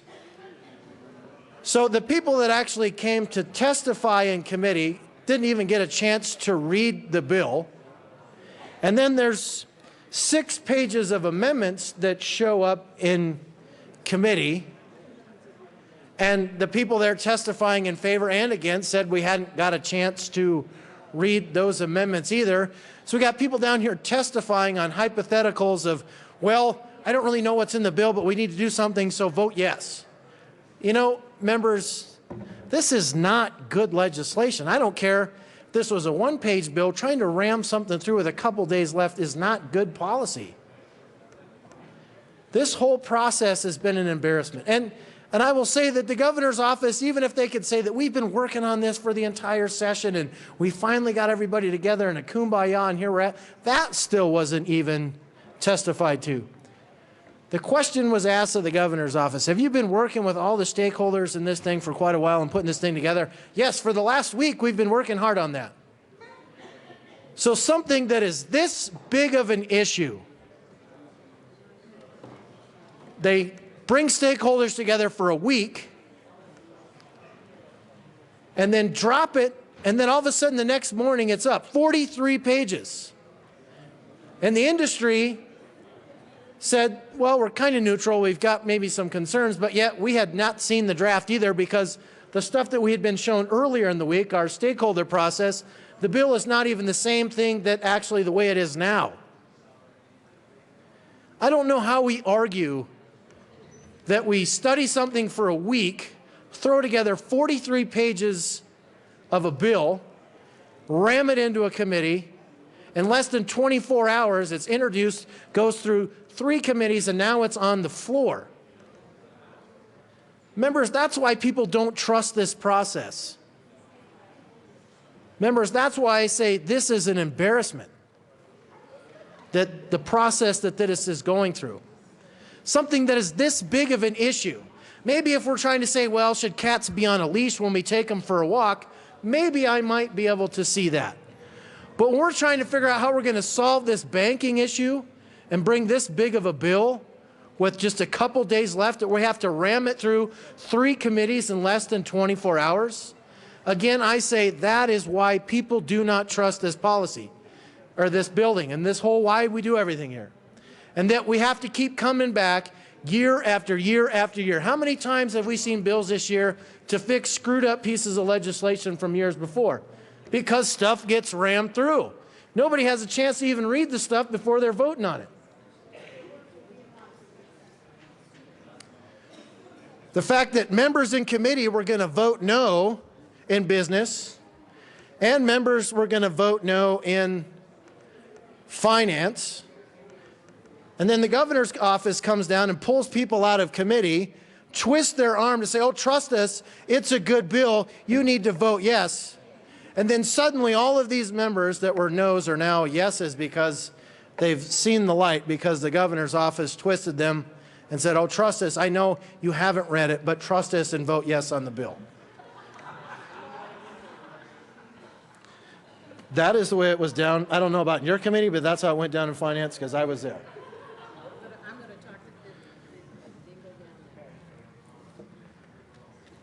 Members, this process is wrong. And so that's why the Finance Committee report put the study on there. We're like, you're ramming something through that has potential to have all different kinds of ramifications. And so if you're going to ram something through that not even any of us get a chance to even read, let's put the brakes on there, because we agree that there's a problem that we need to take a look at. And we can go into later when we get to the bill how the AG's office said, well, it's kind of basically legalized money laundering. And even if we put this into place and this were to come through, there's really nothing to stop all of these illegal dollars flowing through here. But we all agree that there's something wrong. But how can we make an informed decision on whether 43 pages of a bill, another 6 pages of amendments, plus many other amendments that are going to come through in just a couple of days, make an informed decision on whether or not this is the right way to go? That is why the study piece got on there. So by you saying no to Representative Szabo's motion to reject the Appropriations Committee report and saying yes to the Appropriations Committee report, you're saying that you have thoroughly studied this bill.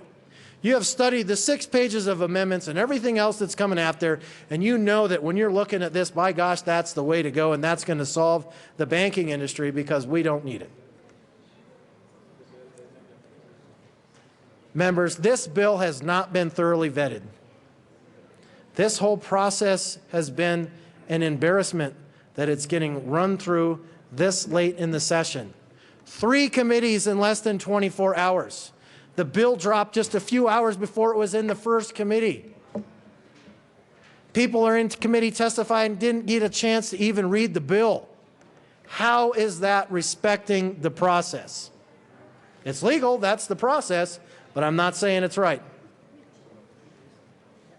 Members, that's why I urge an aye vote on Representative Szabo's amendment to reject, or motion to reject the Appropriations Committee report, put this back to a study, which is what the Finance Committee report does, and let's get something out there and at least look at it and get more time to talk about it and have more time to have a conversation about something instead of just a couple of days that we have left.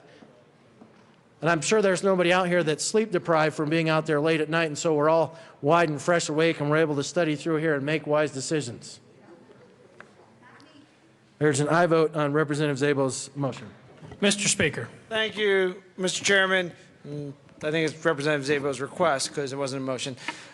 First of all, we're talking about embarrassing. I'm embarrassed because you said that the governor was twisting arm. I thought I was the one who got the members to support this bill after all of my good convincing in committee and talking to members about why this bill was needed. I do ask for an aye vote on the Appropriations Committee report.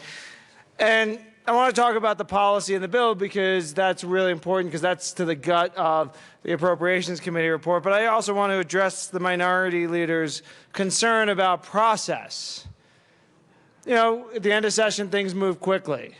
You know, I think the minority leader has his own bill there, just 9 bills different in number, which in committee had a whole strike below that came that day to the committee, and then when it gets on the floor today has a multi-page amendment on the floor. So maybe we shouldn't do that bill, I guess.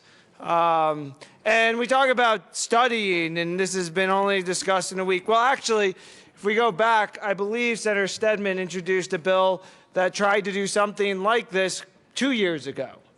So this conversation isn't something new, not something we haven't been discussing for a long time as a state. And how do we solve this problem? So now let's get to this amendment and why I am against this amendment, against this, for the committee report, and against Representative Szabo's request to reject the committee report and go back to a study.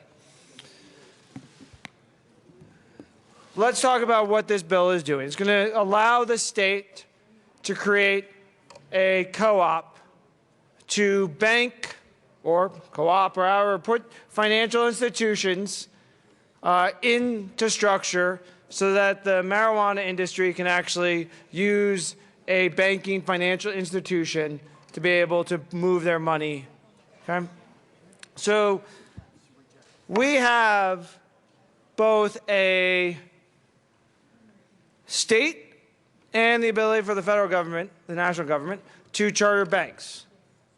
So what we're asking is for us to create the regulatory structure to allow this cooperative as a state-chartered financial institution to exist. And once that goes into statute, then someone can go and apply for that, and then go apply to the Federal Reserve to be part of the regulations under the Federal Reserve, who regulates state-chartered banks and gives access to the Fed funds so they can actually do all the transactions. So this is, let's set up the structure, then ask the Federal Reserve to look at this and see if they approve it or not. A study, we know the Federal Reserve, that's really the question. What is the Federal Reserve going to do? They're not going to respond to a study. And I know some people say, well, maybe they will. So for 3 years, I worked for the Office of Comptroller of Currency, a similar thing to the Federal Reserve, regulating national banks and community banks. And I know something about bankers and regulators. They are risk averse. They are not going to tell you anything unless they have to tell you anything. And so if you say, here's a study, this is what we'd like to do, can we actually solve this? Will you approve this? They'll look at it and go, well, there's no legal document that allows you to do this, so okay, bye. Now, they might do this when we pass this and a plan gets submitted. They still might say, no, we're not going to answer it, but it gives us a chance. A study doesn't give us that chance. And why do we need to do this? Because as Representative Szabo talked about, the minority leader talked about, right now, and Representative Singer, sorry, it's your bill, and you talked about it very well, Representative Singer talked about, is this is all a cash business right now. And the ability for money laundering, for illicit activities to go through is so much higher because we're in a cash business. And so this starts to move it out of a cash business. Now, most of you know my husband works as a federal law enforcement. He's actually in the Middle East right now training people on how to catch money launderers. That's what he does. Okay? And he talks to me a lot about this issue. And because there's a huge cash business here, there's a lot of concern from federal law enforcement of what is being done here with money laundering. If we can actually move this into a regulated place, there will be a lot better transparency on how this is working, so that when the Bank Secrecy Act, all these institutions have to comply. So if there's suspicious activity, the co-op would actually have to report the suspicious activities, report it to federal law enforcement, and then they could actually deal with those who are actually doing illegal behavior around money laundering and stuff that is not allowed under what our state constitution allows. So this is an important bill to move our state forward on this. It is the most important issue in terms of how we move to implement the will of the people with Amendment 64. A study is not needed. We have studied this thing to death. We actually have to take some action so the federal government and the Federal Reserve Bank will actually respond to what we are doing. So I'd ask for an aye vote on the committee report and an aye vote on this bill to actually help us make sure that these transactions are secure, that we are protecting the public, and that we are moving this forward. Mr. Minority Leader. Thank you, Mr. Chair. Mr. Speaker, I guess a little bit of a difference between my bill and this bill is my bill was introduced. Yes, it's moving fast, but the public actually had a couple of days to possibly at least read the bill, except for a few hours. A few hours of a 43-page bill is all of these that these people got. And this is a huge issue. And the other big difference between my bill and this bill is my bill isn't doing something that's federally illegal. My bill's not trying to set up state-sanctioned money laundering. That's why this is a big deal. So if we do this, we should do it right, not just ram something through 3 committees in 24 hours. Less than a few hours of public notice on a 43-page bill. People didn't even get a chance to read it, hadn't even seen the bill when they're coming into committee to testify. A little bit of a difference there.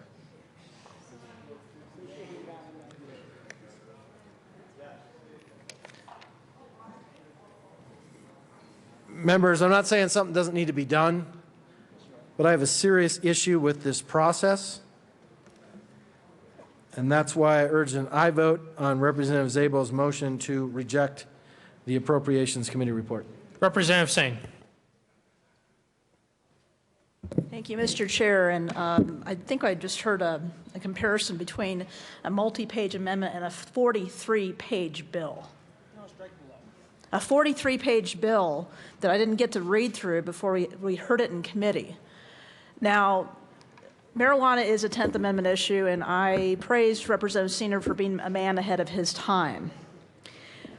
However, there are a lot of concerns about this particular process that we must pass this bill to see if the Fed likes what's in it. I don't buy that for a second.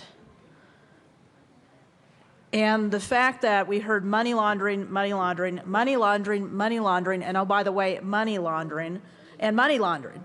I would like to tell you, if we were to drink coffee and every time money laundering was said, I'd be fully caffeinated tonight. It could be a drinking game. And this is coming out of the AG's office. This is why we are asking to reject this committee report. The AG's office said over and over, this is money laundering.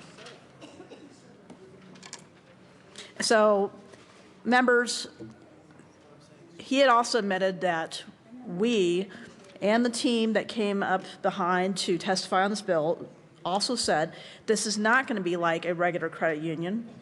It won't have FDIC, it won't have NCUA protections.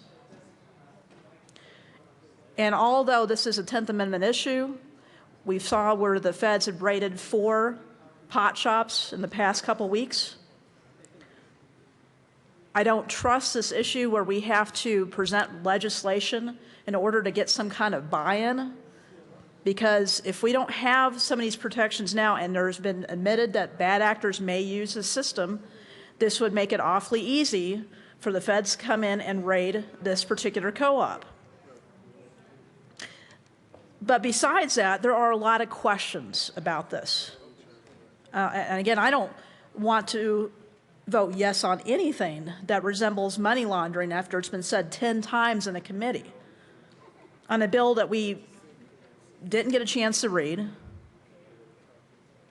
And although it's a innovative idea, it really is.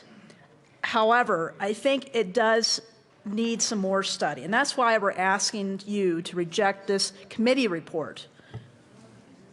We spent hours and hours of testimony and left with more questions than answers. So let's take some time on this. This does bear and deserve more study. This is very important. We don't want to do this wrong. And I thoroughly reject the fact that we have to run legislation and then possibly repeal it and run it over and over again to see which worm gets the hook with the federal government. We are a sovereign state.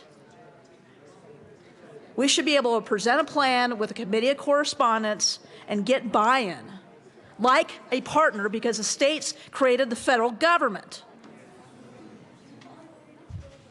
We don't need to come begging to them. We don't need to create legislation and crawl on our knees to them. No. Let them come to us like equal partners if they're so worried about this problem. If they say they're worried about it, let them come to the table. Ask for no vote. Representative Navarro. Representative Williams. Thank you, Mr. Chair. And I rise in opposition to this amendment to make this a study. We have a major issue in this state. These are business owners, just like all of us in this chamber who may be business owners.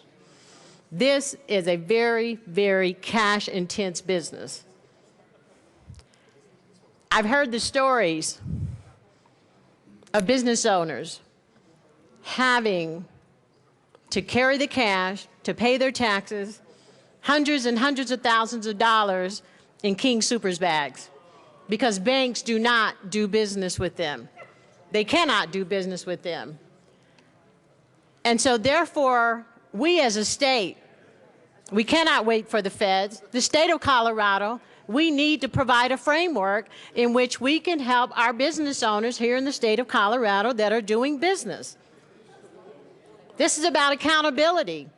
This is about safety for our businesses. A study is not going to get us there. A study is going to push it out a lot further. These businesses are doing business every day, and they are at risk. They don't have access to capital. It takes capital to run businesses. They don't have banking services. They can't get access to credit because they can't verify their financial information. And so I think we ought to take the responsibility as a state for accountability and safety for our businesses. And I just want to touch a little bit on the process. We have 120 days of this legislature, and we've been introducing late bills probably since today. And that happens. That's our culture. That's what we do. That's what happens when we want to represent our constituents and the people of Colorado. So I just want to assure you that in the Business Committee, we made sure that we vetted this bill as much as possible, because that is what we are created to do. We had 3 hours of testimony. We asked questions. All of the committee members had an opportunity to ask questions and take comments from everyone who was there, from our sponsor, from the police, from the bankers, from anyone who touches this bill. We did have a good vetting process on House Bill 1398. So again, I rise in opposition to this amendment of turning this bill into a study. And let's take care of our Colorado businesses, and let's move this bill forward. And thank you, Representative Singer, for bringing this important bill before us. Representative Landgraf. Thank you, Madam Chair. And thank you, Representative Williams. And you're right, this is a major issue for Colorado. And it does have severe ramifications. And it's had those ramifications for years now. So I'm wondering, why are we trying to solve this problem in 3 days? When do we do that? We have bills that people spend all summer on, all year on, and yet this one we're trying to solve in 3 days. I ask for a no vote. Excuse me, Representative Szabo.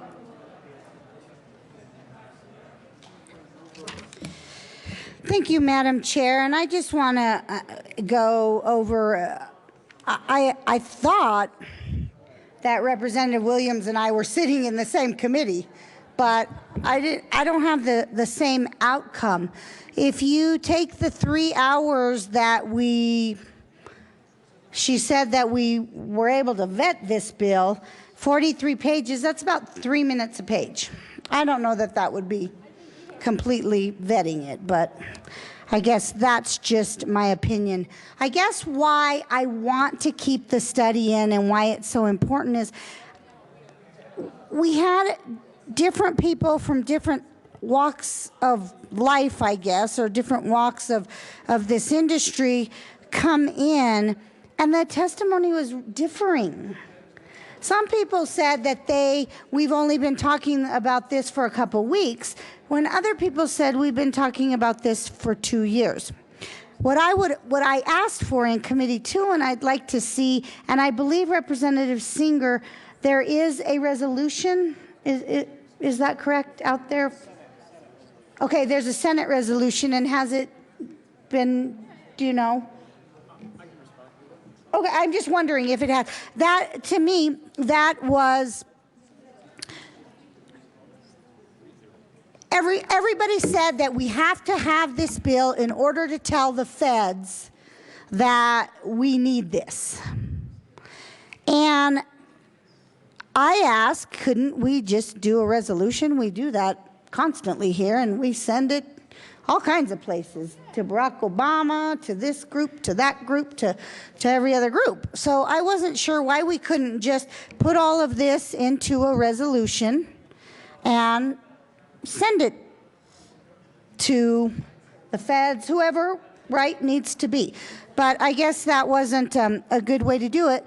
So when I heard about the study, I thought, you know, this does need some more vetting. It needs a closer look by the people who actually are involved and can sit down and actually look at it, each aspect of it, not just have the bill come and boom, boom, bang, it's out the door and here we go. So I again would ask for a no vote on the appropriations report so that, folks, let's get this right. Let's not pass this bill, have it fail in the way we don't want it to, because the feds don't see this as viable. The bankers said this will never work. Well, let's find something that does work so we can protect the public safety and people aren't carrying King Super bags of money all over the place. You know, I asked several of the folks who are in the industry, when you got into the industry, did you realize it was an all-cash industry? And every one of them said, I did realize that. So they knew what they were getting into, and now all of a sudden they don't like it, and they don't like the risk of that. Well, you know, if you don't like the risk, yeah, you don't have to get into the business. You can get into a business where you can put your money in a federally insured bank. I think this is also probably the only business that needs to have its own bank. And there's a reason, because the federal government doesn't recognize marijuana as a legal substance. There's a lot of things that need to be taken care of. So again, I would ask you for a no vote on the appropriations report. Thank you. Representative Wilson. Thank you, Madam Chair. I just thought I'd brighten the well up a little bit with my jacket tonight. I'm a long ways from home, so I'm not going to take too long down here in the well, okay? I'm learning about this process, and I've learned about it in the last couple of days, another piece to it that I didn't realize. Because we were in a committee meeting during this rush-through process, just happened to be earlier today, and we are discussing a 6.5-page bill. And we are vetting a 6.5-page bill. And we are 2/3 of the way through that discussion, colleagues, and I realized the committee doesn't know what we're talking about. So in my subtle way, I said, Madam Chair, I have a question. How many members of this committee don't understand the terminology we are using? And over half the hands went up. And we were going to vote on it. So what is our job here? Representative Williams is saying our job is to do this for the people and do this for the banks, so forth. No, our job is to understand what we're voting on. Not to sit in committee and sit in this chamber with our minds already made up, and if Wilson will shut up, we can go ahead and vote the way our minds are already made up to vote, and we really haven't looked at the bill, nor do we understand it, but that's okay because somebody said it's okay. And I learned today that my intelligent, informed, and dedicated colleagues did not know the term we were using. So, the issue with a 43-page bill, and I'm not going to ask that same question here, that would be out of line, to say, how many of you have read 43 pages? How many of you understand the 43 pages? See, that's our challenge. Folks, we passed this marijuana deal in the state of Colorado, and when I say we, that was the state of Colorado. And we keep saying, well, the state of Colorado passed it. Yeah. And the forward thinking was very limited. And we are dealing with that on a weekly basis here at the Capitol. Each week we have a new situation that comes up with the problems that we have encountered. Now, what are we going to do with it? What are we going to do with it? What are we going to do with it? Banks don't do business with them. Hello. They didn't before '64 and they don't after. That's not a surprise. We are not ready for this so-called I hope it works solution because we don't know where we're going with it. And we heard in testimony, Representative Singer, and I can empathize with you fighting this battle with people like me sitting there saying, and will this make a difference? We don't know. Will the feds listen to us? Don't know. And so let's get this through so we can really not know what we're doing again. It's too much too soon, folks. And I don't know about you all, but I remember when the Fed said, well, you legalized marijuana in Colorado, and we're going to stay out of it. We're not going to bother you. And I could have sworn last week I read something about the feds kicking in doors and popping open safes in Colorado. So I'm not real sure we can trust them anyway. So I urge and I vote to reject this. Let's look into it. Let the feds make a move so that we don't get caught up next year saying, you know, I wish we'd have thought of this. And most of all, colleagues, I'd hate to see a situation come up to where we said, you know, I didn't understand that terminology we were talking about. I don't even understand what CCC is. I'm old enough to know that that used to be the Conservation Corps, but that's a different story. Thank you, Madam Chair. Representative Joshi.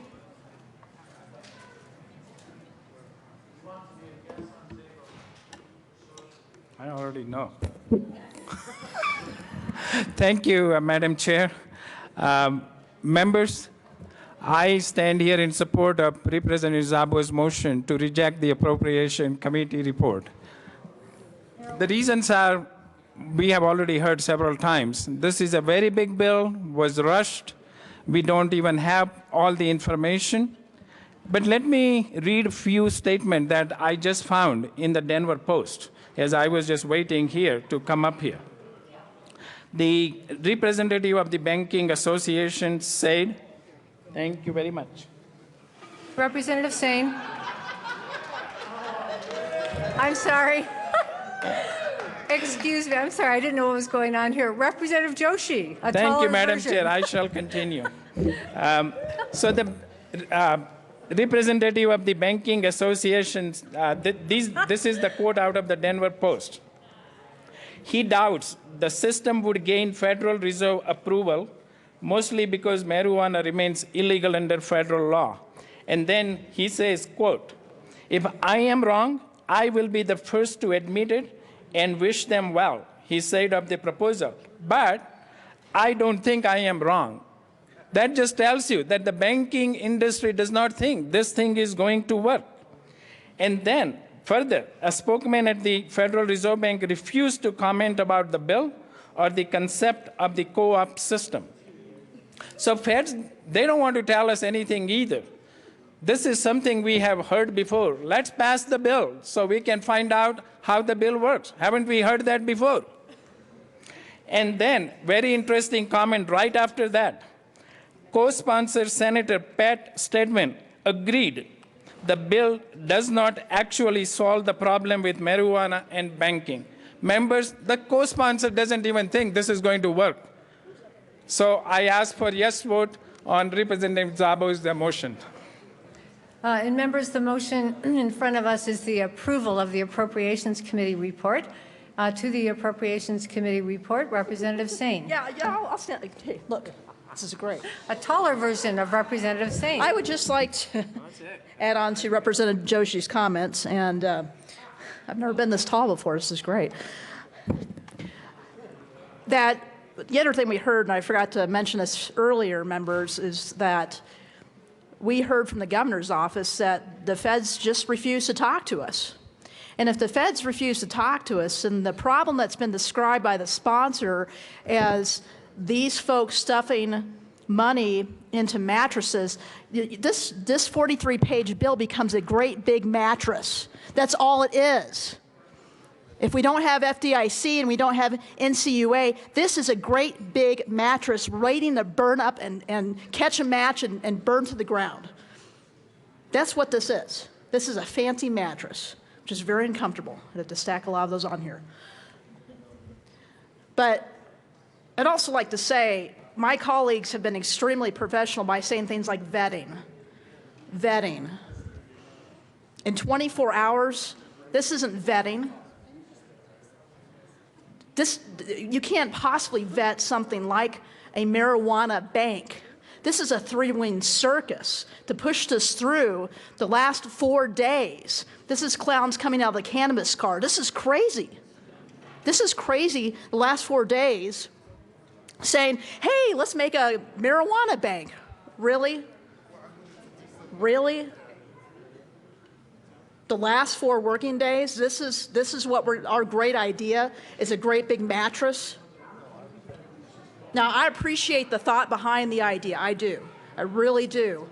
But this is, again, I'm not going to be as kind as my colleagues. We need to reject the Appropriations Committee report because this is ridiculous, is what this is. Thank you. Representative Melton. Come back up there. He has a question. Thank you, Madam Chair. It's nice up here, isn't it? Yes, it is. Representative Sonnenberg. Thank you, Madam Chair. Oh. I actually think this makes me look 30 pounds heavier. That's why I like it down here. Is there further discussion on the Appropriations Committee report? Representative Conti. Thank you, Madam Chair. Members, since this movement began, this has been an extreme example of shoot first, aim later. Since this thing started, we passed medical marijuana without any knowledge or practice of how we stage it, how we measure it, the potency of it, the fact that there was multiple different kinds of potencies of it, nothing was marked, nothing was labeled. It's all been a discovery process as we've gone down the pike. Now all of a sudden we get a 43-page bill thrust on us the last week in session. No one gets a chance to read it. No one gets a chance to study it. All of a sudden, committee's supposed to vote on it. This is another example of, wait a minute, we're to be responsible down here. Slow the process down. Are we really so arrogant that we think because we pass a bill, the feds will all of a sudden bow to our feet and work with us? Really? Are we that arrogant? I mean, to me, that sounds like the height of arrogance. Since when? Because the state of Colorado has made a move, has the federal government jumped to follow suit? I don't know. If they have, I've missed it. Maybe you can show me the AP report. I haven't seen it. So let's get real. Don't be deceived. I think if the feds were going to work with us, they would have at least made a statement when they were asked. The fact that they're not even talking to us says that they really don't care for what we're doing and they don't have any intentions. Let's back up the bus. Let's talk to them first, without the threat of legislation pending from the state on the line. Engage in dialogue. What do we need to do to work with you? What can you do to work with us? That always works best if you're not threatening in the process. I urge you to support Representative Szabo's motion to reject the committee report. Is there further discussion on the Appropriations Committee report? Representative Singer. Thank you, Madam Chair. And Madam Chair, if you could just clarify for us, I know at this late hour, I just want to make sure, Is the motion currently on the floor to reject the Appropriations Committee report? Or is the motion to approve the committee report, meaning that an aye vote allows the committee report to move forward and a no vote kills it? Representative Singer, that's correct. We are on the Appropriations Committee report. All right, let's just all make sure. I know we were talking, thank you, Madam Chair. I know we were talking about making sure that we know what we are voting on in the bill. I wanted to make sure we knew what we were voting on in the amendment, in the motion as well. And with that, I renew my motion for an aye vote on the Appropriations Committee report. We've asked the questions. We've vetted this. This is and after we pass the committee report, we can have further debate. Madam Assistant Minority Leader. This thing is broken, but I don't need the bench. I'm taller than Janik.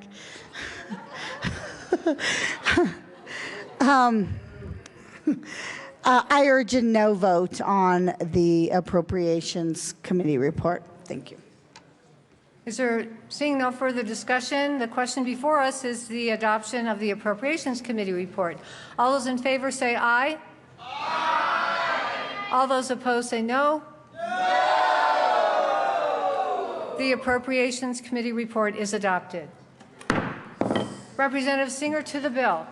To the Business Committee report. I'm sorry, excuse me, to the Business Committee report. Thank you, Madam Chair. To the Business Committee report. I want to thank the members of the Business Committee for taking the time to truly vet this issue. They spent innumerable hours, well, I guess it was only 3.5, 3.5 hours to talk with stakeholders, to listen to the banks, to listen to the marijuana industry, to listen to law enforcement, who all basically said, yes, this is a problem. Yes, we don't have the perfect solution, but banking is the last major piece to our pot puzzle in Colorado. It's the last major piece to our pot puzzle. And in order to make sure that we do this the right way, I have several amendments that I'd like to offer, and I'll start by offering Amendment L009 and ask that it be displayed. Did he move the amendment? Representative Singer, okay. Thank you. Thank you, Madam Chair. Excuse me, Representative Singer, L009 is properly displayed. Please continue. Thank you, Madam Chair. L009 was brought to us by the Independent Bankers Association. They had two concerns that we drafted into two amendments. This is one of them, to clarify the role of the commissioner and the executive director of DORA and what they should be doing in regards to the stakeholder group, to make sure that this is put together in a thoughtful and appropriate way that doesn't interfere with traditional banks. It's important to clarify, we cannot call these institutions, these cooperatives, banks. They are not banks, they are not credit unions, they are cooperatives. And with that, I ask for an aye vote to the business, or to the amendment L009. Representative Dorr. Ooh, geez, tripped on there. Thank you, Madam Chair. Representative Singer, my question, I guess, would be, and I was not in committee, so I apologize for not having this knowledge, but what I heard when we were talking about the Appropriations Committee report, some testimony or some comments from from the colleagues throughout the House, was that stakeholders were vetted in some fashion before the bill was written or during the process. But this would tell me that the stakeholders maybe weren't vetted because the stakeholders want to create a group that's going to vet after the fact. Is that what this amendment would be doing? Representative Singer. Thank you, Madam Chair. Representative Dorr. There was a stakeholder process. There were approximately 14 different changes that were asked for by different members of the banking community. All of them, all the banking community had not yet come on board yet. We had the credit unions, we had the Colorado Bankers Association. We couldn't find the right language to do the right thing with the independent bankers, unfortunately, until after the committee had finished convening. But we promised to sit down and work with them. We came up with two conforming amendments. This is one of them. This is just part of the process. They were involved, they are involved, and this gets them into a place where they can believe that we can work together on this bill. Representative Dorr. Thank you, Madam Chair. And as I read this amendment, It's so the commissioners shall file a report with the General Assembly regarding the conflicts and suggest resolution. Now, the hope, I think, was of this legislation is that if it were passed, it would be something that could be sent to the feds. But we're looking at now delaying it for at least 8 months or 7 months for the General Assembly to come back if they do find conflicts? Is that correct, Representative Singer? Representative Singer. Thank you, Madam Chair. Oh, good, it works again. And Representative Dorr, that is not what this says. This basically says that the stakeholder groups, this is in the formation of those in the formation of those cooperatives. We're putting together a stakeholder group to make sure that we can form the cooperatives, and the cooperatives will then go to the Federal Reserve to petition it. This just further clarifies the process to make sure that the General Assembly is better informed of this. Frankly, going back to a study would have delayed the process another 8 months. What this does is gets us informed a little bit sooner. And there is an interim here at the General Assembly. There's nothing in here that says that we need to do this in January or any other time. We can be notified at any time, and if there is a significant need to do anything different, we can take actions if we need to in this body. We've done it before. Seeing no further discussion, the question before us is the adoption of Amendment L009. All those in favor say aye. Aye. Aye. All those opposed say no. L009 is passed. Representative Singer, back to the Business Committee report. Thank you, Madam Chair. And with that, I move L013 to the Business Committee report. And ask that it be L013 is properly before us. Representative Singer. This is the last and final amendment the Independent Bankers Association brought to the table, and we were finally able to agree on conforming language after the committee had adjourned. I appreciate their work. I also appreciate it's interesting seeing members of the other side of the aisle voting against the independent bankers. I thought these were things that we could all do to bring us together.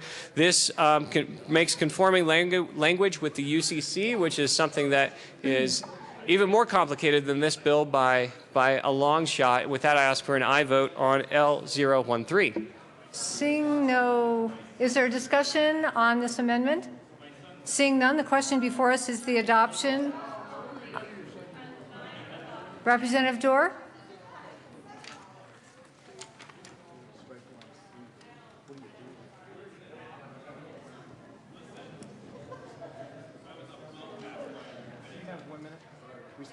Committee will be on a very brief recess.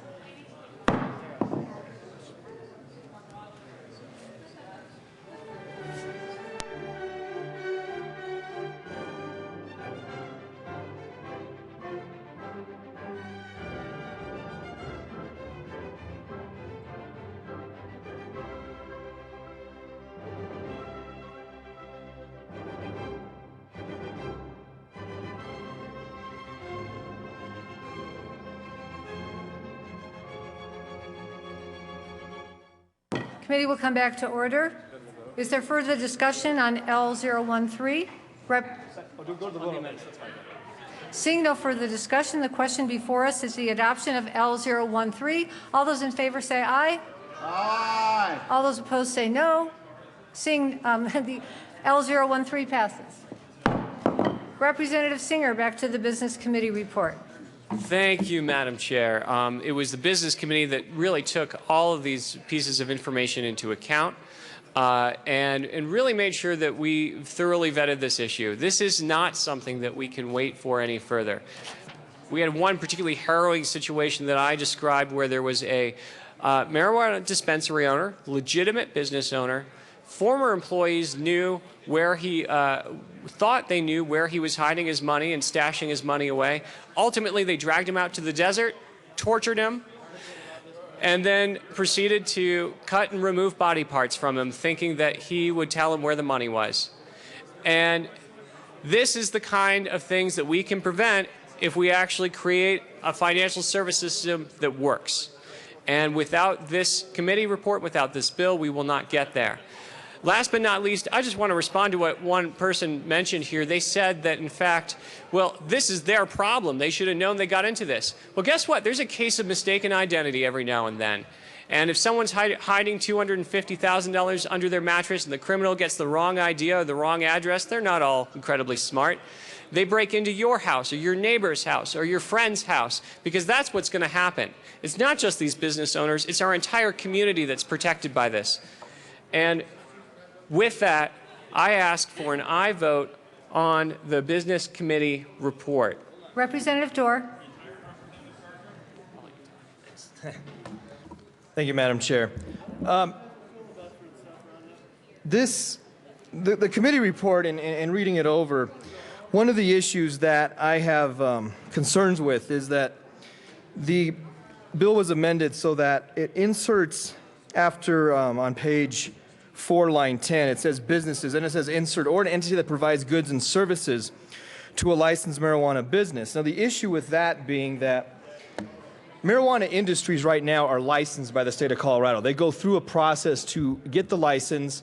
They're vetted some way by the department so that we know that they are functioning in the fact that how they're supposed to function. When you add goods and services to a licensed business, that is part of a business that is not part of the licensed business. That is another entity that may come in, that may be providing goods and services, and in so are never vetted by the state in any way.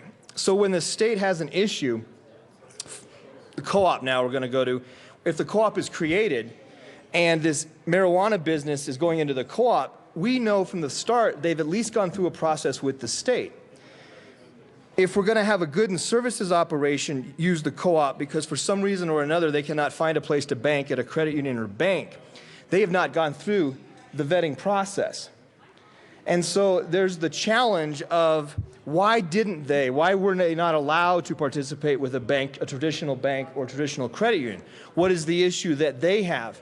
And the state never had a chance to set up that level of protection to make sure that they were going through their business in a way that was sound and a business that a way that was consistent with how the marijuana industry is thought to have been through the laws that we passed last year here in setting them up.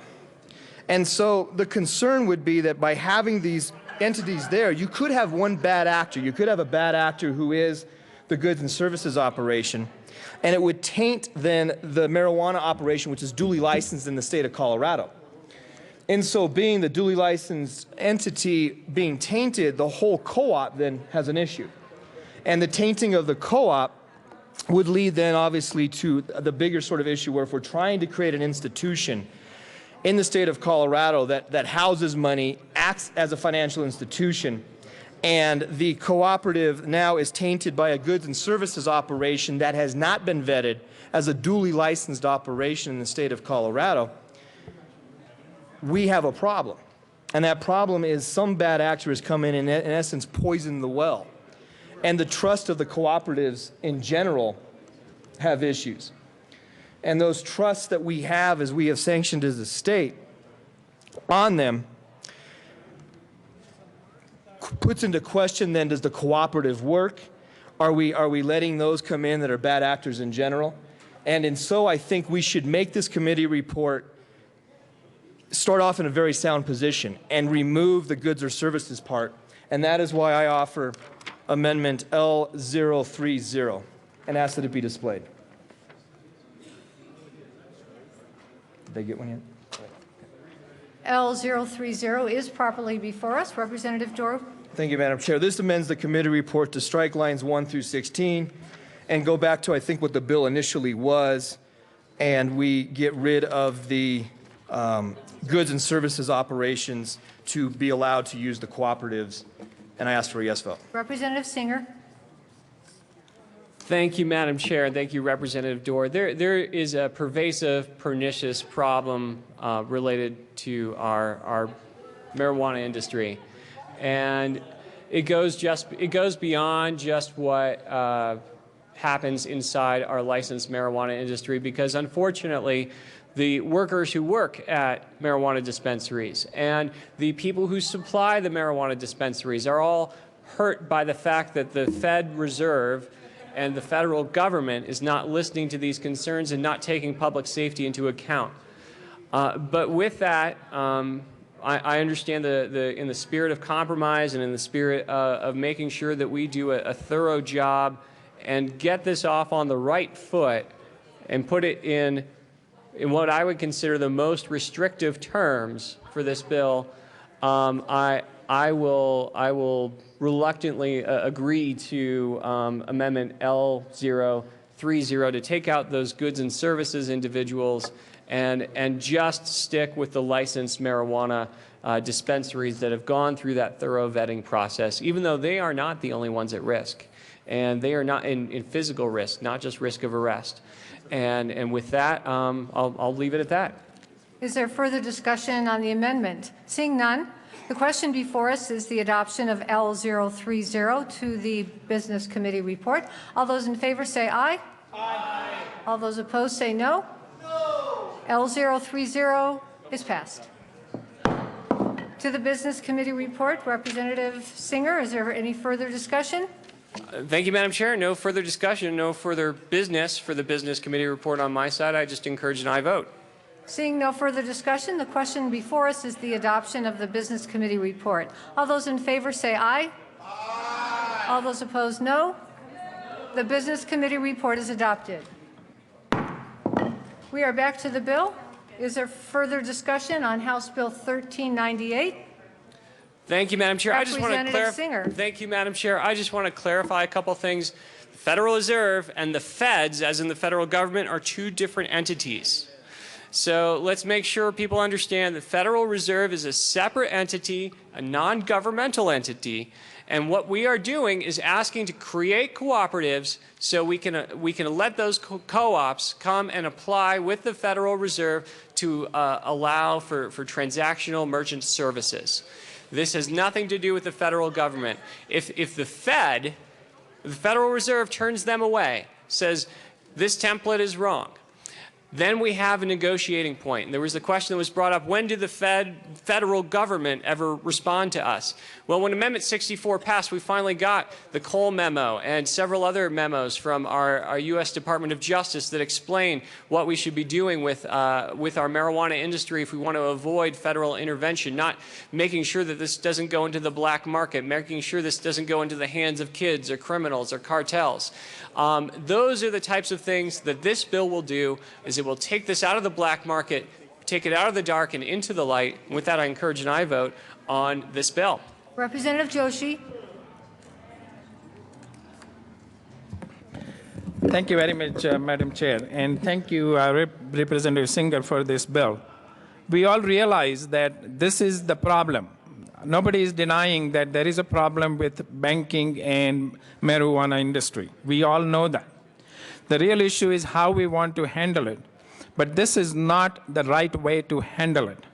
Passing a bill 43 pages long within a week and getting through committees so quickly. Actually, it was very interesting when we were on the recess yesterday in the Finance Committee. This gentleman who apparently says he works for the governor's office, his title is Director of Marijuana Coordination, came to me and says, I want to talk to you and I will give you elevator version of this bill.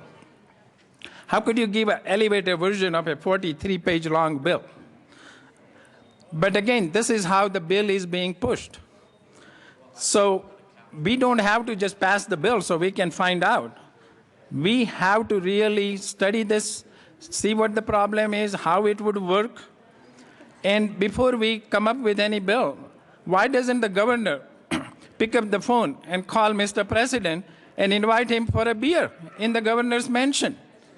We have now something to do with the beer in the governor's mansion. They can sit down, talk, and resolve this problem very easy. But I don't think the governor wants to do anything about it. He just wants to keep pushing these kind of bills that we have no idea. And as I mentioned from the Denver Post article, the co-sponsor of the bill is even skeptical. What more you want to know about this bill when the co-sponsor doesn't think it's going to work? We have to really come up with a better idea, particularly a study, or start to talk to the Federal Reserve Bank and the federal government, and then come up with the solution. So I ask no vote on this bill. Representative Holbert. Thank you, Madam Chair. I come to this bill, this debate, as a Republican who lives in a conservative county where there are no medical or retail dispensaries. I like the local control aspect of Amendment 64. I didn't support Amendment 64, but now it's in the Constitution. And now we're dealing with an issue in my professional career that I've been fairly familiar with, the federal currency. I struggled with whether to be a no or a yes vote in Business Committee yesterday. And I went in and I talked to Representative Singer on the way over, and I said, you know, I'm kind of leaning yes, because until we solve the banking issue, we have a problem. And as a state, I think it's not possible for us to solve the banking issue, and here's why. In 1864, Congress, and you might remember in 1864, there was this little dispute going on in our country as it existed at that time. There was a confederacy that had its own currency. And as the Confederacy came back into the Union, Congress passed the National Banking Act. And one of the things that they said in the National Banking Act that the states had to agree to, and as Colorado became a state after that, we had to agree to in 1876, is that we would use the federal currency, and the states would not be allowed to have its own currency. So some people might look at the banking issue with medical marijuana and retail marijuana in Colorado and say, oh, well, let's do some sort of barter system or come up with a Colorado-based currency. No.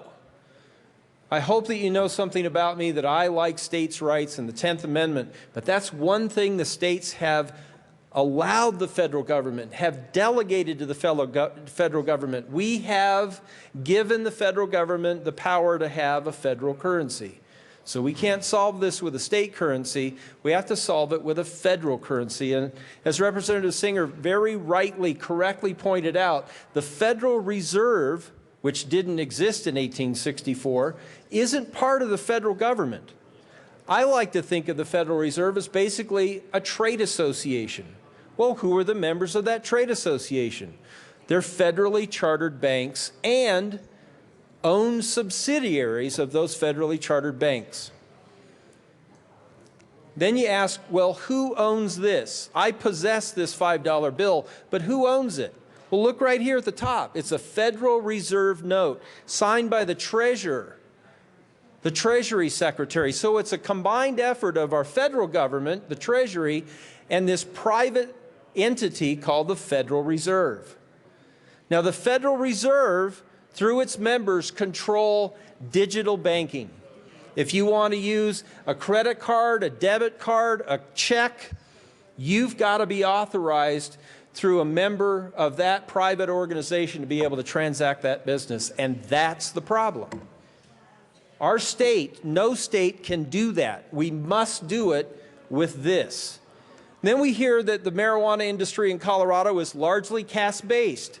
That isn't a solution, that's the problem.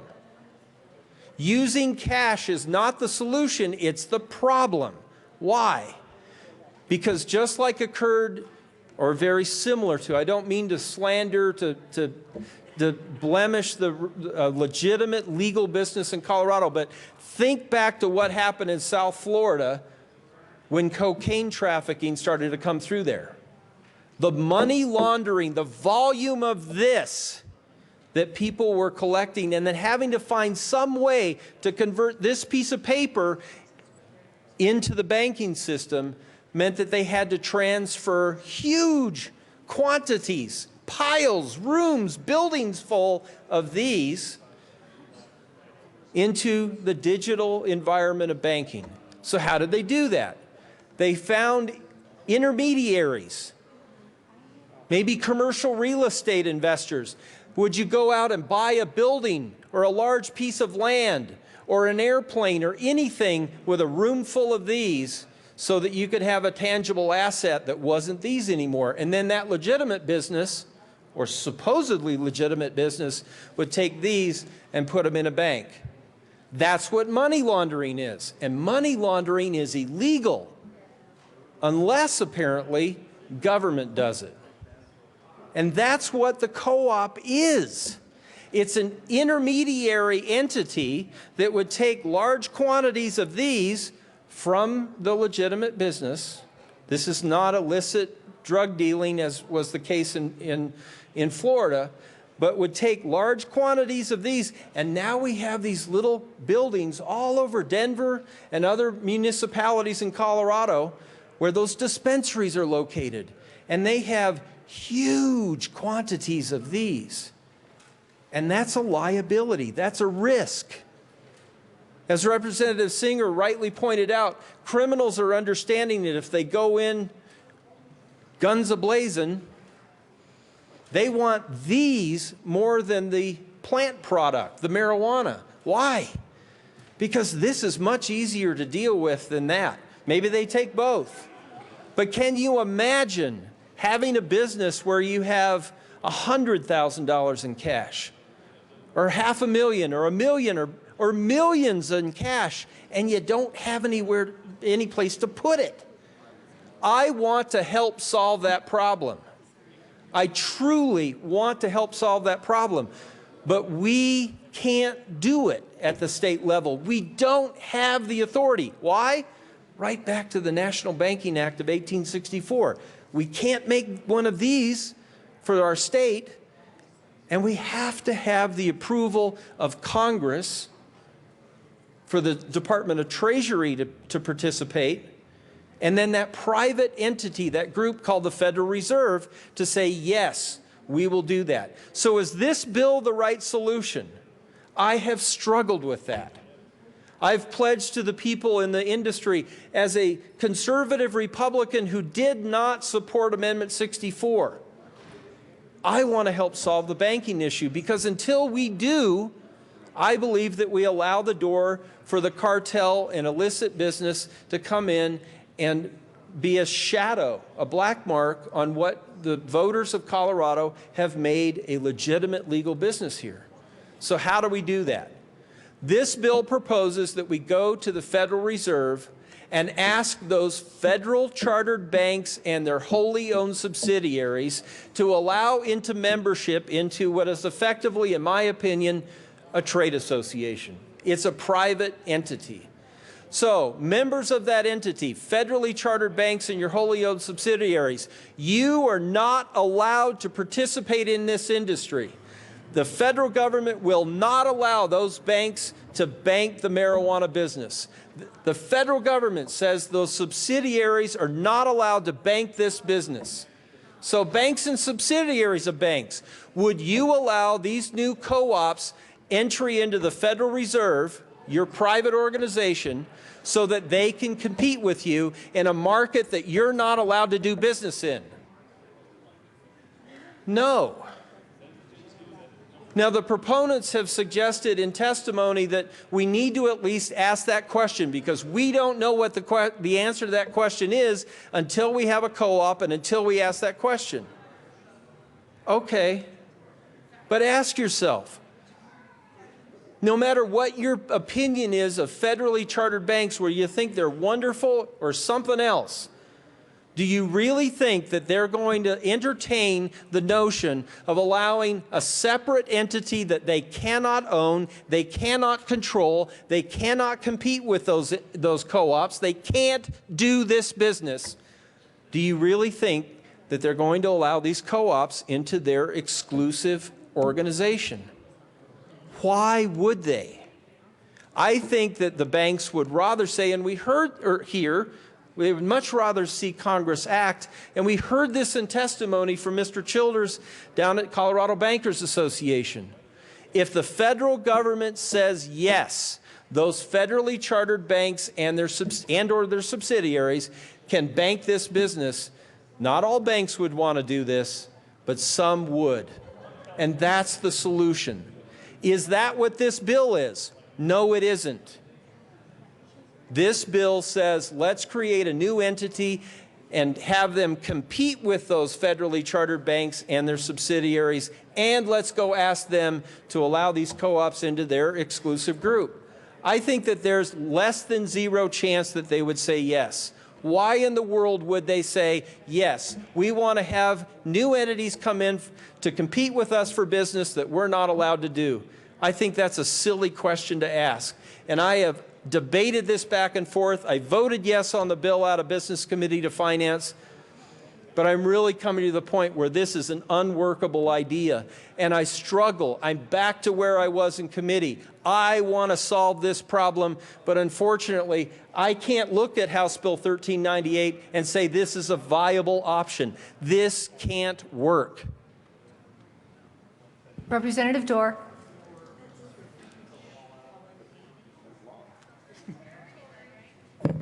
Thank you, Madam Chair.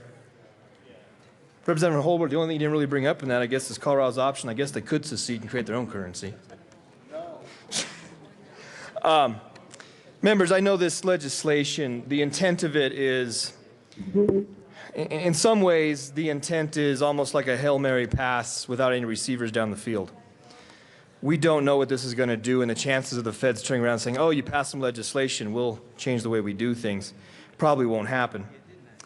This is a public safety issue, though, in my mind. It is, we as the state of Colorado, I guess regardless if you support it or not, passed an amendment to the Constitution authorizing the legalization of recreational marijuana.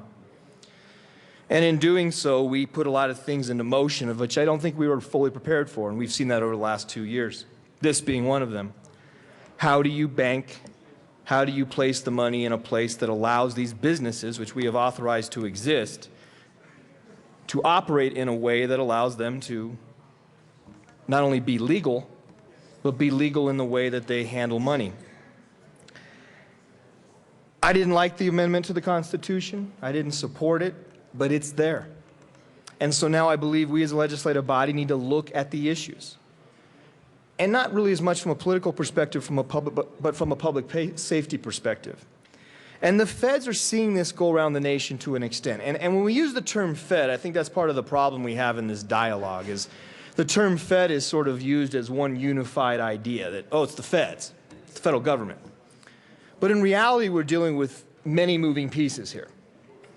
We've heard about from Representative Holbert here a minute ago, the Federal Reserve, which is part of the Fed, authorized by the United States government, separate from the government, and controls currency, of which this legislation is supposed to send a note to them saying, hey, can we do this and will you authorize this co-op? But there are a couple other entities that probably play as much or if not more of an important role in this, and that is the U.S. Treasury and the Department of Justice. Because at the end of the day, when a marijuana operation is shut down, raided, beat up, or taken away, it is usually the Department of Justice under the authority of the Department of Drug Enforcement Agency that makes that happen.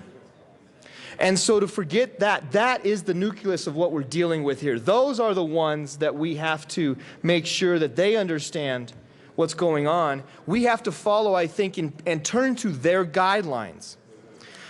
And so I pulled up, colleagues, the memorandum that was written by the U.S. Department of Justice, the Office of the Deputy Attorney General, James Cole, that was sent February 14th, 2014. Subject was the guidance regarding marijuana-related financial crimes. And in it, there are some very pertinent parts which I think we need to recognize and be aware of if we're going to start looking at legislation to go forward. First off, it has some bullet points which they say if you are going to be an operation that is following the guidelines of the Attorney General's office, then you have to make sure that these 8 priorities are conducted. And these 8 priorities are as follows. Preventing the distribution of marijuana to minors. So if you're going to be an operation, you need to make sure that is your priority. Preventing revenue from the sale of marijuana from going to criminal enterprises, gangs, and cartels. Preventing the diversion of marijuana from states where it is legal under state law into some other form in other states. Preventing state-authorized marijuana activity from being used as a cover to pretext for trafficking or other illegal drugs or other illegal activity. Preventing violence and the use of firearms in cultivation and distribution of marijuana. Preventing drug driving and exacerbation of otherwise adverse public health consequences associated with marijuana use. preventing the growing of marijuana on public lands, and the attendant public safety and environmental dangers posed by marijuana production on public lands, and preventing marijuana possession or use on federal property. Those 8 pieces must be not only followed, but an institution. So remember, these were written out, and the Treasury then picked them up in their memo, which was a guidance, BSA exceptions regarding marijuana-related businesses, took those pieces and put them into their memo.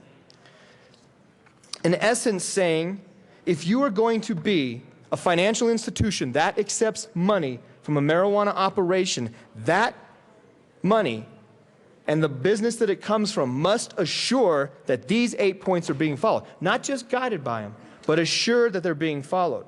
So the co-op must assure through due diligence the continued oversight that those 8 points are being followed.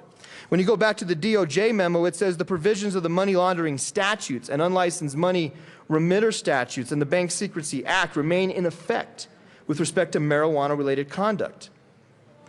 Additionally, financial institutions in the conduct transactions with the money generated by marijuana-related conduct could face criminal liability under the BSA for, among other things, failing to identify or report financial transactions that involve the proceeds of marijuana-related violations. Notably, for those purposes, prosecution under these offenses based on the transaction involving marijuana proceeds does not require an underlying marijuana-related conviction under federal or state law. And then they finally end up in this, and there's a lot more in this, but some of the key points are, the DOJ says it does not matter if the state has legalized marijuana, the federal government still has the prerogative to come in and shut you down if they believe that you are violating the law, and in particular, not paying attention to the due diligence designed to identify conduct that relates to the 8 priority factors that I just mentioned. Those become the circumstances. So even the jurisdiction with strong and effective regulatory systems evidence that particular conduct to the person or the entity threatens federal priorities will subject that person or entity to federal enforcement action based on the circumstances. What that is saying, friends, and that was picked up by the Treasury Department and used in their related business memo. So what that is saying is if you fail to follow these priorities, and not just look at them, but make sure that those customers that use your institution don't follow these, the feds can come and shut your institution down and seize its money. That is why banks and credit unions in the state of Colorado are like, we don't want to touch this. They don't want the feds knocking at the door and shutting them down because somebody who has a marijuana operation is a bad actor. And so the cooperatives that we are saying may be created here if the Federal Reserve gives the thumbs up are still going to have to follow these 8 priorities. And if they fail to do so, DEA is knocking at the door, shutting them down. And they can do that because DOJ has said we are going to allow the federal government to still have the priority and prerogative to come into the state and shut down bad actors. So members, I asked and move L014 and asked that it be displayed. I caught Ron off guard there. 014.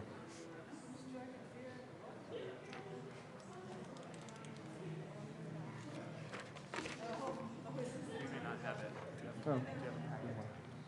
The whole packet? Let me see.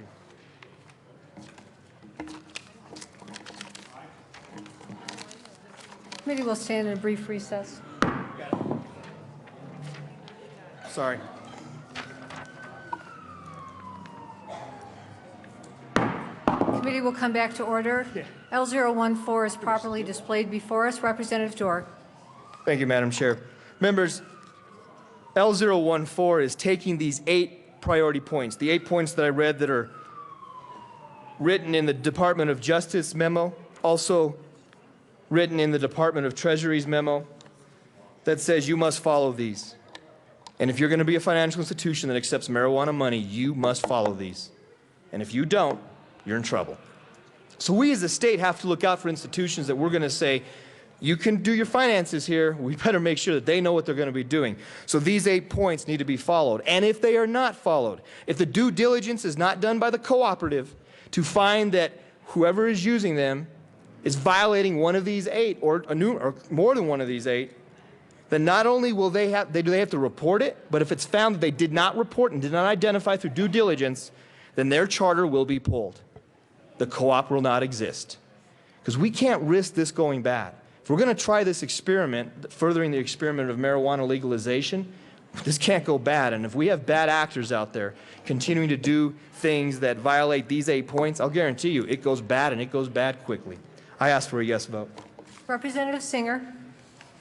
Thank you, Madam Chair, and thank you, Representative Dorr. I believe this closes the door on any doubt as to whether or not this is a good bill, and also closes the door on criminal activity and the perniciousness of criminal activity and how it might infect the cooperative financial services institutions that we are working on creating a model for.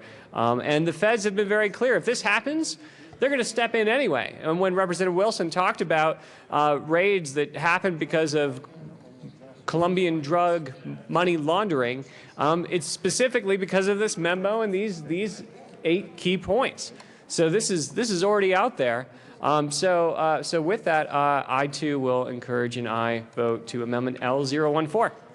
Seeing no further discussion, the question before us is the adoption of L014.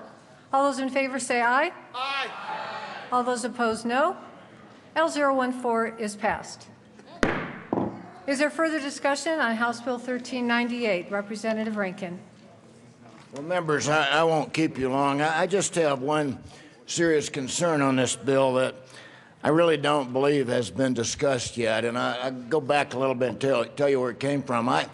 You know, when we had the 420 event, I went out and walked around, actually joined the event, talked to some folks, took in the scenery. And, you know, I'm really quite concerned about the image of Colorado. I mean, we're getting known as the marijuana state. Now we're going to take another step. But I have an amendment that I think will help. Let me just say, I'm on the tourism board. I think a lot about Colorado's image. So if I move Amendment L028 and ask it to be displayed. Amendment L028 is properly before us. Now, this comes from Representative the fact Rankin. most startup companies use some version of the Colorado flag. About 90% of them. You know, they take the flag and they adapt it, and they're allowed to do so.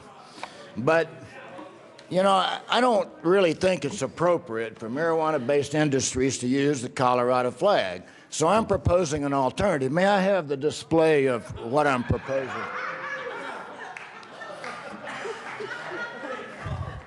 So I think it's appropriate because people will not associate this with Colorado, and, you know, it will give them an image. So I think this is appropriate. I'd like your vote on this amendment.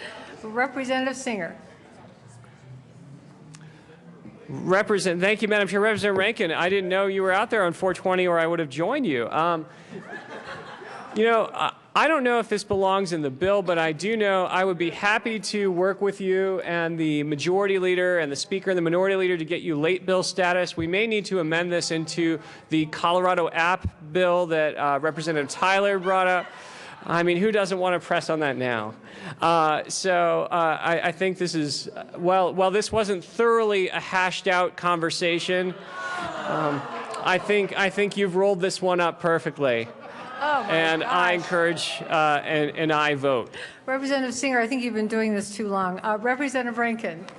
You know, I need to apologize to the members. I did not know that I needed the approval of the majority leader to put up an image on the board, and so I apologize. At the same time, I'd like to give credit to Representative Szabo, who actually created this logo. Representative Rankin, would you like to withdraw L028? Madam Chair, I think since I did not have permission to put the logo up, it's only proper that I withdraw my amendment. All right. L028 has been withdrawn. Madam Assistant Minority Leader. Thank you, Madam Chair. And there was one piece of the bill that kind of concerned me if we're going to be using this as a bank type of thing. As we all know, banks are highly regulated. There's a lot of overseeing them, very many, 6 to 7 different entities oversee banks, and there's countless regulations that are over banking institutions.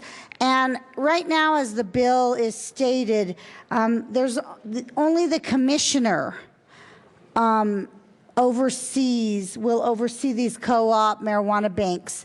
And so I just want to make sure that if there is a violation and the commissioner deems a violation, that it gets to law enforcement, and there's a mechanism to make sure that there is a law enforcement also overseeing this. So I move L024 and ask it to be displayed. Please. L024 is properly displayed. Please proceed, Representative Madam Assistant Minority Leader. Thank you, Madam Chair. It would basically just say that the commissioner or the commissioner's designee shall exchange information obtained by the division with the appropriate state law enforcement agencies as to criminal violations of any law relating to the activities of a co-op that the commissioner reasonably believes have occurred. So this would, if there's a violation that the commissioner sees, it would kick it to law enforcement. And I think that's a good safeguard and precaution, and I ask for an aye vote. Representative Singer. Thank you, Madam Chair. Honestly, I'd love to see this on any financial institution, that if there are criminal activities happening and the commissioner is aware of these criminal activities, then I think it's incumbent to make sure that you're not putting the remainder of your cooperative members at risk. And this is incredibly important. So with that, I'll just echo an aye vote on L024 members. Seeing no further discussion, the question before us is the adoption of L024. All those in favor say aye. All those opposed, no. L024 is adopted. Is there further discussion on House Bill 1398? Representative Singer. Thank you, Madam Chair. I know we started this discussion around 7 o'clock at night, but it's always 4:20 somewhere. But this is, in all seriousness, I'll just close up by saying that this is the last major piece to our pot puzzle here in Colorado. And in the name of public safety and fiscal prudence, and to give our businesses and our communities a fighting chance to do the right thing, please vote yes on House Bill 1398. Seeing no further discussion, the question before us is the passage of House Bill 1398. All those in favor say aye. Aye. All those opposed say no. House Bill 1398 is passed. Mr. Kohler, please read the title of Senate Bill 190. Senate Bill 190 by Senator Lambert, also Representative Jarrell, concerning criminal discovery in connection with creating a statewide discovery sharing system and criminal discovery surcharge, civil immunity for district attorneys to make a good faith effort to redact information from discovery documents and making an appropriation. Representative Giroux. Thank you, Madam Chair. I move Senate Bill 190. There is no committee report. Seeing no discussion, the question before us is the passage of Senate Bill 190. All those in favor say aye. Madam Chair. I'm sorry, Representative Giroux. Do you mind if I explain the bill, or would you like to? Oh, well. Go ahead, Representative Giroux. Yeah. To the bill. I'll do some splaining. Members, Senate Bill 190 is recommended by the Joint Budget Committee. And basically what the bill does is it implements the recommendation of the Discovery Task Force concerning developing statewide discovery sharing e-discovery system. I ask for an aye vote. Is there further discussion on Senate Bill 190? Seeing none, the question before us is the adoption of Senate Bill 190. All those in favor say aye. Aye. All those opposed, no. Senate Bill 190 passes. Mr. Kohler, please read the title of House Bill 1389. House Bill 1389 by Representatives Pabon and Del Grosso, also Senator Sheffield, concerning a sales and use tax exemption for information technology equipment that is used in certain data centers. Representative, Mr. Assistant Majority Leader. Thank you, Madam Chair. Madam Chair, I move House Bill 1389, the Appropriations Committee report, the Finance Committee report, and the Business, Economic, Labor, and Workforce Development report. To the Appropriations report. Mr. Assistant Majority Leader. Thank you, Madam Chair. In the Appropriations Committee report, we simply set the initial funding for this bill from the general fund as opposed to any set-aside, and ask for an aye vote. Is there further discussion on the Appropriations Committee report? Seeing none, the question before us is the adoption of the Appropriations Committee report. All those in favor say aye. Aye. All those opposed, no. The Appropriations Committee report is passed. To the Finance Committee report. Thank you, Madam Chair. Members, Yes, the Mr. Finance... Minority Leader. Thank you. The Finance Committee report, we changed the funding from we put a cap on here to 1.5 million. And so I urge an aye vote on the Finance Committee report. Is there any discussion on the Finance Committee report? Seeing none. Oh, yeah. Good thing for chasing me down, not jumping across the top and tackling me. Yeah. To the Finance Committee report, Mr. Assistant Majority Leader. Thank you, Madam Chair, and I move L008. This is a multi-page amendment that was handed out May 1st, which I believe was yesterday, at 6:10 p.m. L008 is properly displayed before us. To the amendment, Mr. Go ahead. Minority Leader. Thank you, Madam Chair. This basically changes it from a credit to or an exemption to a refund. Quite frankly, that's how the Department of Revenue said they were going to have to change this to make it be implemented. And so I urge an aye vote. Is there further discussion on L008? Representative Labuda. Thank you, Madam Chair. And members, I urge a strong no vote on this because refund is just going to take it out of our revenue, out of our treasury, and we don't have money to do that. So I urge a very strong no vote. Is there Mr. Assistant Majority Leader? Thank you, Madam Chair, and I move L013 and ask that it be displayed. Excuse me, Mr. Assistant Majority Leader, is that a substitute to L008? It amends L008. So L013 is properly displayed before us. Mr. Assistant Majority Leader. Thank you, Madam Chair, and L013 is an amendment to L008. It ensures that the $1.5 million cap is in place for any and all exemptions under this bill. So previously, L008, as I know all of you have thoroughly read, said 1.5 million per data center, and this is a total cap. And this is a fiscally responsible approach to this tax exemption. Ask for an aye vote. Mr. Minority Leader. Thank you, Madam Chair. Members, this addresses Representative Labuda's concerns, so I urge an aye vote. Representative Tyler. Thank you, Madam Chair. I move L017 as a substitute amendment to L0, whatever's up there. No, this is It's a substitute amendment. No, this is amending. Yeah, this is a substitute amendment to your amendment. It's a substitute to which one? Okay. Members, Excuse me, we're trying to make sure we have the right amendment displayed. Thank you. Okay, L017 has been offered as a substitute amendment to L013. Representative Tyler. thank you. Members, you know, this bill has gone through a lot of changes over time. I did look at L008, and I found that it was really expanding the amount of money they were paying. I appreciate the fact that they limited it to $1.5 million, but for a tax credit that's refundable now, they pay money back. I think $1.5 million per year is excessive. I think $750,000 a year is excessive. We're putting big boxes with small boxes in them and rewarding that. I don't think that's necessary. I don't think it's going to bring any business into town.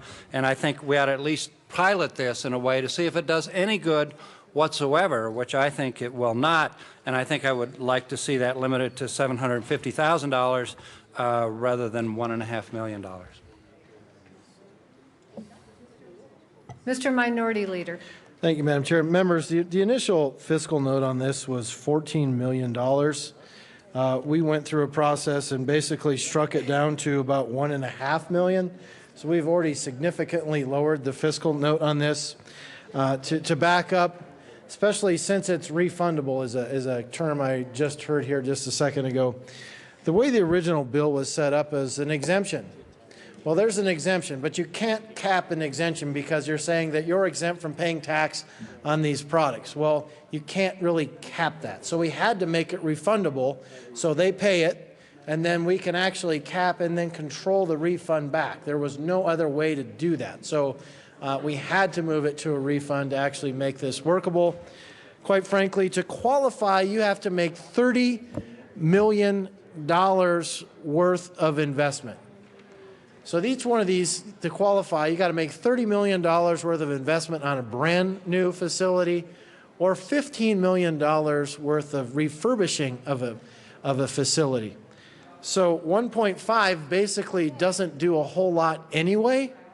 So 750,000, you might as well just not do anything because 750,000 doesn't really do anything. So members, I think it's sad that the chairperson or the person that heads the Joint Technology Committee doesn't believe in data centers and technology and bringing that to Colorado, but I would urge a no vote on this amendment. Is there further discussion on L017? Seeing none, the question before us is the adoption of L017. All those in favor say aye. Aye. All those opposed say no. No! L017 is lost. We are back to L013.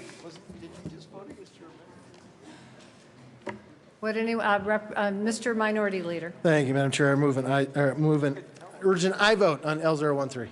Seeing no further discussion, the question before us is the passage of L013. All those in favor say aye. Aye. All those opposed, no. No. L013 is passed. We are back to L008. Is there further discussion? Mr. Minority Leader. Thank you, Madam Chair. I appreciate all of the support from Representative Labuda on this and her hard work to make this bill a little bit better. Members, I urge an aye vote on House Bill 1389. Excuse me, Mr. Minority Leader, we're still on L008.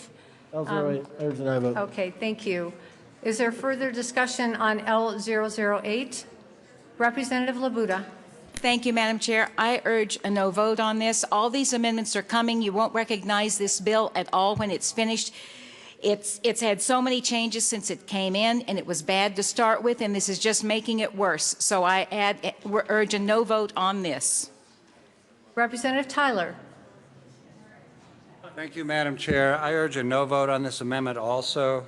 You know, one of the things this does, it turns it into a refundable tax credit instead of an exemption. And when you go back to 2010 on these, so you have got buildings that have been moving forward and being put up, been under construction for 4 years, and they're pushing the date out for when you get that credit. However, what that does is it pushes the effect out beyond the 14-15 tax year or fiscal year for our fiscal notes, and yet it goes back 5 years and allows them to collect the money. So it's doing a funny little shift here. Now I understand that we run bills, and we run bills that say we're going to push it out to 15, 16, and when it takes effect. I mean, that's fair enough. I understand that. But to backdate this to 2010 or 2013 and able to have the tax credit come later, that's just totally inappropriate in my mind. And the fact that we're paying money for this. Now let me tell you about these data centers. I had computers in data centers. I know what they are. I know what they're all about. They're big boxes with smaller boxes inside of them. There's about 50 people that work in those data centers, in the normal sized data center. That's 3 shifts. Now, some of those people are security guards. Some of them are pretty low-level technicians who just watch screens. Some of them will go in and swap parts out from time to time. This is not an entrepreneurial business because these are owned by the Fortune 50 companies and multimillionaires. These are not entrepreneurial items. They're not businesses that can grow and expand. And if you look, you see a lot of concepts in the declaration, the legislative declaration, that says, oh, well, a high-tech job will generate 5 jobs. This is not a high-tech job. This is a warehouse for computers. There's no spin-off to these things. As a matter of fact, most people that use them could well be across the country. I have a friend that owned one of these data centers for quite a long period of time. And, you know, when I mentioned this to him, he says, you know, this is kind of trivial, especially since other states are giving away the store to get these big boxes with little boxes inside of them that don't generate jobs. And we're giving money away to Fortune 50 companies, and I will repeat the statistic, that Schedule C filers in the state of Colorado, 40% of them already file with a 0 balance on their corporate taxes. So cutting this down is not going to do much for them. A lot of them are already paying 0 in taxes. So this is not a good idea. Also, the software that goes into these servers, they already have a tax exemption for them. So we're already giving away money for the software that runs these systems. This is not a great idea. It's not going to generate business. It's not going to generate startups. And it's just giving away money to the largest corporations in the world who are camped out here because there's a big pipe for data. There's big T1 connections. So I urge a no vote on the amendment. I urge a no vote on the bill. Mr. Minority Leader. Thank you, Madam Chair. And luckily, we were able to bring the software exemption back. If you remember back to the Dirty Dozen, that was one of the few things that people try to take away from these companies. But to actually say that, why are we backdating this? And that's a legitimate question. Why are we backdating this? Well, 2 things. A, the first one, we've got companies that are already here. And we have had solid proof where we've seen just in the very short term where we've seen a lot of these companies pack up and leave. So to not try to help those that are already here that are getting quartered away by other states, that is one of the reasons why we're trying to backdate that. But the second one is we don't want to put anybody at a competitive advantage over somebody else. I mean, saying, okay, well, if you come in now, you can get the exemption, but if you came in here a couple years ago, sorry, you don't. So now, all of a sudden, we're setting up a situation where somebody has a competitive advantage over somebody else. And so we're trying to say we're not going to pick winners and losers with this bill, and we're going to go after those folks to try to help them out to keep those jobs here, not lose them up to Wyoming. I'm a Wyoming kid, but I would love to see these jobs stay here in Colorado and not go up to Wyoming. So that is why that's refundable, and so I urge an aye vote on L008. Representative Labuda. Thank you, Madam Chair. And again, members, I urge a no vote. When else have we looked at a business that has been here since 2010 for 4 years, came in, started, and all of a sudden we say, oh, we like you so much, everything you paid in taxes, we're going to give you back. We don't do that. They came here without tax breaks, without promises of tax refunds, and they built these things. They don't need our state help. Please vote no on this. Representative Singh. Thank you, Madam Chair. And Max, you don't seem to like any boxes. You don't like boxes with springs on them. Those went to Wyoming too. So how about these boxes? I don't understand. This is actually very important for large and small businesses to have this kind of data center. That's something we're not looking at. Data is extremely important, especially with the ability to have an energy source, have access to internet backbone, to have these redundancies upon redundancies to keep that data safe. So it's not just about a technician in a warehouse full of boxes. It's also about how to store and sell the space for that data that's so incredibly important to our small and large businesses. Urge a yes vote. Representative Holbert. Thank you, Madam Chair. Now, I actually rise in support of House Bill 1389 and L008 But I did want to just take a moment. We have heard twice, and I really think that Representative Justin Everett ought to be up here making this argument as, or Representative Singh, as the highest rated legislators with the Colorado Union of Taxpayers. Representative Labuda, I just wanted to commend you in calling for a no vote on this bill. Your 3.45 score on a scale of 100 last year, Colbert. this is going to take you far beyond that score. Congratulations. Mr. Assistant Majority Leader. Thank you, Madam Chair. And I just wanted to remind the members that we're on L008 to the Finance Committee report. So if we want to talk to the merits of the bill, I think we ought to get to the bill. Representative Fisher. Thank you, Madam Chair. Well, as I understand it, L008 turns this from a tax credit into a refundable, a tax exemption to a refundable tax credit. So even though a taxpayer doesn't even have any tax liability, the state of Colorado is going to write them a check. So this is what we call a tax expenditure. This is diverting tax dollars away from the general fund before it even has a chance to go to the JBC, to any appropriations committee, to the General Assembly. We don't get to decide how these dollars are invested in our community. It's totally outside any accountability measure that we have as a legislative body to implement. And I don't know how many tax dollars we can afford to give away like we have so much this year. This is the year of tax credits, I think, that we've passed. I don't know. I don't remember a time when we've implemented so many tax credits in a single session. But, and also I would just mention that tax credits are a shell game. We think that we're going to lure business to our communities when they are actually playing one state off the other to see who can give the biggest tax break to get businesses in the door. It's well documented that this is a very poor use of our investment dollars. And I just ask for a no vote. This is just yet another huge taxpayer giveaway, diverting taxpayer dollars away from the general fund before we've even had a chance to allocate them to the things that we think are important, like education and Health and Human Services and Medicaid and Medicare, Anyway. Seeing no further discussion, the question before us is the adoption of L008. All those in favor say aye. Aye. All those opposed say no. No. L008 is adopted. We are to, and L008 struck the Finance Committee report, so we are to the report from the Business, Labor, Economic, and Workforce Development Committee.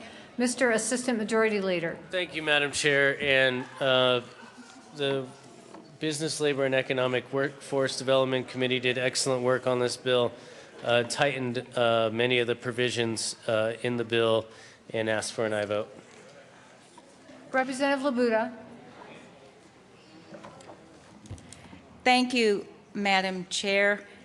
Members, when you look at the Business, Labor, and Economic and Workforce Development Committee report, I just looked on page 1, and it has a legislative declaration that we and the General Assembly hereby find and declare that data centers can be a significant source of new revenue, even more so than typical economic growth such as manufacturing, headquarters, and distribution centers.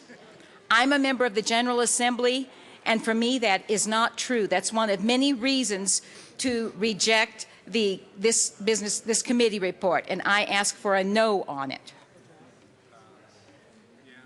Is there further discussion on the Business Committee report? Seeing none, the question before us is the adoption of the Business Committee report. All those in favor say aye. Aye. All those opposed, no. No. The Business Committee report is adopted.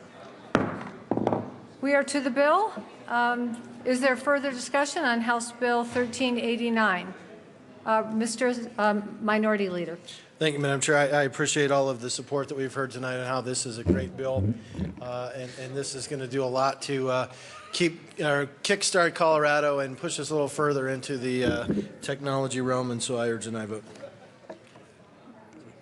Mr. Assistant Majority Leader. Thank you, Madam Chair. And Colorado has a reputation for being a very technology-focused state. Data centers and the data that we collect on a daily basis. And I've seen many of you tonight take beautiful photos of the sunset and post those up on Twitter and on Facebook. And all of those photos must be stored somewhere. All the videos that you take of each other must be stored somewhere. All of the emails and the technology information that you store must be put somewhere. And where it goes is the data centers. These are growing exponentially around the country, and now we want to bring them and continue to bring them to Colorado. And when we hear stories of them leaving to places like Wyoming and leaving our state, losing our jobs, we need to put some incentives in place like 23 other states have done. And this is a very modest incentive compared to what other states have done when you look at the $1 billion of investment that these data centers bring to the state. I ask for an aye vote. Representative Joshi. Okay. Thank you, Madam Chair, and thank you, Representative Pabon and Representative Del Grosso for this bill. Members, as we are moving in the technology age, I think we need the data centers because that's where all the data, all the information will be stored. So Colorado has been one of the luckiest states where everybody wants to come and do this. So I think this bill is very important to our economy. And as much as I like Representative Tyler to outsource jobs to India, I would love to keep the jobs here in Colorado, even though I love India, but I love Colorado more. So I would like to keep the jobs here and don't send anywhere else. So I think this is a very important, every single job is important, and something we didn't talk. We also brought this out in the committee. How does the data center comes up? It doesn't just prop up like a little plant. Somebody has to build it. So the construction jobs are created, and those are also high-paying jobs. So we have to remember that it's not just the data center itself. We first have to build it. And that's why it is not just the data center jobs. It begins from the conception of the idea, and then the whole thing eventually starts to work and continues to have the jobs. So I ask for your yes vote on this bill. Representative Labuda. Thank you, Madam Chair. Members, I'll start off by saying that I have heard this bill in 2 committees. Each time I have asked the sponsors, tell me how many jobs have been lost when these places have moved out of Colorado. They still haven't come up with an answer because I would posit that probably not even 50 jobs have been lost. The other thing I look at is that this is obviously a well-established industry here in Colorado. When they talk about going back to 2010, because there are so many businesses, they want to put on an equal footing. We don't need this. This in other states where there have been millions of dollars of tax credits given, they've resulted in only 50 jobs or so. Most of the jobs are outsourced. Most of the jobs aren't here. This is bad policy for the state of Colorado. It's giving away money that ordinarily would go to schools to help reduce the negative factor, for instance. It's bad policy, and I ask you please to defeat this bill. Thank you. Representative Singh. Thank you, Madam Chair. And negative factor keeps popping up like some kind of zombie. These companies have to invest $30 million to get back this very paltry amount. So, again, as Representative Joshi said, they don't just pop up like a plant. Somebody has to construct them. And then they do pay property taxes, utility taxes. There's all kinds of things that go into that. And so to add on to what Representative Pabon said, don't hate sunsets because they're beautiful and they must be stored somewhere. Please vote yes on this bill. Is there any, Representative Kagan? Thank you, Madam Chair. I urge a no vote on this. The investment that is brought into Colorado is basically buying data storage computing hardware, bringing it to Colorado, brand new, using it here in Colorado. And so that isn't money that is being invested in Colorado. That is stuff that is being bought and put in Colorado. Just as when somebody buys a car from out of state, brings it to Colorado, they pay use tax on that car. And they should pay use tax on these data hardware. As far as the construction is concerned, these are basic boxes. And they are very simple and easy to construct, and then they are used to kept temperature controlled. This is not an investment in Colorado. When there's $30 million spent, it's buying stuff and putting it here. And when you buy stuff and you use it here, you should pay use tax. Representative Giroux. Thank you, Madam Chair.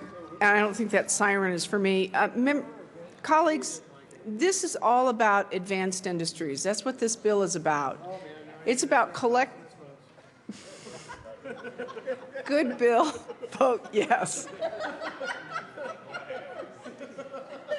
Seeing no further discussion, the question before us is the passage of House Bill 1389. All those in favor say aye. Aye. All those opposed say no. No. House Bill 1389 is passed. Mr. Kohler, please read the title of House Bill 1395. House Bill 1395, Representative Giroux, Senator Lambert, concerning information technology budget requests in connection with moving the review and prioritization of information technology budget requests previously requested as capital construction to the Joint Technology Committee, establishing specific deadlines for information technology budget requests and making an appropriation. Representative Giroux. Thank you, Madam Chair. I move House Bill 1395 and the Committee on State Veterans and Military Affairs report. And Representative Giroux, they've informed me there's also an Appropriations Committee report. Oh, I apologize, Madam Chair. Yes, in the Appropriations Committee report. Okay. Thank To the you, Madam Chair. Appropriations Committee report, Representative Giroux. Thank you, Madam Chair. The Appropriations Committee report adopted $178,301 general fund and 1 FTE. I ask for an aye vote. Is there any discussion on the Appropriations Committee report? Seeing none, the question before us is the adoption of the Appropriations Committee report. All those in favor say aye. Aye. Aye. All those opposed say no. The Appropriations Committee report is adopted. To the State Affairs report, Representative Giroux. Thank you, Madam Chair. The State Affairs Committee report, what we did is we inserted after committee, we inserted for supplemental information technology budget requests no later than January 15th of each year. Members, what we were trying to do is make sure that the Joint Technology Committee has deadlines that allow for, they're essentially the same deadlines as CDC, but they also allow for the Joint Budget Committee to submit their supplementals on a timely basis. I ask for an aye vote.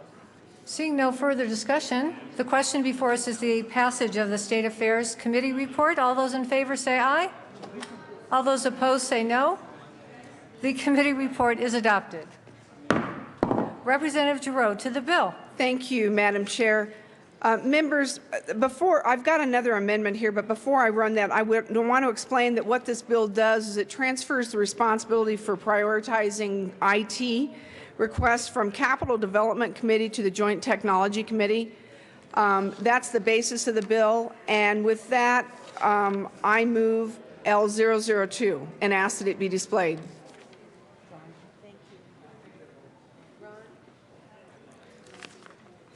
You know what? Here's an extra one. L002 is properly before us. Representative Giroux. Thank you, Madam Chair.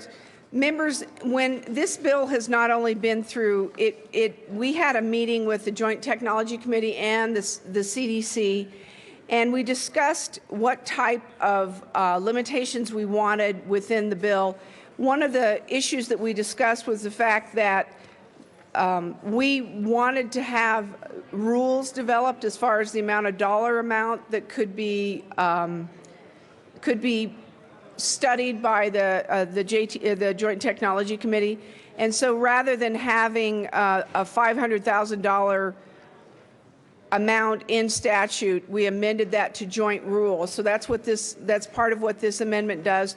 So that, and what we wanted to do is we wanted to get away from putting numbers into statutes, dollar amounts, because that can be very problematic. The other issue was that we wanted to make sure that we put the fact that we wanted to make sure that the Joint Rule 25, pursuant to Rule 25 of the Joint Rules, the Senate and the House could do the work that they need to do within the joint rules. Feels like everybody's waking up tonight. And then the other Just a minute, Representative Giroux. Could we please keep the noise down in the House so that we can draw our attention to the well? It's coming from over here. I don't mean to be pointing fingers or anything. Oh, and over there. Representative Giroux. Thank you, Madam Chair.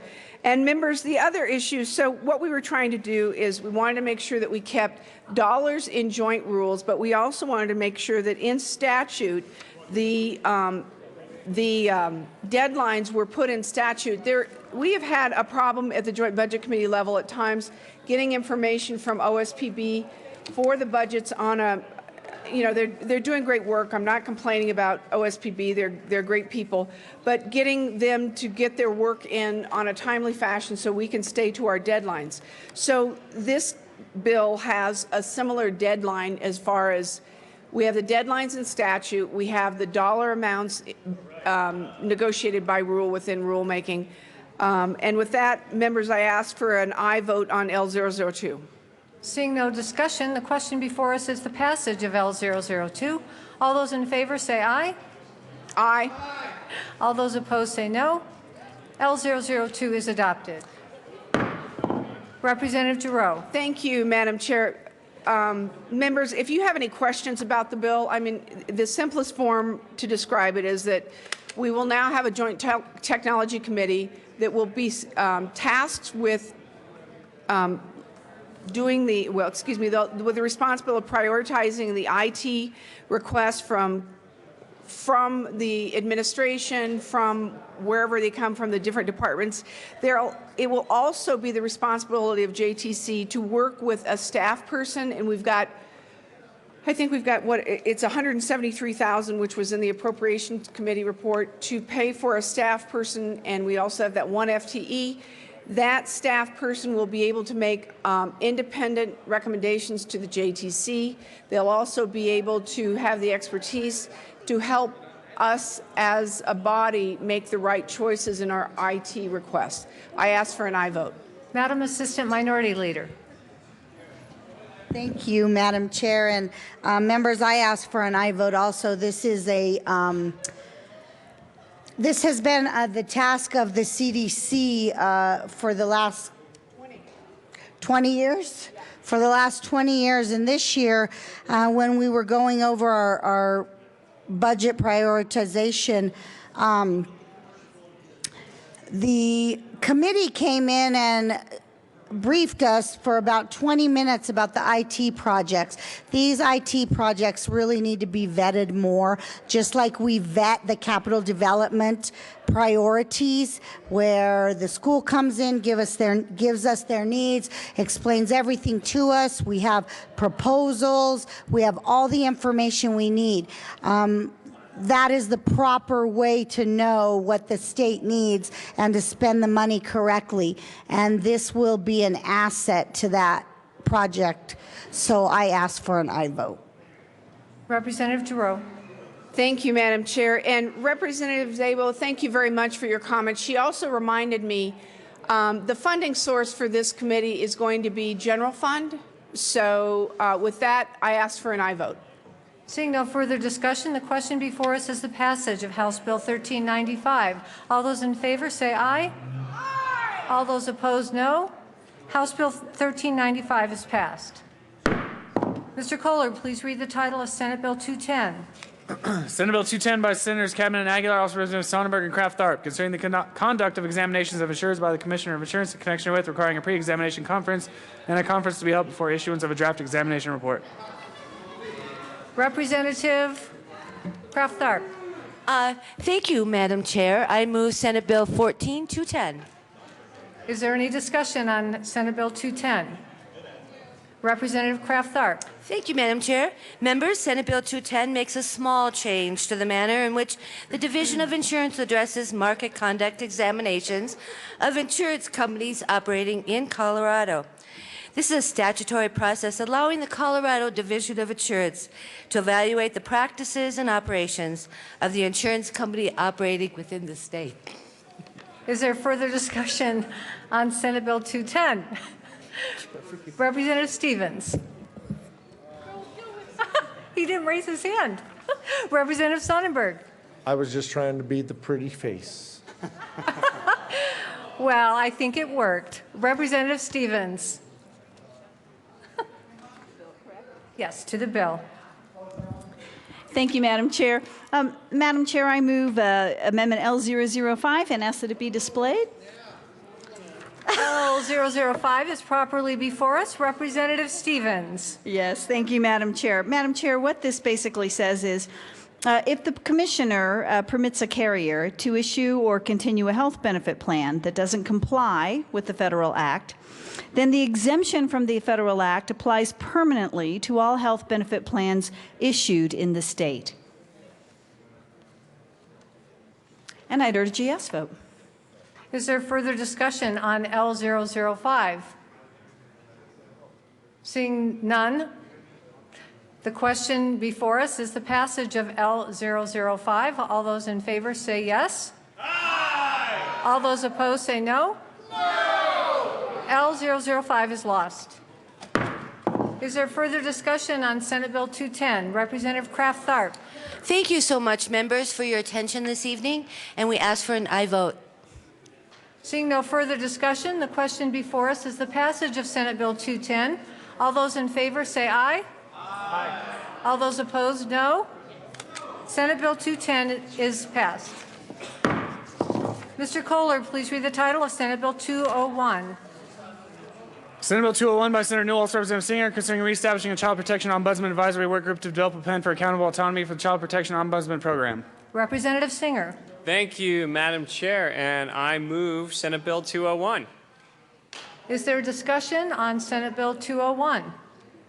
Seeing none, the question before us is the passage of Senate Bill 201. All those in favor say aye. Aye. All those opposed say no. Senate Bill 201 is passed. Mr. Kohler, please read the title of Senate Bill 14. Senate Bill 14 by Senator Kafal, also Representative Pedersen, concerning the property-related expense assistance grants for low-income seniors and individuals with disabilities in connection with making reducing appropriations. Representative Pedersen.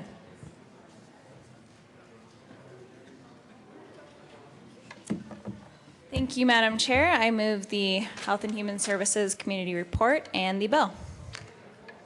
Just a minute. I don't see any committee reports. Representative Pedersen, there are no committee reports, so to the bill.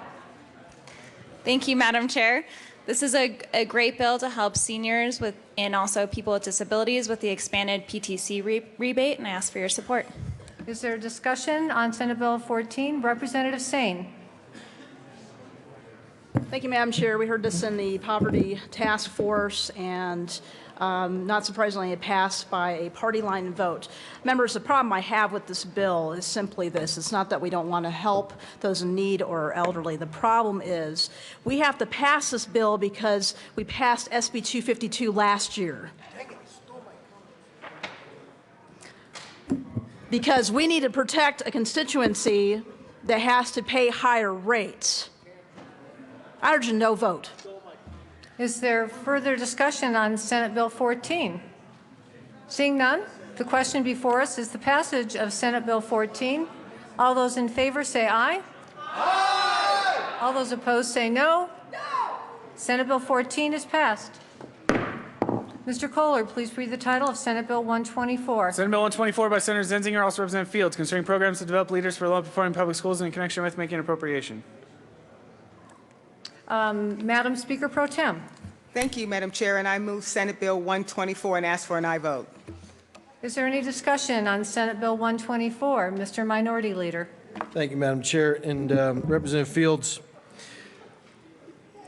I see $2 million coming out of the state education fund, and we've had several conversations over the course of this year talking about the school districts and saying, all right, you know, our number one priority is negative factor and trying to buy down some of the negative factor.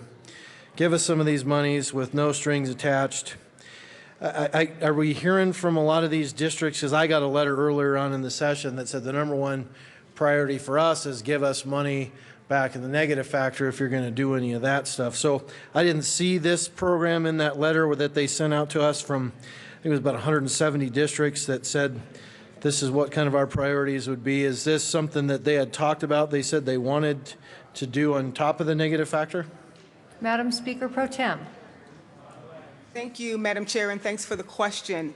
Basically, this bill is designed to create a leadership development program for our leaders.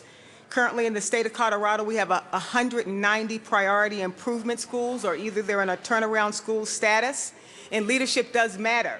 So this will provide them with building the leadership capability that our kids need so they can graduate from high school and go on to a career or college. I urge an aye vote on Senate Bill 124. Representative Wilson.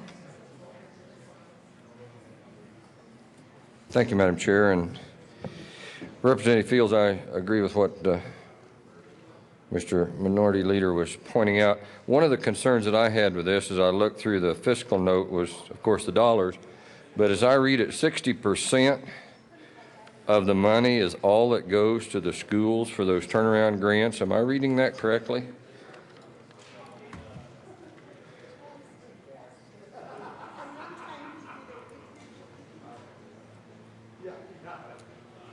It's on page 2 of the fiscal note. So the grants that we're actually trying to get to the schools, 40% of the money will go somewhere else and only 60% of it goes to the leadership grants. Is that correct? Thank you, Representative Fields. That seems to me like that's a lot of money that's not getting to where the rubber meets the road for our schools. Even if this were a good process, 40% of that not arriving at the school level is, having been in administration, we get criticized if it goes over 8% that goes to administration, and here's 40% not getting to the students. So why is that? Madam Speaker Pro Tem. Thank you, Madam Chair. Members, there is a heightened sense of urgency right now. When you think about the number of students that are impacted by being in low-performing schools, we're talking about 100,000 students that attend these schools every day. And I believe that every child in the state of Colorado deserves to go to a good school that meets our state performance standards. And right now, that's not taking place. And what it's going to require is good leadership capability to turn these schools around. These schools are on a time clock. There is a high sense of urgency. And so this is what needs to take place. Right now, there is no type of training that will help some of our principals and our teachers turn around these schools. This is something that needs to be taken care of right now. This is not something that we can delay, because every time that we continue to have a kid in a low-performing schools, it's hard to catch up. It's hard to catch up when your school is not performing at the standard that it needs to be. And so I believe that we need to make sure that we're building the leadership capability that we need to have to turn out our kids around. So basically what this bill will do, it will create a school leadership academy program for our schools that are in a turnaround situation or high priority improvement school. This is a very difficult science. Teachers and our leaders need to understand how to turn these schools around. They need to be participating in leadership programs. And so this is the right thing to do for the kids in the state of Colorado. I urge an aye vote. Representative Wilson. Thank you, Madam Chair. And Representative Fields, I agree with you with the sense of urgency. And this has been one of the problems that I've had with this, as well as with the alternative classrooms. We keep saying we want to develop a program, we want to do a study, we want to find out what the problem is. We have successful schools. Those should be the prototype of what works. We don't need a $2 million turnaround program to try to figure out how to get our leaders developing leadership that will make a difference in schools. We've got those. They're called accredited with distinction. And all we have to do is use those as a prototype and we'll see what will make a difference in the school because they're already successful. So I don't believe that we need $2 million to show us what's already working, accredited with distinction. Those schools are doing the job. All we have to do is look to those, and we've got the program already. Representative Priola. Thank you, Madam Chair. And Representative Fields, I have an issue with this bill and the fact that, you know, it spends $2 million each year on leaders, if you will, where what our kids really need is to be good readers. And I think if we spent that money on teaching them to read, it would go far further in turning around these low-performing schools on the clock, so on and so forth. But, you know, I agree, we do need to have strong leaders to turn these schools around, and there are already programs to do it. One of them I'm very familiar with is a Ritchie program through University of Denver, which my wife's enrolled in right now. And through that, they learn about methods to do such a thing, and a lot of it comes down to having the right people doing the right things in the right places, of which is something I tried to do this year with having highly effective teachers in these priority improvement and turnaround schools. But this is just more money thrown at more programs to spend time teaching folks through the state subsidy on, oh, hey, you know what? Well, if we taught kids to read, then they would be doing better. Well, we know that. We don't need to spend $2 million to teach people that teaching kids to read better would help them. We ought to spend the money actually teaching the kids to read instead of teaching people that teaching the kids to read would help turn the schools around. So, I mean, I think you need to look into what's already out there and what's already going on, and a lot of the folks that are doing great work in turning around schools, and learn from what they're doing instead of throwing more money, good money after bad, taking resources away from areas that really need it, primarily teaching our kids, third grade and under, how to read. That's what needs to be done. That's where this money needs to go. I ask for a no vote. Mr. Minority Leader. Thank you, Madam Chair. And Representative Fields, I guess I'll try to follow up on Representative Wilson's question because I heard him ask it and I wasn't sure if I heard the answer. But 60% of the money actually goes to the actual turnaround leader grants. So the grants that actually go out to the districts or charter schools. But there's 40% that basically comes off the top. So I guess if you could maybe help me try to figure out why we're going to put $2 million into this per year, but only 60% of that $2 million is actually going to go to the schools. That seems pretty top-heavy as far as we're going to spend 40% of this money off of either putting grants together or administrative costs. Madam Speaker Pro Tem. Thank you. Thank you, Madam Chair. This bill will create a leadership academy and to support the school turnaround program in the Department of Education. 1/3 of the program will provide funding to assist in the design of turnaround leadership programs. 2/3 will be made available in the form of grants to schools, school districts, and charter schools for leadership training. The grants may be used to identify and recruit aspiring turnaround leadership capability strategies to ensure that our schools that are performing low meet the standards to move our kids towards the academic performance expectations that are needed. Currently, as I mentioned, 190 priority improvement schools are operating right now in the state of Colorado. That is about 100,000 students. We need to make a strong investment in high-impact strategies to reform some of these schools. If we don't perform in some of these schools, you're absolutely right. They're not going to be able to read, they won't be able to calculate, and this is a serious problem that needs to be addressed, And I believe that it's leadership that's going to make the difference. So once again, I do urge an aye vote on Senate Bill 124. Representative Schaefer. Thank you, Madam Chair. Members, the research is very clear on what makes a successful school and successful students. I ask for an aye vote on this bill. The leader sets the tone and sets the high expectations, and it's time for us to stop putting ineffective principals in these schools that are not performing with these 100,000 students. So I ask, please, for an aye vote on Senate Bill 124. Mr. Minority Leader. Thank you, Madam Chair. Well, members, it's time that we stop taking $2 million that we say is supposed to be for kids and only putting 60% of the money towards the kids, which is what this does. We keep hearing how it's a great program. Well, that's, again, not the argument. Some people are getting a disconnect there. We keep saying there's $2 million in this program, but yet the bill only says 60% of it is actually going to go to the schools. It's not on the merits of whether or not we need leaders. It's why are we only taking 60% of the money, the $2 million that we're taking out of the state education fund, and putting it towards the schools?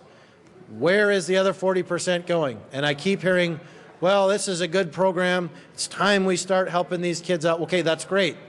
Where is the other 40% going? Representative Wilson. Thank you, Madam Chair. Colleagues, I hope you all were listening when Representative Schaefer came down to the well and made her statement. She worked for CDE. She said, we already know what makes a successful school.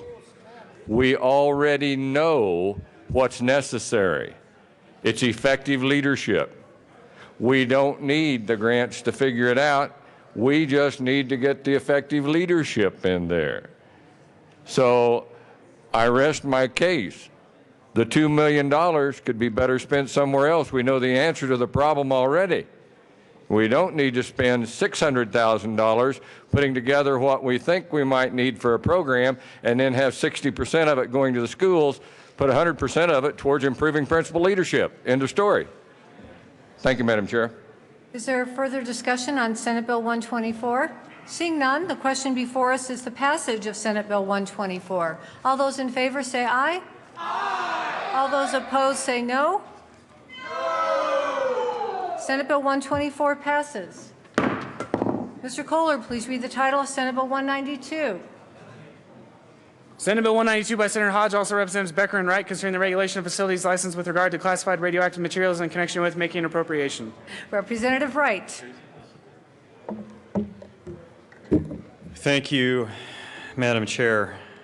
Madam Chair, I move Senate Bill 192, along with the Appropriations Committee report and the Transportation and Energy Committee report. To the Appropriations report. Thank you, Madam Chair. So the Appropriations Committee amended, was a minor amendment to the tune of $32,307 for personnel within the Colorado Department of Public Health and Safety. Excuse me. Give me just a moment. Where's Becker at? I have that. And I ask for an aye vote on the Appropriations Committee report. Is there further discussion on the Appropriations Committee report? Seeing none, the question before us is the passage of the Appropriations Committee report. All those in favor say aye. Aye. All those opposed say no. The Appropriations Committee report passes. To the committee report. Thank you, Madam Chair. Transportation and Energy Committee report amended Section 2 back in, which was removed in the Senate, that has to do with the definition of processing, noting that processing does not include conventional open or underground mining techniques permitted under Article 32 of Title 34. And we also amended in a time certain, a date certain for the director to issue a decision that is within 450 days after the second public meeting that's specified in the bill. And I believe that was a consensus amendment in committee. I would ask for an aye vote on the Transportation and Energy Committee report. Representative Quorum. Thank you, Madam Chair. And I would have moved Amendment L15 to amend the Transportation and Committee report. Ask that it be displayed. Amendment L015 is properly before us. Representative Quorum to the amendment. Thank you, Madam Chair.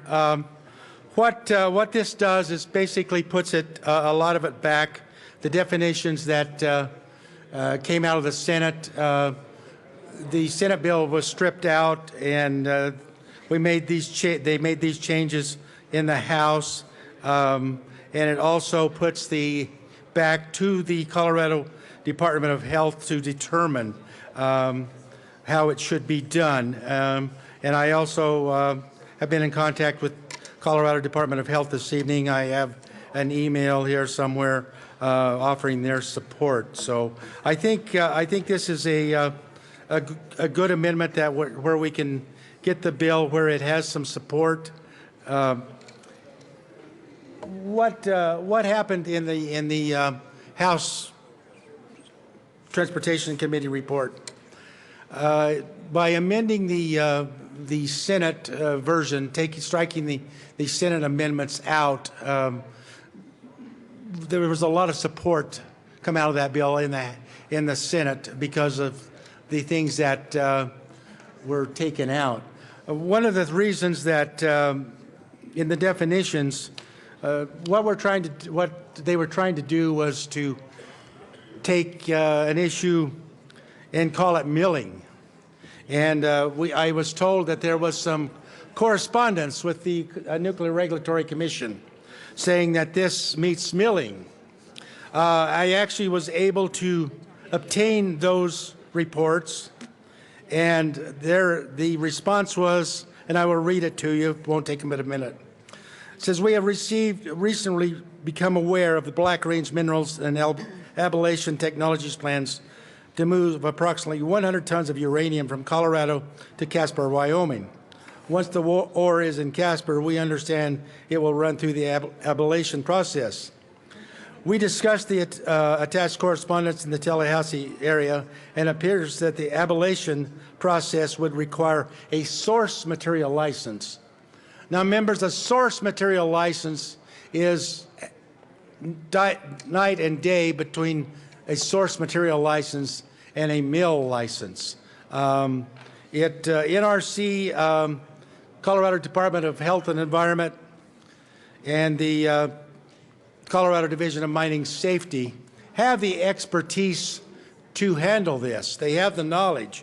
So if you will read closely, this just puts this back to the professionals, those that know what they're doing, rather than the raw amateurs like myself that are trying to put in statute what is best for Colorado. If this were to stay in, there's significant, about $3 billion worth of vanadium in 2 counties that I have in western Colorado that we would be able to access. Many of those are like over 1,000 old mine sites where that waste material is there. Through the ablation program, they will be able to go in and reprocess that and bring it back to very similar to what Mother Nature had 100 years ago. So I think depending on the experts to do this is absolutely the wisest thing that we can do, and I ask for your support. Representative Becker. Thank you, Madam Chair. Representative Corm, you said you had an email from someone, and I just missed that part. Yes, I do. And who is it from, or what? Representative Quorum. Who is that? Colorado Department of Public Health and Environment. And what did the email say? In support of this amendment. I can take it if you want. Okay. Representative Becker. I wanted to make sure I was responding to the correct thing. And I have an email right here just saying that the CDPHE is actually neutral on, the department is neutral. We understand there are varying opinions about how to address the ablation issue. Members, We ask for a no vote on this amendment. We appreciate the efforts to come up with language, but the citizens who will be most impacted by any new uranium operation and who are currently impacted by Cotter Mill oppose it. We want to make sure there is not another Cotter Mill. We want to make sure that groundwater isn't polluted by uranium processing. We don't want radioactive elements in our water, so that's why we vote no on, I ask you to vote no on this amendment. Representative Quorum. Thank you, Madam Chair. I do not want another situation like the Cotter Mill either. Absolutely not. But what you must understand is what you're doing with this legislation, the way it is enacted, you are throwing the baby out with the bathwater. I am working with the governor's office on vanadium technology. There's $3 billion worth of vanadium in the Yerevan mineral belt. You might ask what vanadium does. Vanadium has the capabilities of a battery, that we can use that along with our windmills on the eastern plains, and we can actually bottle that wind. We can produce that electricity, we can store that electricity. This is technology that is very commonly used in Asia today. The only one that I know of in the United States is across the Utah line in Castle Valley, Utah. It's been there for several years. So if you continue this operation as you are, you're going to take the most economically depressed area in the state, where a few years ago, 90 students would graduate from Nuclear High School. Because of the hard-hit economy, this year is 8. Folks, it's jobs. There are no jobs. If this amendment were to stay on, we can bring economic development to rural Colorado, east and west. You can provide a quality of life there. Now, let's talk about the groundwater situation. In that area, there is no groundwater. Very, very seldom do you find drinkable water that you can get from a well. It's not there. They haul their water from a treated water plant. If you want to really continue a war on rural Colorado, and I'm beginning to think that may be the goal, turn it back to like it was 200 years ago, it's a possibility. If you kill jobs every time you turn around, you kill a job, it's already the highest unemployment in the state. That area has lost jobs. Had the census count been done in 2008, Colorado would have 8 congressmen today. Western Colorado lost enough population that we would have picked up an extra seat. Which one? What this, I will read this to you if apparently there's no one here to give me the authority to, but it's dated Friday, March 2nd. Excuse me, Representative Quorum, I am granting you permission. The chair grants you permission to display.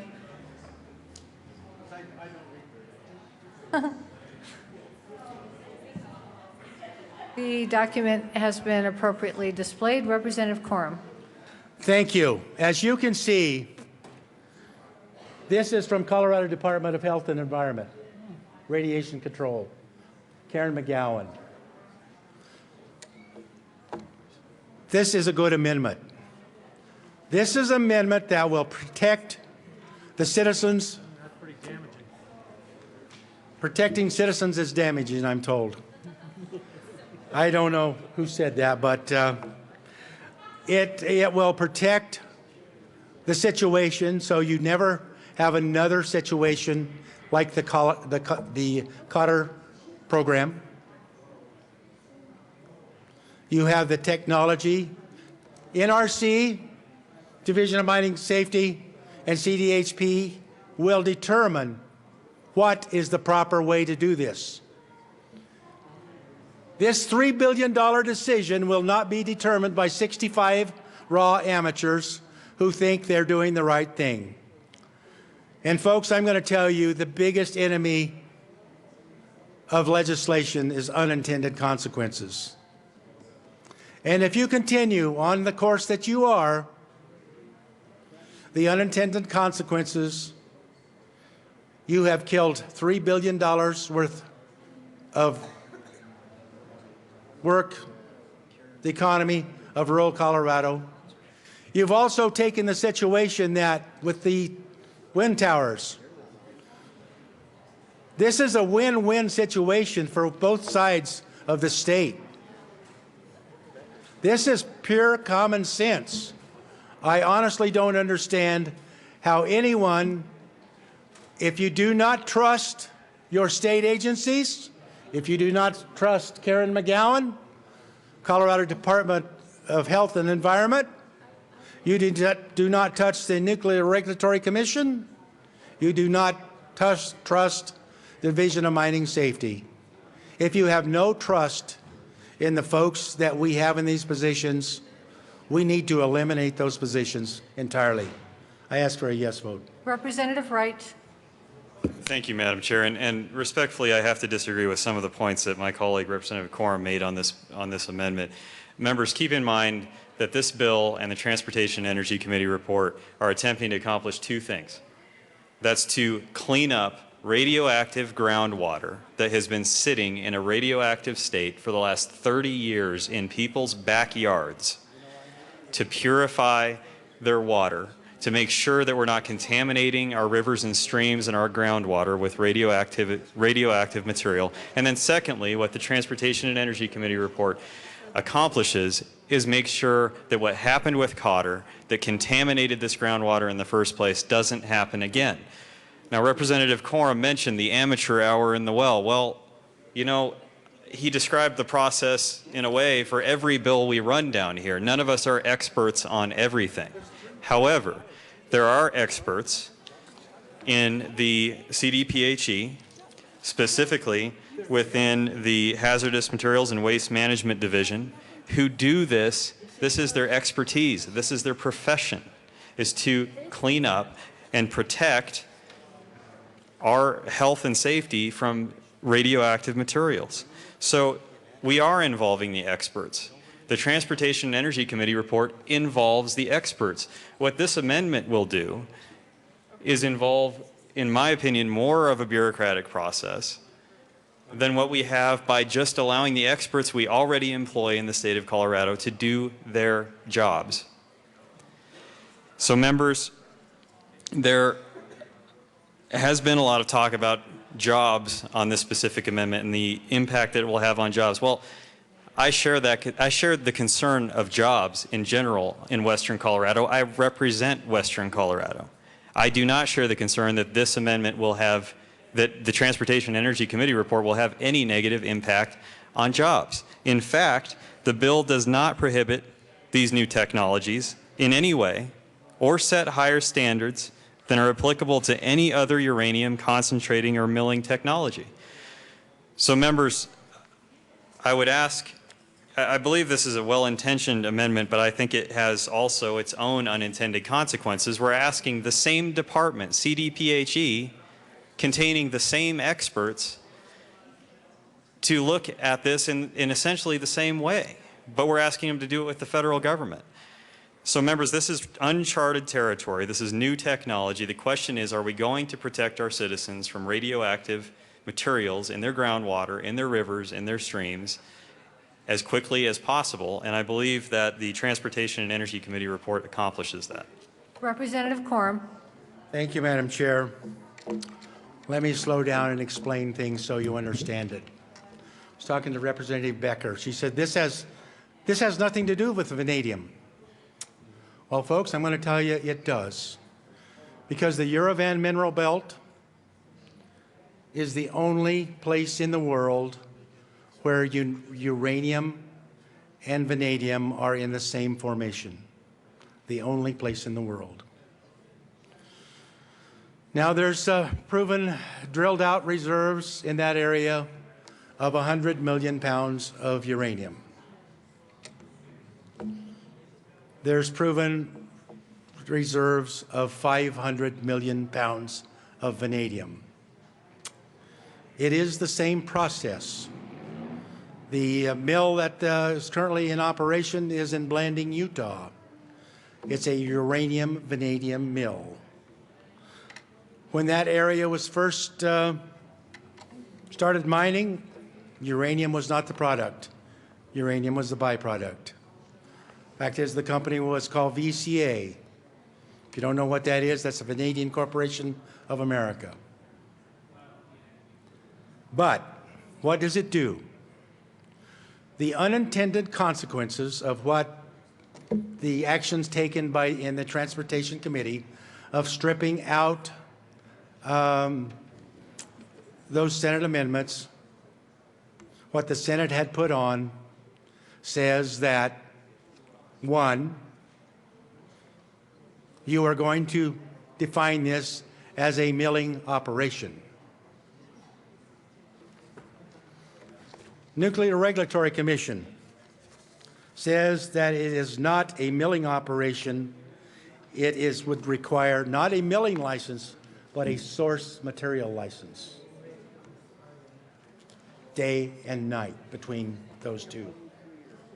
Still has all the protection of the NRC, radiation control, CHPE, Colorado Division of Mining Safety. Before you do anything in a mining operation in today, much sooner than happened in the gas industry, if you had water, you had to drill, you had to set the background levels. That's your baseline. That's the protection for the mining company, because they don't want to contaminate that either.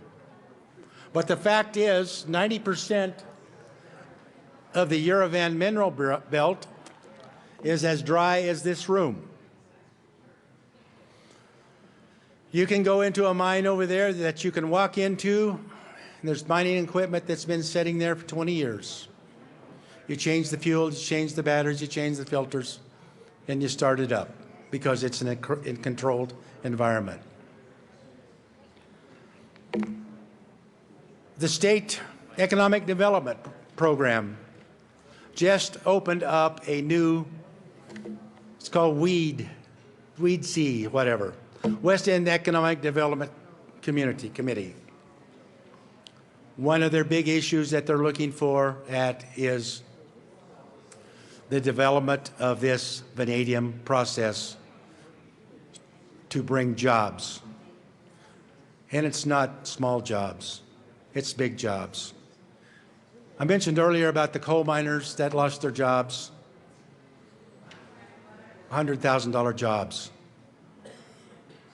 Those coal miners could go back to work in the Natarita, Nukla, Gateway, Slick Rock region, Uravan Mineral Belt. Put economic development, schools. This area is so depressed that last year they got a $16 million BEST grant. Would require an $8 million match. The community turned it down because they can't afford it. Members, this is serious. This is jobs. I respect my young colleague from Grand Junction, but that area, that's the only game in town. There are no options. Members, rely on the professionals, Colorado Department of Health, Nuclear Regulatory Commission, Division of Mining Safety. Give them the opportunity to give the citizens of Western Colorado, that region, the opportunity to survive. They're not asking for a hand up. They're not asking for anything but to be able to put on their boots, pull their boots up, and go to work They live there. They want this. There was a situation went on the last couple of years where building a new uranium mill. That mill has been licensed. But with the economic situation as it is in mining today, they're waiting. They're waiting. With this ablation technology, and if you don't know what it does, let me explain it. Explain it very slow. There's two ways they can do it. One, they can drill down and do a borehole operation, create a cavern, bring the water back. It's in a steel line casing. It does not affect a water table. The other way is to bring it in with, it's a little more expensive, but you can do conventional mining, use the ablation process on site, and rather send 10 trucks to a mill and 10 times the waste rock, you send one truck. As an example, a waste dump area at a mill site, approximately 50 acres. The same amount of ore could be processed with a mill site tailings waste of 5 acres. We want to protect the water, absolutely. But this amendment gives all the protection that you need. It puts it in the hands of the professionals, those that know what they're doing, know when to do it and how to do it. Members, this is a good amendment, and I ask for a yes vote. Representative Holbert. Thank you, Madam Chair. Members, I rise in support of L015. And I want to thank our colleague, Representative Corum. Every 2 years, all 65 of these seats are up for election, and the people out in the Montrose area have decided that Don Corum would be their representative. And in doing so, they've sent someone to this chamber who has expertise in this area and isn't just speaking with information gathered out in the lobby or researching bills, but life experience. And I support L015 because I have heard Representative Corum come to the microphone on piece of legislation after another piece of legislation and cautioning us about the impact, the negative impact too often, on jobs and families and municipalities and counties and school districts in rural Colorado, in western Colorado. I don't have uranium mining in Parker. I don't understand that process, but thankfully Representative Corum does. I support L015 not only because his passion for the district and the part of the state that he's most familiar with, but I'm also supporting L015 because I see something unusual here in the information that the Colorado Mining Association provided about this amendment. You have the Mining Association asking to get CDPHE more involved in their industry. That's not a common thing. I would say that most of the time that industry is asking to hold government entities like CDPHE at a further arm's length, stay out of the way. But I think Representative Corum has it right. I think that L015 has it right. And I would ask you to please lend an ear and consider his perspective, not just because he's arguing against something and trying to shut it down, but trying to find a better way for Senate Bill 192 to actually work. And to have the Colorado Mining Association say, let's get these experts, the engineering and health experts in the agencies, let's get them more involved with this amendment. That doesn't sound to me like an industry trying to push government out of the way, but try to work cooperatively with government. And the motivation, what Representative Corum has shared with us once again, it's not anything more complicated that he's trying to look out for the people who elected him, sent him here to represent them. I believe Representative Quorum has it right, and I would ask us to please consider the employment, the school districts, the funding and all that comes out of this industry in that part of the state. I don't live there. I don't understand it. But I'm going to lend an ear and trust my colleague, Representative Quorum, that he has it right. And we have seen so many pieces of legislation before our time here and since, so many pieces of legislation that affect the mining industry, jobs, communities in western Colorado. Let's not punch them again. Let's not stick a finger in their eye again. And I want to express complete respect for my colleague, Representative Wright. I think he's doing the right thing with this bill, but I think with this amendment that we can find a way to accomplish the goals of Senate Bill 196 without hurting the economy and jobs in western Colorado. I ask for your support of L015. Representative Becker.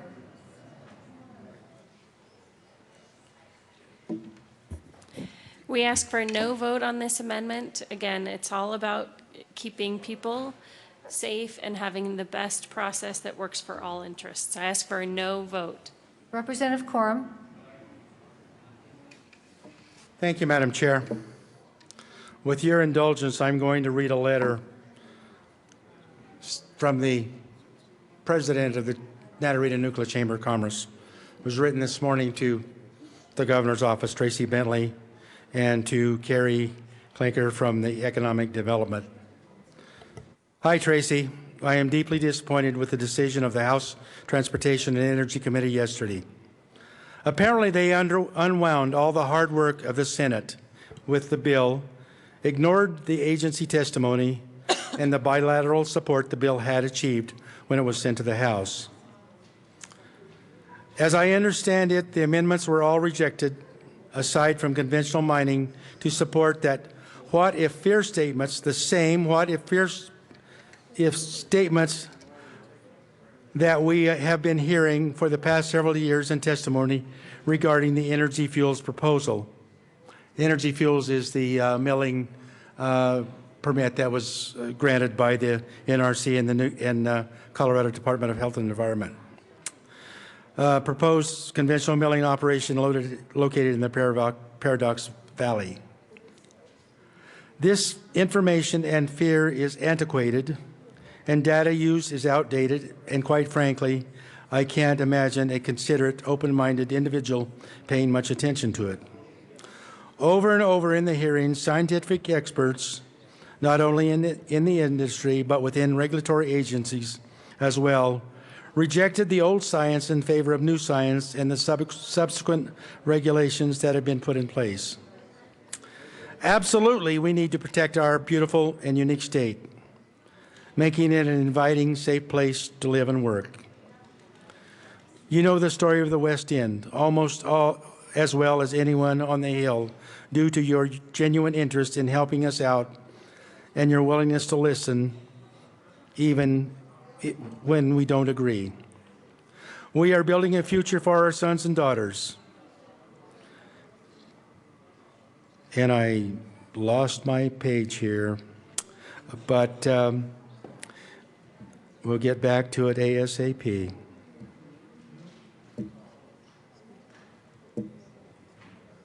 I apologize for losing this, but this is a impassioned statement by a member of a community that is devastated by lack of jobs.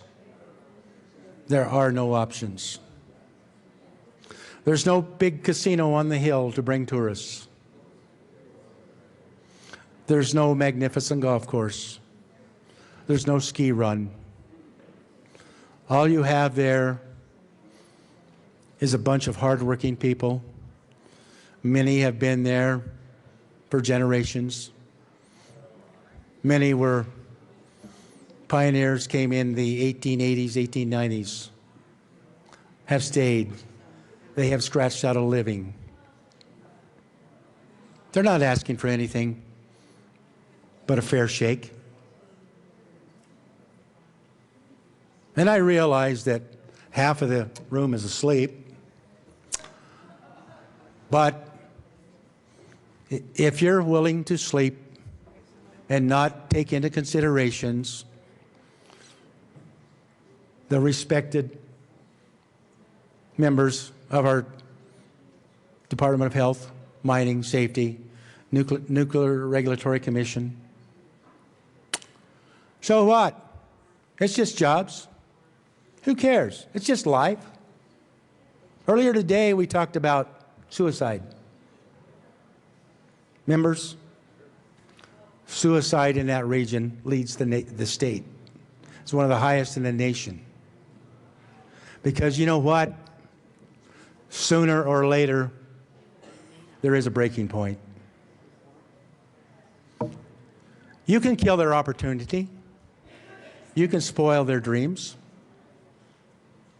Doesn't matter. You don't know them. Never will.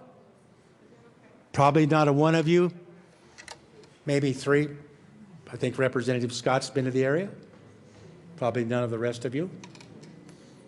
Been close, maybe. But these are real lives that you're impacting. And you're doing so unnecessarily. The unintended consequences of what your actions by stripping out those Senate amendments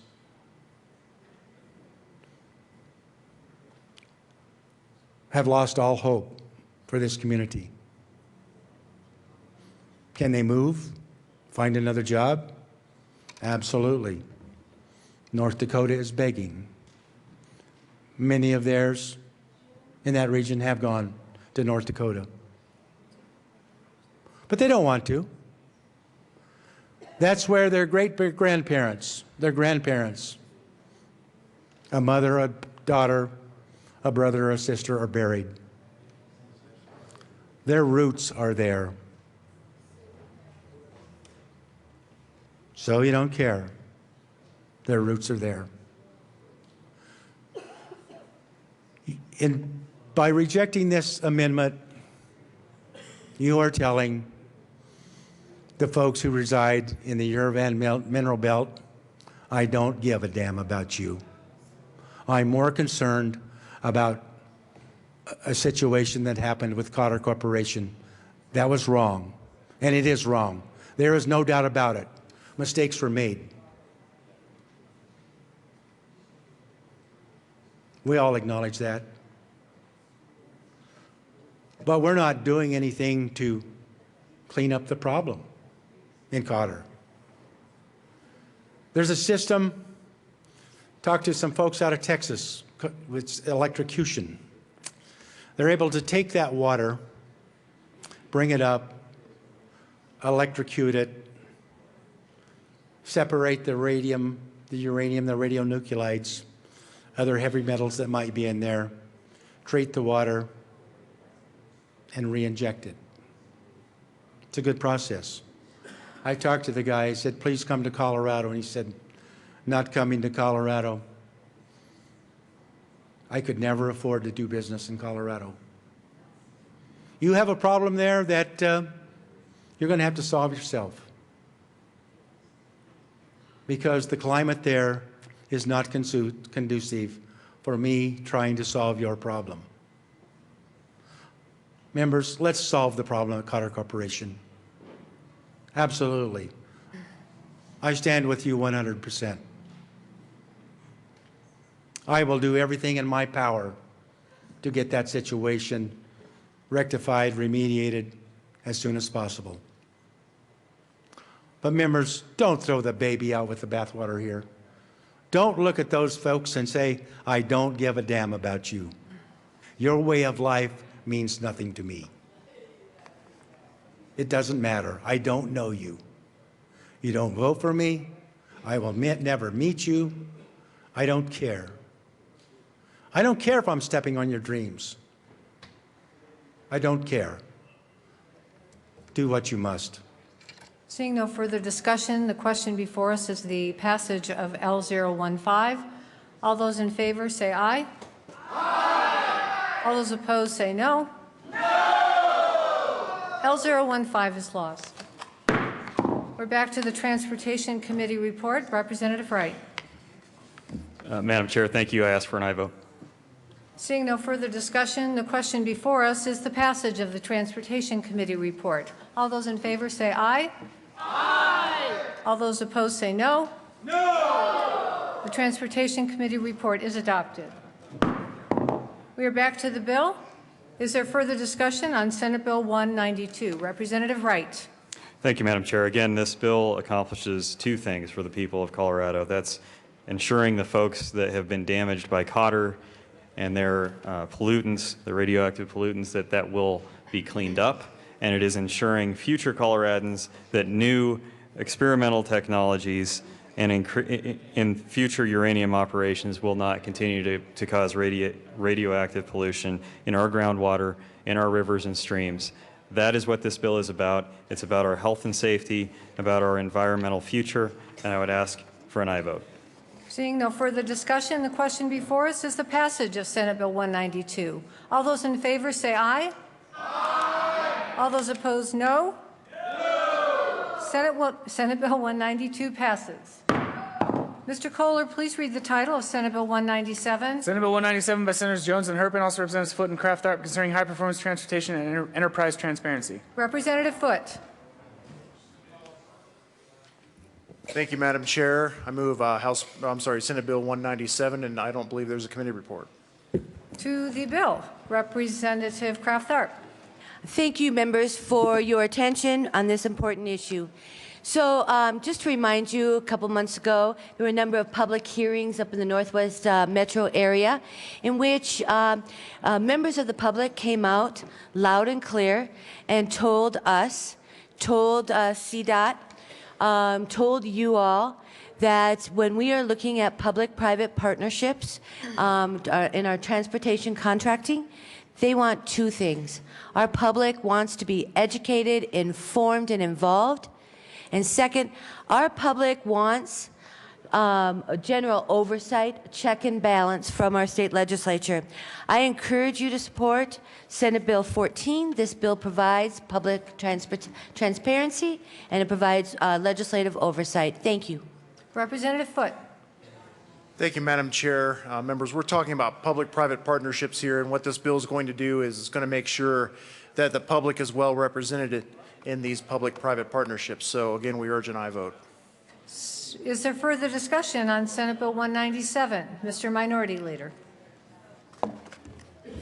Thank you, Madam Chair. And Representative Kraft-Tharp, maybe you could help me out. How is the public going to be more represented in these public-private partnerships? Are we going to have some kind of legislative process that goes through this? We're going to start looking at every contract. How does that work?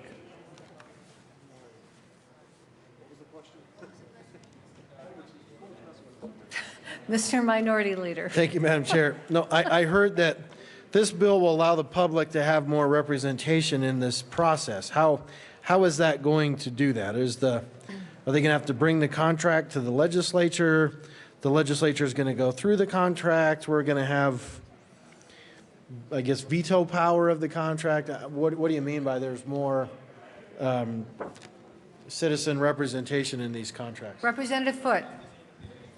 Thank you, Madam Chair. One thing that I want to say right off the bat here is that there seems to be some confusion about a contract.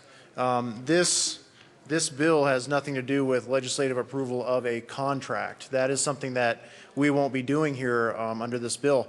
What this bill involves, first of all, is transparency, extra town hall meetings, and the like. And it also involves legislative involvement before the RFP is sent out. So some of the extraordinary conditions that are outlined in the bill that the P3 may want to come forth with would come to the legislature. But this is well before, and particularly with these types of projects, this is 2 years, 3 years before an actual contract would be hammered out. Now, after the contract is completed, then of course it's presented to the legislature as it is to the general public and published on the website and so forth. But this bill in this form has nothing to do with legislative approval of a contract. Representative Swam.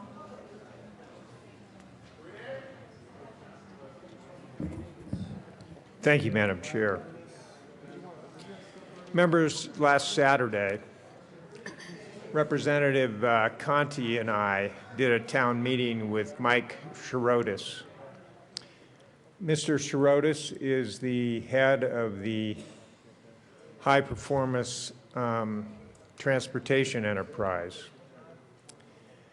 And we, of course, asked him about the US 36 situation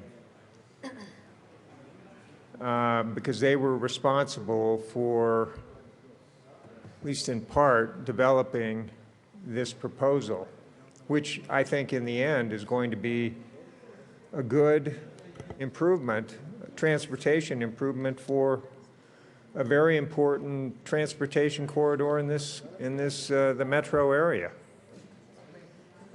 It's going to take a while to get it done, but I actually drove up there not too long ago, and it's not an easy drive.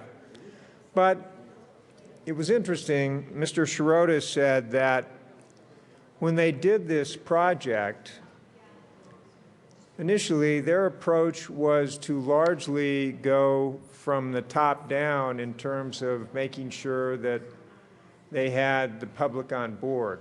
In other words, they went to cities, city councils, mayors, and correct me if I'm wrong, Representative Kraft and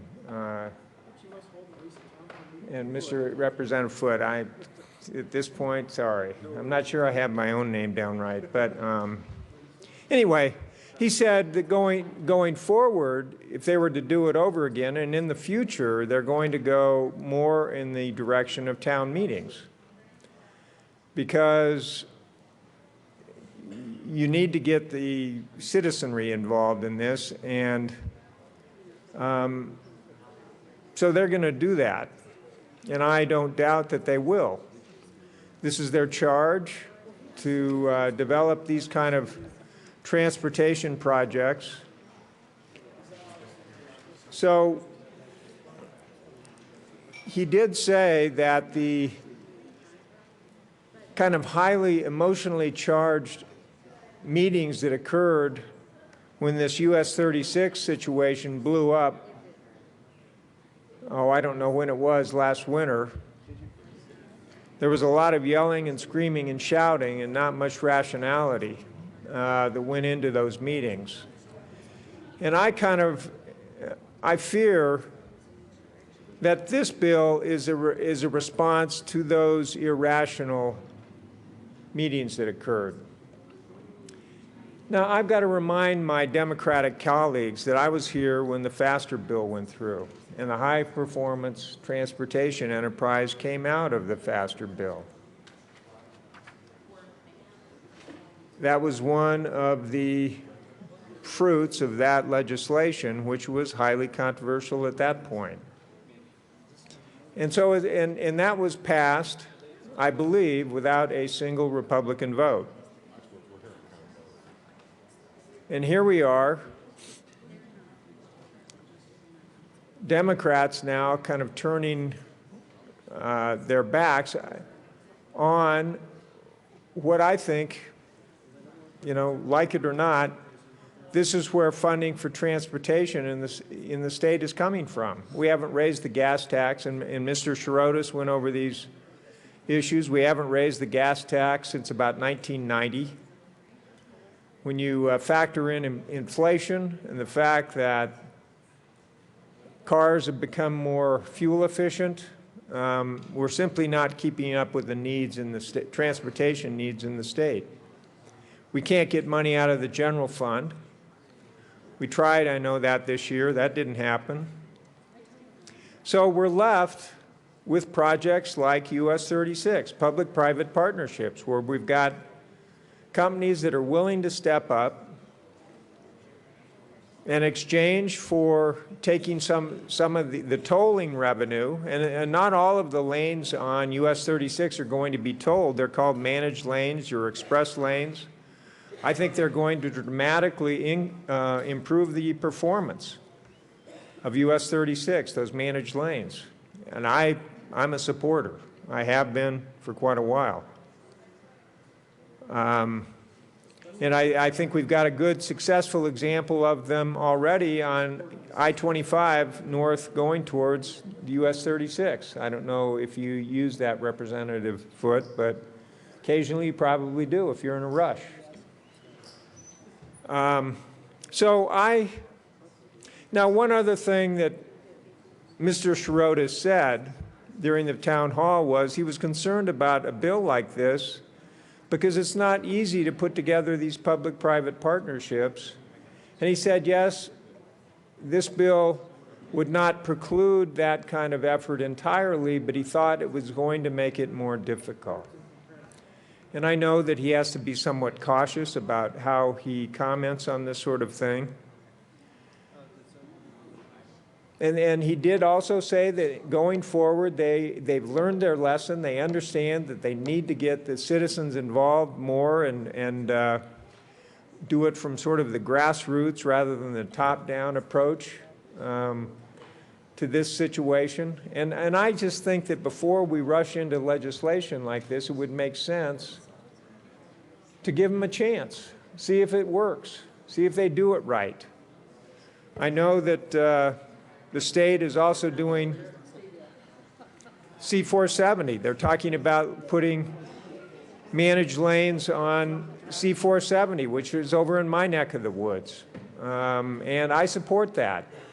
Initially, when that proposal was made several years ago, and this was before I was even in office, the counties along the road there just went ballistic because I can't remember exactly what the problem was, but they went back and they started from scratch and they came up with a proposal that the counties are supporting, and I think they're going to do a good job on it. I think they're going to begin that project within the next year to 18 months to improve C-470, which is a very challenging, congested highway during rush hour Monday through Friday. So I understand why you're running this bill. I know your constituents became very upset with when they learned how this US 36 was going to be happening, but if they'd wanted to know about it, there was plenty of opportunity to know about it. So I think this is an overreaction to that situation. I think it's going to make it more difficult to raise the funds that we need to keep up with the infrastructure needs that we have in this state, because there simply are there's no magic bullet here, or silver bullet. I guess that's mixing my metaphor. But anyway, I think we ought to give Mr. Shirotis and the High Performance Transportation Enterprise a little more time to see if they can get it right. And if they don't, maybe come back with something like this. But I just don't think at this point it's really necessary. So I urge a no vote. Representative Scott. Thank you, Madam Chair. Whoops. It's late. Representative Scott. Thank you. Colleagues, we heard the testimony on this bill today, and it was pretty compelling testimony, I thought, from contractors involved in this industry, from county officials, from city officials, who were all saying this was a mistake. That yes, transparency makes sense. We had a make sense amendment that would make it just truly about transparency, which, as I understand it, is what the citizens from the fine city of Boulder were asking for on the Highway 36 project. So I believe that's what they were looking for.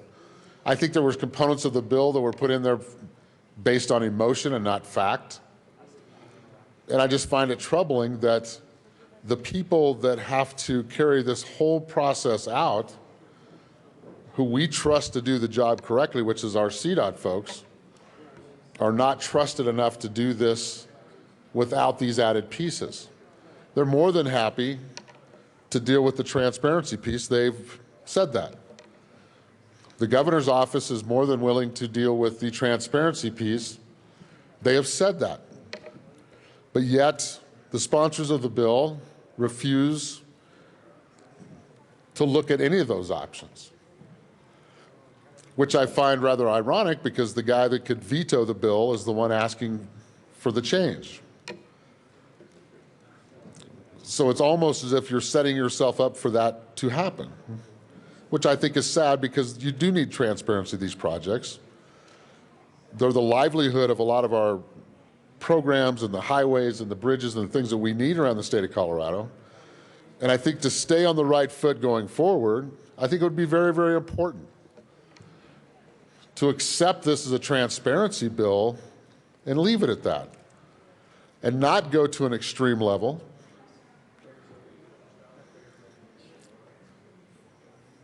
But just do what the people are asking you to do, which is be transparent about these projects in the future, because they are important.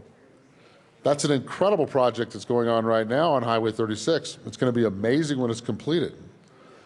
And they're working on I-25 now for some other program. I think there's so many different aspects of this that are good. And again, we're kind of in that same position we were a couple days ago, where we have a bill that all of us support with just one small change. But yet there's absolutely no give. Even when the governor of our own state says, I don't like this, or I may veto this, that could be problematic for this piece of legislation. And I'd hate to see that happen, because the people in the state of Colorado, and especially the Highway 36 corridor, who are very upset, really want that transparency piece. And to jeopardize that chance, I think is a real shame. I would urge a no vote on this bill the way it is today. Representative Lawrence.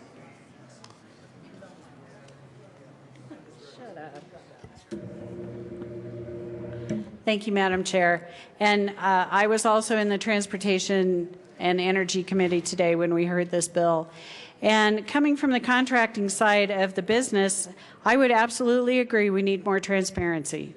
And what I heard in the joint transportation meeting that we had earlier this year or last year, I'm lost in dates right now, addressing the Highway 36 issue, CDOT agreed. They fell down on the job. They were not as transparent as they should have been, even though throughout the probably 10 years that the US 36 corridor was discussed by communities all along that corridor, there were meetings held for almost 10 years trying to figure out what the best way was to move forward with that corridor, because it carries such a heavy load of traffic between Boulder and Denver.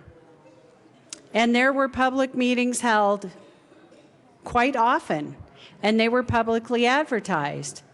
Now, how we incentivize people to actually attend the meetings and pay attention when they don't realize that something may impact them, I'm not sure how we do that. I think that's a problem that we've discussed down here on a lot of different issues. Trying to get the public involved before something turns into a big issue. And there were opportunities along this corridor, but CDOT agreed. They could have stepped up and they could have done more, and they agreed to do that. My concern with this bill is the language in it that gives legislative oversight if certain conditions are included as provisions in a contract, like if the contract is going to extend longer than 35 years. Now, today in committee, I heard the sponsors say, well, they do this in Florida all the time. It's not a big deal. Well, there's a huge difference between what's being built in Florida and what's being built in Colorado. The roadways in Florida are complete toll highways. That means every lane on that highway is tolled. US 36 is a managed lane project, totally different. It means there's one lane in each direction that will be tolled. All the other lanes will be free. So when you have a completely different business model between those two systems, it does make a big difference how long that contract is extended. Because you only have one toll lane in each direction. If you have a short duration, those tolls will necessarily have to be much higher than they would be if you extended that contract out. And when the tolls are set too high, people won't use them. And so the companies won't come here to build our roads. And because the people of Colorado have said they are not willing to invest in our roadways, this is one avenue that CDOT has to actually build new lanes or improve the roadways that we have. And if you've paid any attention to the Blue Ribbon Commission under Governor Ritter, the studies that have gone on since then, our transportation funding is barely keeping up with maintaining the system we have. We can't afford to add new lanes with the money that we have. Because, ladies and gentlemen, we get most of our money from the gas tax. And because we have new electric vehicles, hybrid vehicles, they're much more energy efficient, that gas tax is a declining revenue stream. So we do not have money coming into the state to maintain or improve our roadways. And a public-private partnership is a very important tool that CDOT has to help improve the transportation system across Colorado. I absolutely agree we need better transparency, we need better communication, but we do not need legislative oversight as to what is in that contract. That's why we have an executive director of the Colorado Department of Transportation. We don't need members of this legislature getting their little fingers in every detail of a contract for that department. That's not our job. Yeah, it does say that. If there are certain provisions in that contract, it will have legislative oversight. If it extends past 35 years, the legislature has to review it. That's not our job. That's CDOT's job to manage their budget and maintain and improve the roadways across Colorado. This is a bad bill.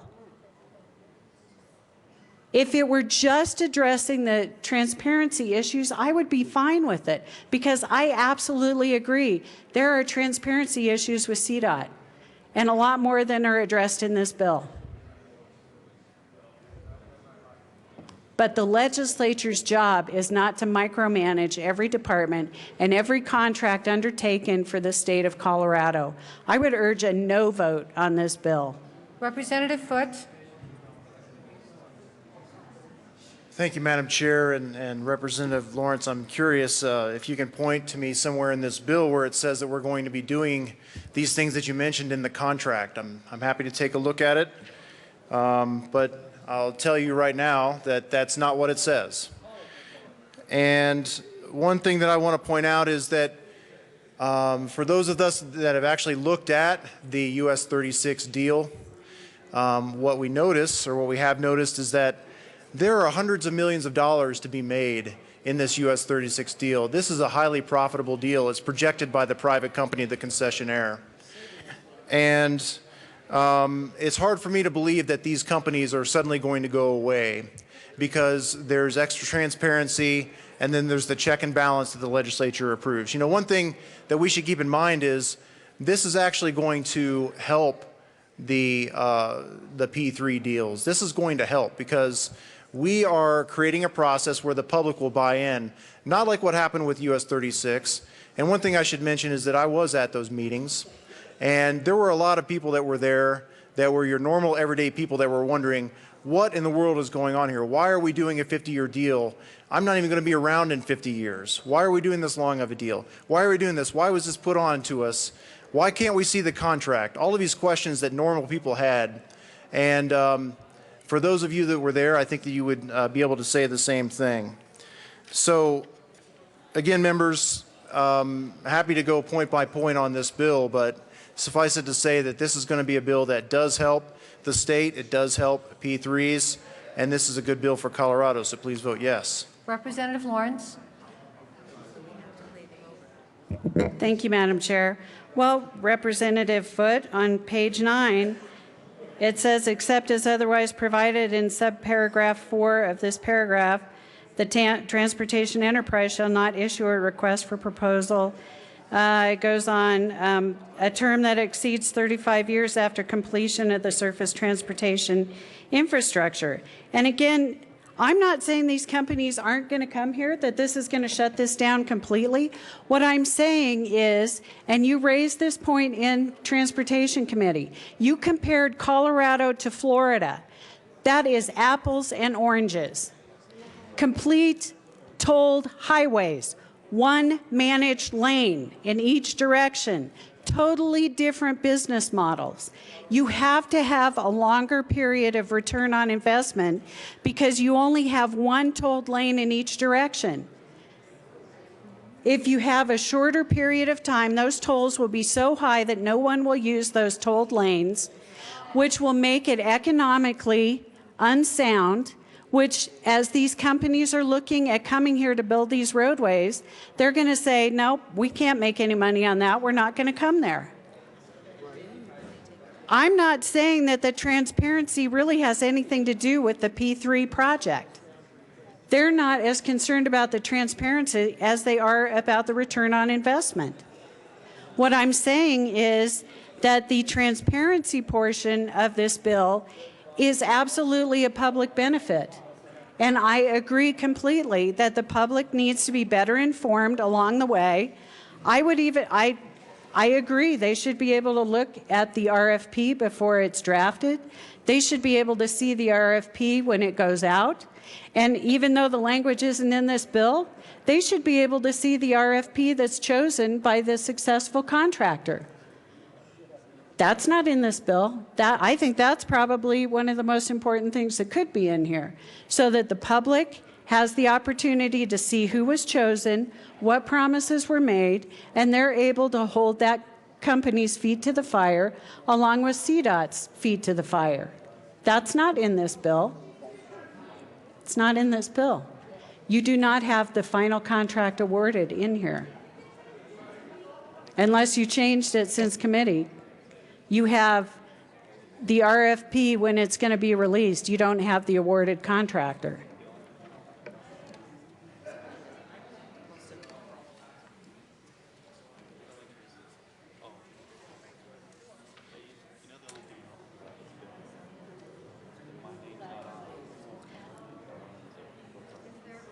That's the terms of the partnership. That's not the RFP. That's the contract. That's not the same thing. The RFP is the response for a proposal, and what it is CDOT has a form and they ask questions, and they ask the contractors, how are you going to build it? What's going to be your timeline? What promises are you going to make? How are you going to repay this? How are you going to meet the parameters that we've set forth in this RFP document? That's what I'm talking about, because promises are made in those RFPs. And that's what should be published. I absolutely agree the public should be able to see the contract. The contract and the RFP are two separate documents.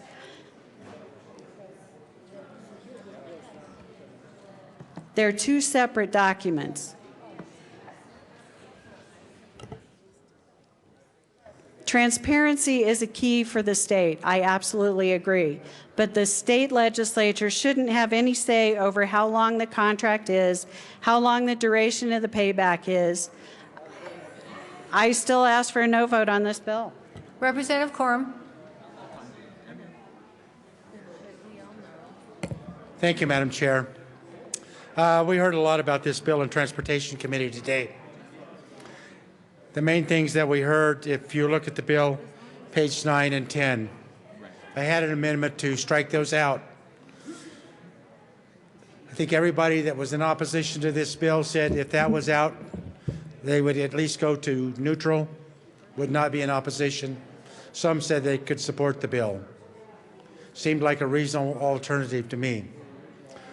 You know, I think we all want transparency. There's no doubt about it. But for us to put in statute, contracts. Members, we're heading down a slippery slope there. Very slippery. We're not qualified. We're 65 rank individuals that are citizens of the community. Very few of us, if any, are an authority on every issue we talk about here today. So we try to rely on those that are there. Colorado Department of Transportation did not support this without that amendment. City of Denver went on and on and on. The support was not there. If you would, but not everybody is as qualified as Representative Lepsock. I'm hearing him over here. He sounds like an expert, so you're qualified. So I don't know what we're qualified for, but I'm sure he's qualified. But is he qualified on contract law? Is he qualified on construction management, engineering, architecture like Representative Giroux? No. But members, you're going down a slippery slope, something that is, it's a dangerous program to pursue. Somewhere in this world, we have to talk about personal responsibility. We had members say that, well, this happened and I didn't know it. Happens all the time. You have a meeting, very important issue, nobody shows up until there's a result of something that they didn't like. And then they want to change an election, they want to change a program. Everybody wants to change, but nobody wants to take the responsibility, the personal responsibility, to be aware of what is going on in their world. Let's rely on the professionals. Is there further discussion on Senate Bill 197? Mr. Minority Leader. Thank you, Madam Chair. I was looking for my bill, but I forgot that I gave it to Representative Lawrence. But Representative Kraftharp, I'm looking through here, and we're hearing that this is going to make a lot of these contracts a little bit more difficult. And so we voted earlier on a bill this session that said, no, we're not going to put any general fund money towards transportation, okay. But we're going to make it very difficult for public-private partnerships. So Representative Kraftharp, how do you expect us to actually build roads in the state of Colorado and address our transportation needs? Representative Everett.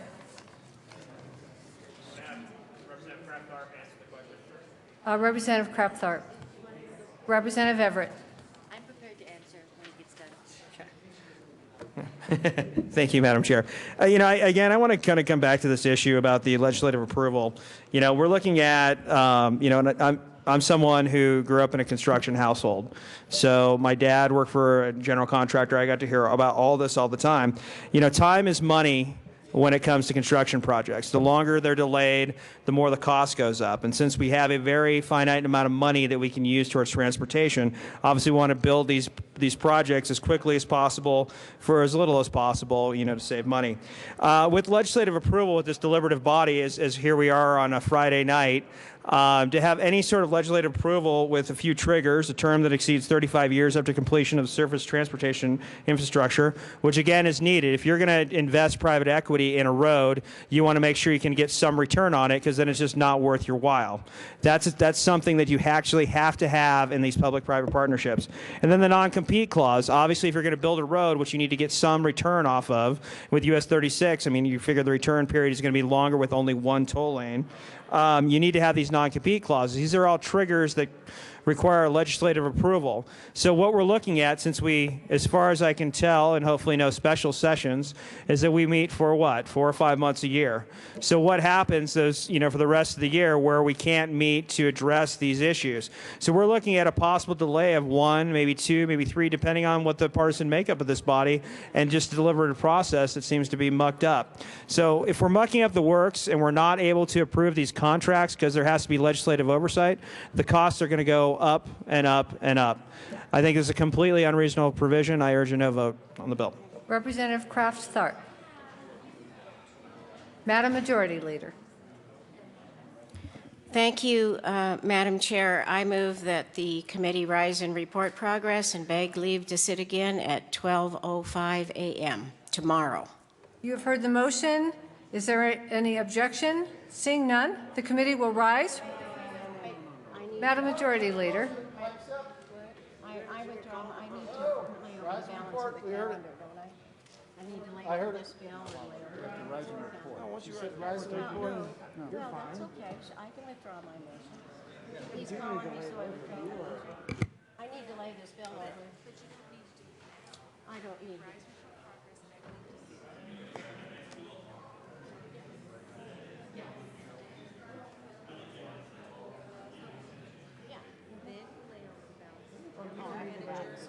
But I have to lay over this bill. I have to lay over the bill. Do I not? Not amended. Oh, it's not amended. I need to lay over the bill. Do I not? So can I ask you a question? Or do you want me to do it tomorrow? You'll get till tomorrow. We have to do it. I'm going to just call a recess. Committee will be in a brief recess.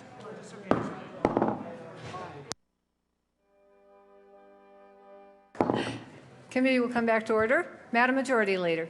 Thank you, Madam Chair. I withdraw the motion I just made, and I move to lay over Senate Bill 197 until tomorrow. Senate Bill 197 will be laid over at the request of the Majority Leader. Madam Majority Leader. Thank you, Madam Chair. I move that the House rise and report and beg leave to sit again tomorrow at 12:05 a.m. You have heard the motion. Is there any objection? Seeing none, the committee will rise, report progress, and sit again at 12:05 a.m. tomorrow.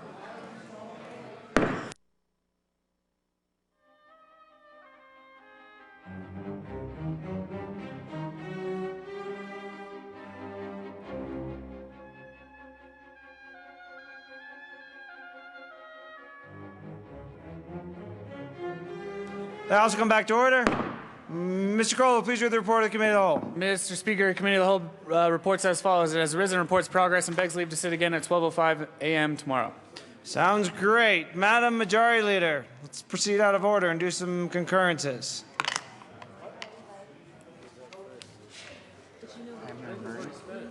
Thank you, Mr. Speaker. I move that the House proceed out of order for consideration of Senate amendments to House bills. And members, the code rules relax for the remainder of today, and eventually we'll relax it tomorrow, but we'll have to wear them for some point.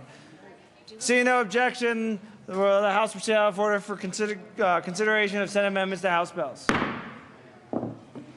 And we will start with Mr. Kohler. Please read the first bill that is on concurrence to Senate amendments.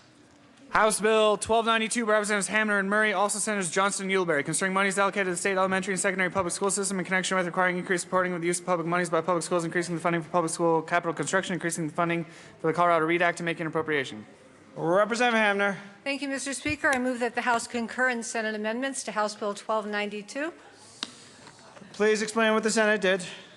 Thank you, Mr. Speaker. As you recall, as the Student Success Act left the House, there was still a little bit of discussion going on about the degree of transparency that we should have in the bill. The Senate actually did some good work. I know, surprising. They did some good work, and the bill comes to us with great support, and we ask for your support. Representative Murray. Thank you, Mr. Speaker. We ask that you concur with the Senate on House Bill 1292. Seeing no further discussion, the question for the House to concur in Senate amendments to House Bill 1292. Mr. Kohler, please open the machine, and members proceed to vote.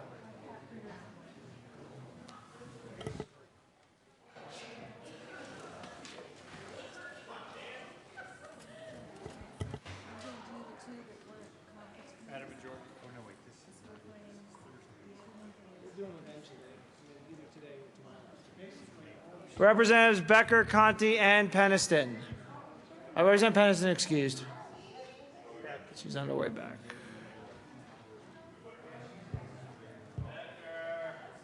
Representative Becker.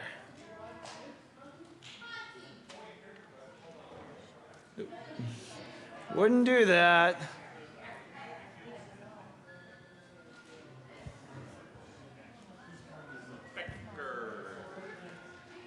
Representative Becker excused and fined $5.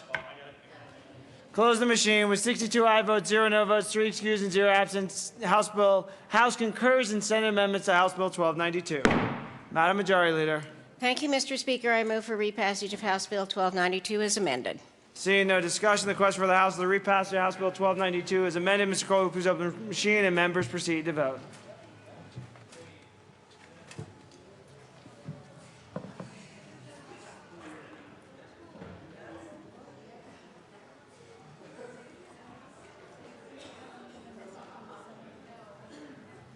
Representatives Buck, Navarro, Pabon, and Stevens.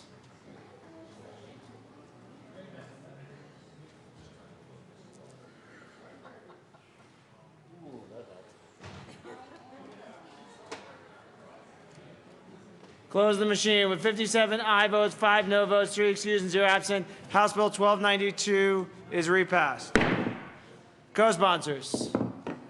Representative Becker, you've been fined $5, just so you know. $5 per job. Close the machine. Mr. Kohler, please read the title of the amazing House Bill 1303. House Bill 1303, Representative Scott and Faradine, also Senator Schwartz, concerning the receipt of public testimony from remote locations around the state by legislative committees and in connection with making and reducing appropriations. Representative Scott. Thank you, Mr. Speaker. I move that we concur with the Senate resolutions because, just a second, let's not get all excited here, because as I've told a few members we discussed today, is that the Senate is the upper chamber and considered the wiser chamber. I'm just saying, you know, I'm pandering, I know, I'm sorry, but I do move that we concur. Representative Scott. Mr. Speaker, thank you. What the concurrence was, members, was basically they felt we should do a review of this in a couple of years to make sure that the program was working properly and make some adjustments. And with the new technology and the things that are changing so much, I feel that is not a bad idea, and I believe the Speaker agrees with me. And if he doesn't, well, golly gee. We're all good. All right. Representative Holbert. Thank you, Mr. Speaker. Will there be some sucking up to the Senate as well? Well, thank you, Mr. Speaker. Last night I did mention the extra effort the Senate has to make to vote no, stand up. If you've ever had a bill pass through the Senate, consider that the action to vote yes in the Senate is to sit in the chair and do absolutely nothing. So we do make fun of the Senate that they do absolutely nothing. If you've ever had a vote or a bill pass the Senate, you owe it to the senators to go over and thank them for doing absolutely nothing, because that's what they do to vote yes. And as we have 3 future senators standing in the well, and will fit in very well doing nothing in the Senate.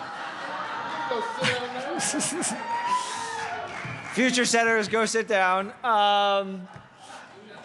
Seeing no further discussion, the question before the House is a concurrent Senate amendments to House Bill 1303. Mr. Kohler, please open the machine, and members proceed to vote.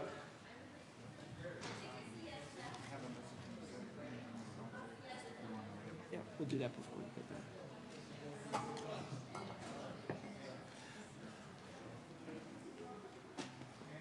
Representative Connie, Senator Holbert, Scott, and Sonnenberg.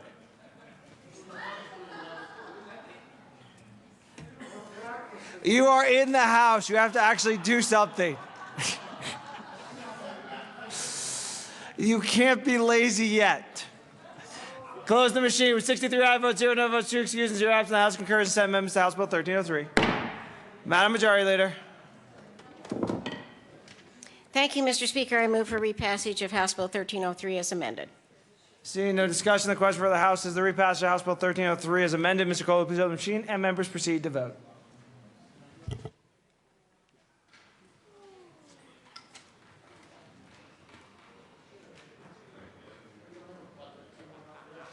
Representatives Lee, Gardner, and McNulty. Representative Gardner. Close the machine, which I just did, Mr. Kohler. I can't ever close the machine, the button. With 63 aye votes, 0 no votes, 2 excused, and 0 absent, the House repasses House Bill 1303 as amended. Co-sponsors.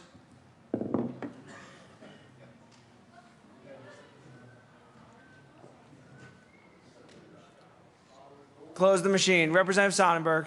Thank you, Mr. Speaker, and perhaps next year we can run an app where we can actually vote remotely. Okay, sorry. Mr. Kohler, please read the next bill, House Bill 1315. House Bill 1315, Representative Gardner, also Senator Sheffield, concerning the enactment of certain model acts adopted by the National Association of Insurance Commissioners in connection with enacting the Credit for Reinsurance Model Act and the portion of the Insurer Receivership Model Act that governs netting agreements. Representative Gardner. Thank you, Mr. Speaker. I move that the House concur in Senate amendments to House Bill 1315. Please explain why, Representative Gardner. Thank you, Mr. Speaker. Well, Mr. Speaker, this is the reinsurance bill. The Senate made an amendment that they had no clue what it was any more than the House knew what this bill was really all about, except reinsurance and netting. But what it did was struck and rewrote the insurance agreements affected, quote, quote, section simplifying a technical issue to denote that it applies to all sessions after the effective date under reinsurance agreements that have an inception, anniversary, or renewal date not less than 6 months after the effective date of this Part 7. I'm happy to take questions in the well. Otherwise, I ask for an aye vote. Thank you for that very good explanation, Representative Gardner. Seeing no further discussion or anyone who wants to take Representative Gardner up on his questions, the question whether the House is concurring Senate amendments to House Bill 1315. Mr. Kohler, please open the machine and members proceed to vote.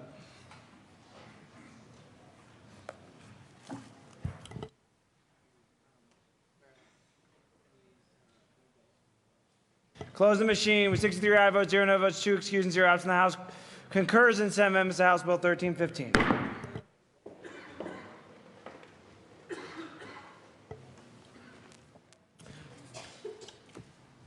Madam Majority Leader. Thank you, Mr. Speaker. I move for repassage of House Bill 1315 as amended. Seeing no discussion, the question for the House is the repassage of House Bill 1315 is amended. Mr. Kohler, please open the machine and members proceed to vote.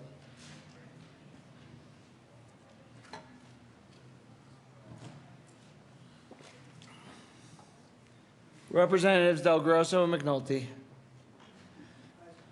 Close the machine with 63 aye votes, 0 no votes, 2 excused, and 0 absent. House Bill 1315 is repassed as amended. Co-sponsors.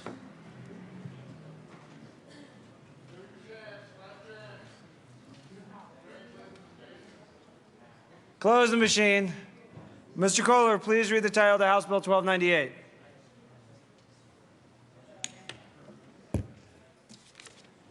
House Bill 1298, Representatives Hamner and Buckner, also Senators Kern and Stedman, concerning the financing of public schools in connection with making and reducing appropriations. Representative Hamner. Thank you, Mr. Speaker. I move that the House reject the Senate amendments to House Bill 1298 and that a conference committee be appointed with permission to go beyond the scope of the differences between the House and the Senate. I ask for a favorable vote. Representative Buckner. I concur. I think that the Senate. You concur with Representative Hamner, not the Senate, right? Yeah, I concur Okay. with Representative Hamner. It's getting late. The Senate did not support positions in the bill that we thought were very important, and so we have to convince them to do a better job. We will meet with them and convince them of their error and ways. Representative Hamner. Thank you, Mr. Speaker. There were many, many, many amendments made to our great bill as it left the House. In the Senate, for example, they removed the ELL funding from the categorical program. They eliminated the transfer of general fund dollars at the end of a budget year. We had 75% going into the state ed fund. They increased kindergarten funding and is causing us a problem with the reserves in the state education fund. And one of the reasons we need to go beyond the scope, or we're requesting permission to do that, is that It's through the school finance bill that we rectified all of the bills that had a general fund or state education fund impact, and that's the reason we are asking to go beyond the scope. Representative Murray. Thank you, Mr. Speaker and members. I urge an aye vote. I think we should have an interesting, lively, and civil discussion with the Senate. Look forward to it.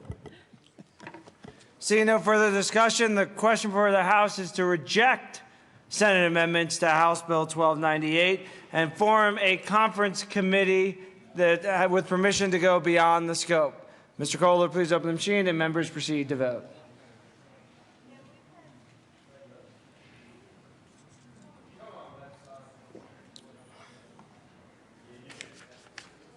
Close the machine with 64 aye votes, 0 no votes, 1 excuse, and 0 absent. The House rejects Senate amendments to House Bill 1298 and requests a conference committee be formed with permission to go beyond the scope. Conferees. Representative Hamner, Chair. Representative Buckner and Murray, members. Mr. Kohler, please read the title of House Bill 1180. House Bill 1180, Representative Becker, also Senator Talk Shop concerning the sunset review of the regulation of outfitters for the taking of wildlife by the Director of the Division of Professions and Occupations in connection with implementing the recommendations contained in the sunset report prepared by the Department of Regulatory Agencies. Representative Becker. Thank you, Mr. Chair. I move that we Speaker. reject, Mr. Speaker, excuse me, that we reject the Senate amendments and go to a conference committee. Form a conference committee. Form a conference committee. Great. Is there any further discussion? Would you Representative Becker, if you want to explain why, or this was from earlier this morning. This is from earlier this morning. This is a very important bill, a sunset bill on hunting and fishing outfitters. And there was language that was concerning when I previously suggested that we concur. Several folks told me they were concerned about the language regarding that the Senate made around excessively or habitually using alcohol. And so instead of going with their suggestion, we are going to form a conference committee. I ask for your aye vote. Seeing no further discussion, the question for the House is to not concur in Senate amendments to House Bill 1180 and ask the conference committee to be reformed. Mr. Kohler, please open the machine and members proceed to vote.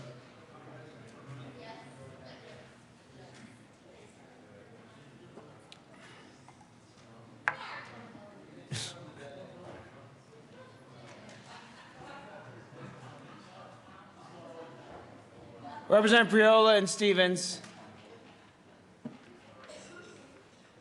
Close the machine. With 64 aye votes, 0 no votes, 1 excuse, and 0 absent, the House does not concur in Senate amendments to House Bill 1180 and asks the conference committee be formed. Conferees, Representative Becker, Chair, Representative Wilson, and Fisher, members. Mr. Kohler, please read the title of House Bill 1159. House Bill 1159, Representatives Young and Doral, Senator Schwartz and Crowder concerning a state sales and use tax exemption for components used in biogas production systems. Representative Dorr.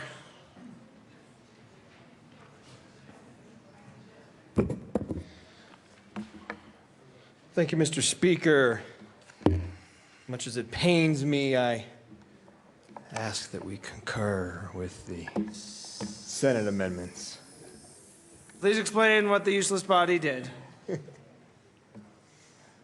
One of you, Representative Young. Thank you, Mr. Speaker. The useless body actually returned the bill back to the way we had it to begin with, and so they've seen the error of their ways and know that we're smarter than they. Okay, any further discussion? Seeing none, the question for the House is to concur in Senate amendments to House Bill 1159. Mr. Kohler, please open the machine, and members proceed to vote.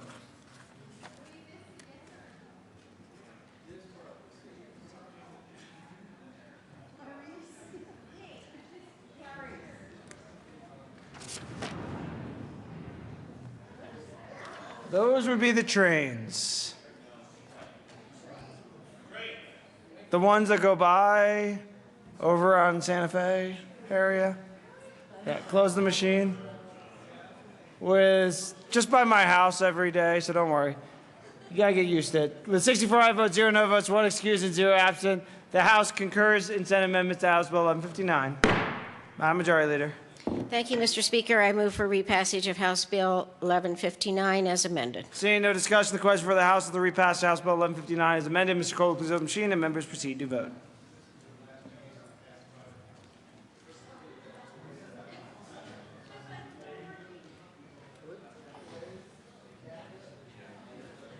Representatives Buck, Fields, Friola, Waller, and Sonnenberg.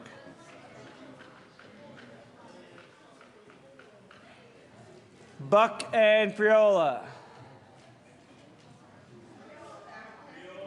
Close the machine with 47 aye votes, 17 no votes, 1 excused, and 0 absent. The House repasses House Bill 1159 as amended. Co-sponsors.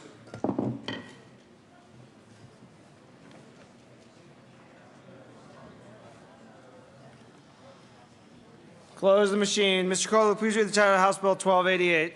House Bill 1288, Representative Pabon, also Senator Aguilar, concerning information available regarding personal belief exemptions to immunization requirements for children prior to attending school. Represent Mr. Assistant Majority Leader. Thank you, Mr. Speaker. Mr. Speaker, I move that we concur with Senate amendments. Please explain what Voldemort did. Mr. Speaker, the body which shall not be named, unfortunately, did a very disappointing thing in all seriousness, to the degree that I can be coherent in my words. They changed the bill pretty dramatically. They essentially took out the ability for a medical authorization that would demonstrate that a parent had at least been given information about the benefits and risks of vaccinations, and it is something that we discussed extensively in the House committee, and want to thank all those who engaged in that conversation. But as Thomas Jefferson said, it's better to bend than to break. And the one piece that they did leave in the bill was that there would be transparency in the vaccination rates of these public facilities, daycares, schools, and so on, so that the most vulnerable of vulnerable children, the immunocompromised children, the parents could see the vaccination rates at these facilities and determine whether it was the right choice for their child and the parent to attend these facilities. And so while there's not much left, it is enough to continue to move forward, and ask for your aye vote. Seeing no further discussion, the question for the House is to concur in Senate amendments to House Bill 1288. Mr. Kohler, please open the machine, and members proceed to vote.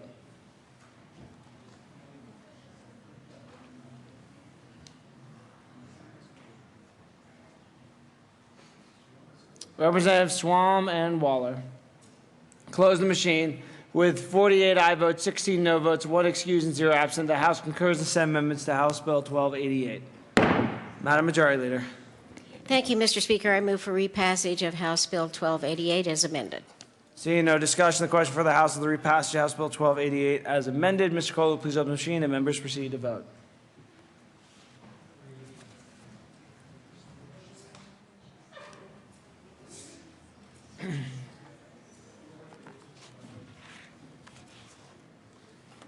Close the machine. With 39 aye votes, 25 no votes, 1 excused, and 0 absent, the House repasses House Bill 1288 as amended.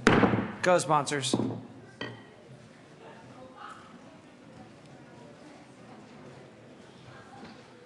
Close the machine. Mr. Kohler, please read the title of the House Bill 1003.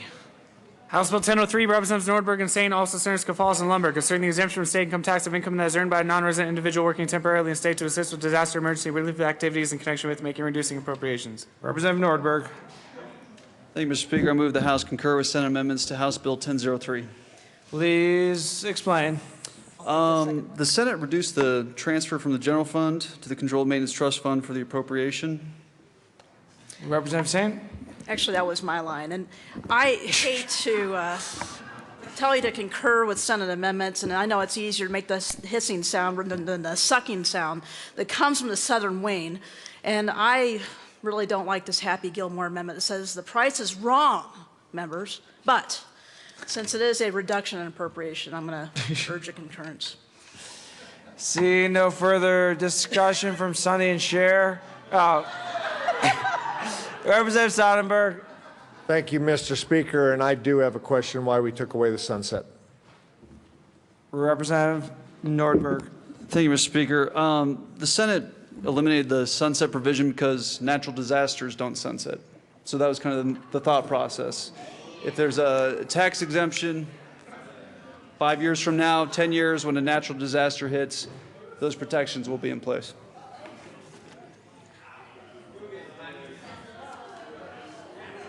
Representative Sonnenberg.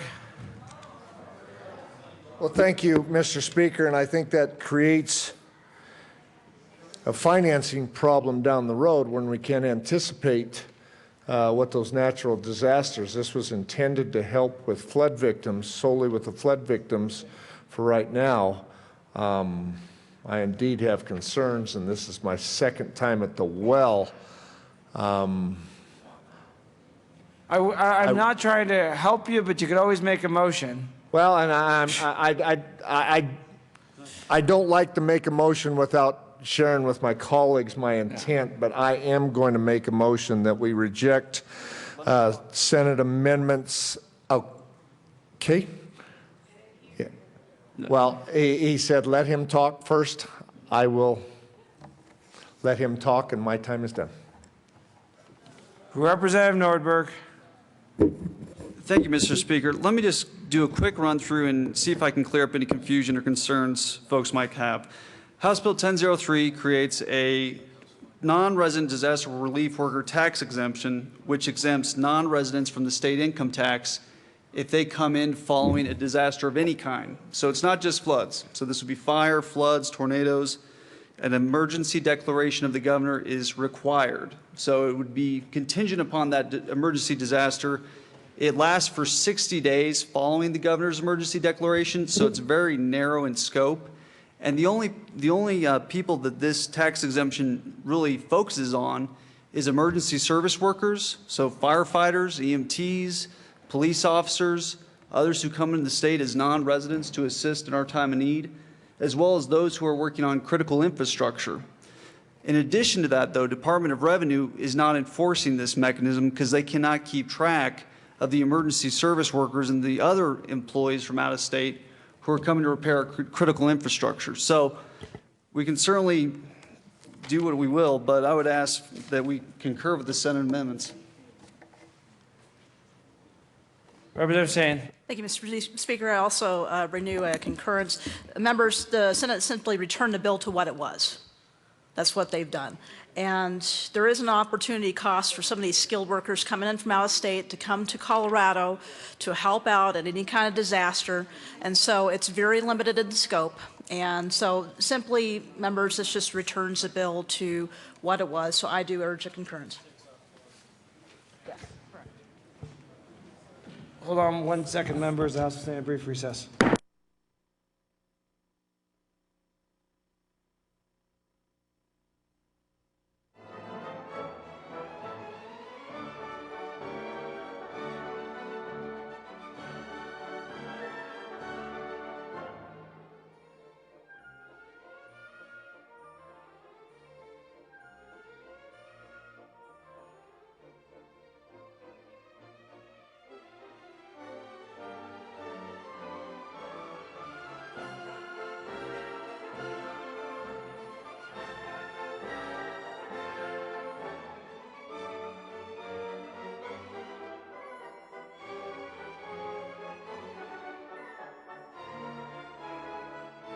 Ready? The House will come back to order.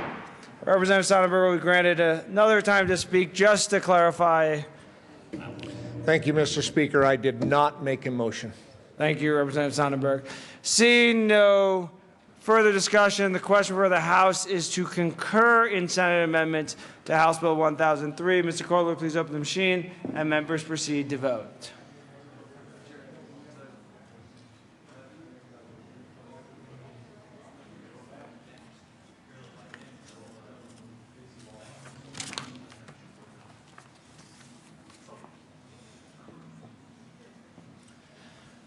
Representatives McNulty and Nordberg.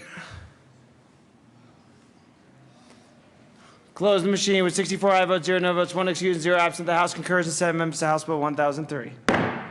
Madam Majority Leader. Thank you, Mr. Speaker. I move that the House repass House Bill 1003 as amended. Seeing no discussion, the question for the House to repass to House Bill 1003 is amended. Mr. Kortlandt, please open the machine, and members proceed to vote.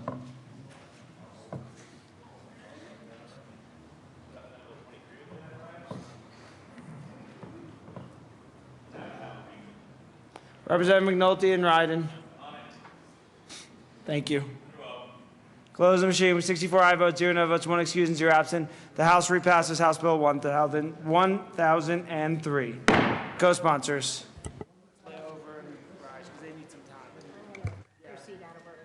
Well, no, let's actually just lay over and rise because they need time to get the journal. Oh, okay, so we're just going to lay over. Yeah, we need. Okay. Close the machine. Madam Majority Leader, so we can give staff time to get the journal and everything ready. Thank you, Mr. Speaker. I move to lay over the balance of the calendar until tomorrow. Seeing no objection, the balance count will be laid over till tomorrow. Madam Majority Leader. Are we recessing? Adjourning. Oh, we do have to adjourn. Okay, thank you, Mr. Speaker. I move that the House stand in adjournment until tomorrow morning at 12:05 a.m. a.m. Seeing no objection, the House will stand adjourned until 12:05 a.m. tomorrow morning.